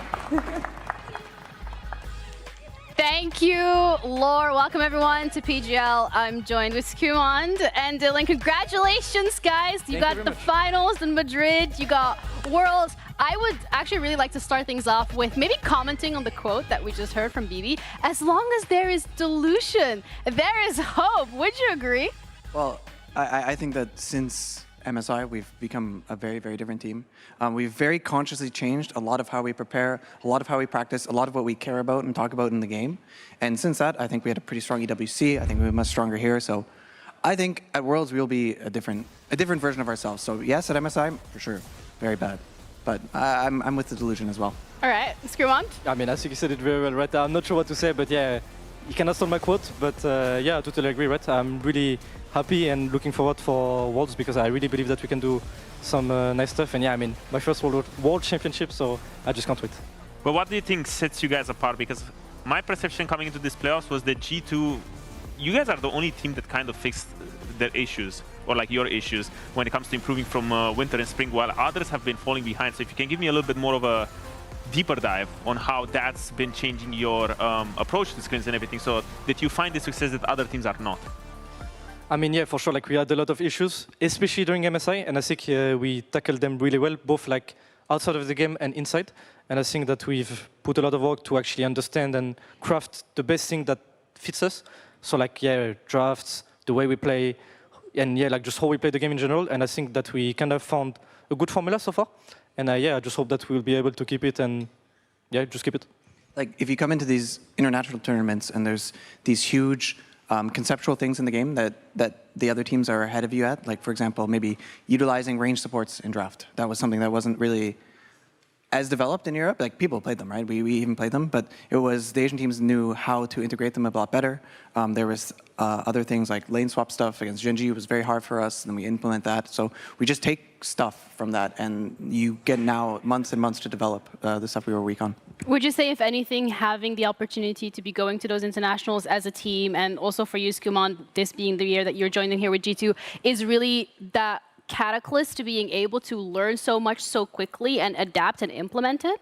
Oh yeah, definitely, for sure. Like as I said, yeah, I mean, we didn't come like really prepared, I guess, for MSI. I think, yeah, like we had a lot of issues, but yeah, like if we didn't have MSI, I don't think that we would have been like this good in summer, right? So like if we just finish our place, like a K-Cup, for example, I don't think we will be able to just like evolve way more, right, and faster. So I think, yeah, like these international experiences are really good, even though, yeah, like we just got stomped right in MSI, and it was like a really big disaster. But I think we had a lot of takeaways, and afterwards, yeah, for like even in WC, I think we did good, so yeah. Also, our Kia player of the series is going to be you as well, Scumon, yes, so congratulations for that. You just keep collecting the Ws here today. Yeah, thank you very much. I'm really happy. I would really like to kind of like cast back to G2 in general over the year that we've seen, because of course there was the roster change at the start of the year. There were a lot of questions, Dylan, in regards to how are they going to perform? Are they going to perform? Was this the right decision that we've made? And it would be really great to cast our minds back. I would like to talk about the bracket for winter and for spring, where you guys were so close yet not close enough. And this could have been a year where G2 closes things out without a trophy. Does that add a lot of pressure or maybe doubt as well? I think we have the most talent of any team in Europe, for sure. And I think we made against two different teams, right, through winners bracket both times to grand finals. So we showed in, like, even if it was a single elimination tournament, we'd have won both splits, right? So we can do it. I think we really had trouble putting it all together with regards to drafting and pressure and performing on the day, on both of those finals days. And I think MSI has we're just trying to take something from every split. And I think we're probably the favorites to win again this split. I think Koi maybe can do quite well as well, but we're hoping we can win this one. But Scumon, I want to bring it back to you a little bit, because I feel like ever since MSI, or when it comes to G2's glow up in summer, it's kind of been on you, I feel like. Well, obviously Labrov as well, but it's always been like you two working together. But I feel like now something is just clicking very, very well. Is it something that you have been, you know, maybe is it gameplay, or is it you stepping out of your comfort zone and having different responsibilities? Can you shed a little bit of light on that? I mean, kind of both, but I think most likely, yeah, like just stepping up and like actually having the good conclusions after our losses both in finals and MSI. And I think, yeah, we've put a lot of good work, me and Labrov, and I think it just shows during the games. I think we are way more connected and linked up during the games. And yeah, it just makes the game easier, right? Everybody can play their game. If we're playing like really aggressive, like type of champions, both in mid and bot, we're able to like to keep up the vision and make sure that everybody can pressure the map as much as they would. And yeah, I mean, I think we both did a great job regarding that. You guys did, and with that, again, you qualify for the international, you're going to Madrid. But you know, something crazy happened earlier as well in the year when we're casting our minds back to the doubts that people had against when it comes to G2, when it comes to these roster changes. Giotto specifically said something like really famous. Maybe we can roll that clip just to put it out there, refresh everybody's memory. Whenever we do, get it? Either way. All right, it should be coming up. There we go. Even though G2 is a sleeping giant, my hot take for this year is that they won't make it to Worlds. What? So I don't think G2 will make it to Worlds this year. I don't think they'll ramp up as well as other teams. Okay, Skimon, what you gotta say to that? Nah, I mean, like, nothing right. I mean, that was his take. I think, yeah, he was just delusional, and I mean, we showed that we are in Worlds, and no, yeah, like he can maybe still do it. Jax showed actually good performance, so yeah, I'm just curious to see what they do, and let's see if they can make it to Worlds as well. Well, as long as there's delusion, there's hope, yeah? Yeah. Well, either way, I mean, you guys have done really, really well. And GX, as you said, they are in that lower bracket. They still have to play one of the teams. But thoughts on tomorrow then, when it comes to MKOI, when it comes to Fnatic, what are we thinking? I thought, like, Fnatic, from playing them a bunch and seeing their games against us, I thought they were kind of cooked. But actually, they seem to be, we scrimming them a bit, they seem to be actually looking a lot stronger this week. Yep. So I think this one might be closer than I would have thought maybe a few weeks ago. So I would still give it to KOI. Like, they won last split, they won their group, so I think they're favorites, but I'm looking forward to see what happens. Dylan is pulling such a power move, you know, giving Fnatic fans just a little bit more hope ahead of their series. Oof. You gotta do what you gotta do. Again, hope. It's a dangerous thing, but it's something that we are running on here in EU regardless. Do you have a specific jungler you want to go up against, Scrimon, when it comes to MKOI, Fnatic? Who are you thinking? Wait, can you repeat, sorry? Is there a specific team you want to go up against from tomorrow's game? Yeah, I'll probably give it to KOI, and I kind of want them to win just for us to take our revenge, actually. I think, yeah, they're really good, and as Dylan said, I think actually Fnatic looked pretty strong as well in our scrims, so I'm really hyped to see their games. I think it's going to be like a really nice one. And yeah, I mean, I still put MKOI favorites, and I would like to play them to take our revenge. I love that. I just want to like let that sit for a little. You want the revenge against MKOI, so that's something to look forward to as well. But thoughts and opinions here, Odo, when it comes to, I mean, KC's performance as well. I mean, that first game, it looked a little cooked for you guys, and you guys did manage to make it, you know, a little bit of a comeback. I mean, you guys know it. That game one draft was something. Definitely reaching a bit with the LeBlanc Kled first 3 draft. Hey, I think when we get the kill on Orianna and Orianna starts dying, if Orianna just keeps dying that game, but she didn't. Actually, she really didn't. We really slowed down. We're definitely, I feel like we come into our series a bit slow sometimes. That's actually something that we've been working on. Mm-hmm. And I feel like maybe such a fast, aggressive draft in a game one probably wasn't the best strategic decision. I'm just happy that even though the game one went bad, we managed to win the rest of them pretty cleanly. It was great because, yeah, my expectation for this series today was that G2 was going to win, right? I even said I was even thinking 3-0 or 3-1. I think if they had the same adaptations that we had later in the series, would have been an easier game because just, again, G2, the team that has improved in KC, still, a lot of question marks. But yeah, for me, the more important one is tomorrow with MKOI Fnatic because winner of that game against G2 later on is going to be the spicy one of playoffs for me. I mean, everyone was looking forward to this one. This is the match of the week, so G2's next one is going to be the match of the week or the finals. What am I even saying at this point? I mean, again, congratulations. You guys really, really showed up today, and that is a very well-deserved win. G2, with that, advances to Worlds and guarantees themselves a spot in the finals. Tomorrow will determine their next opponent, as we're going to have MKOI going up against Fnatic, which will also determine who qualifies next for Worlds and finals in Madrid, of course. Kicks off tomorrow at 5 p.m. CEST. So thank you guys so much for joining us and have a good day.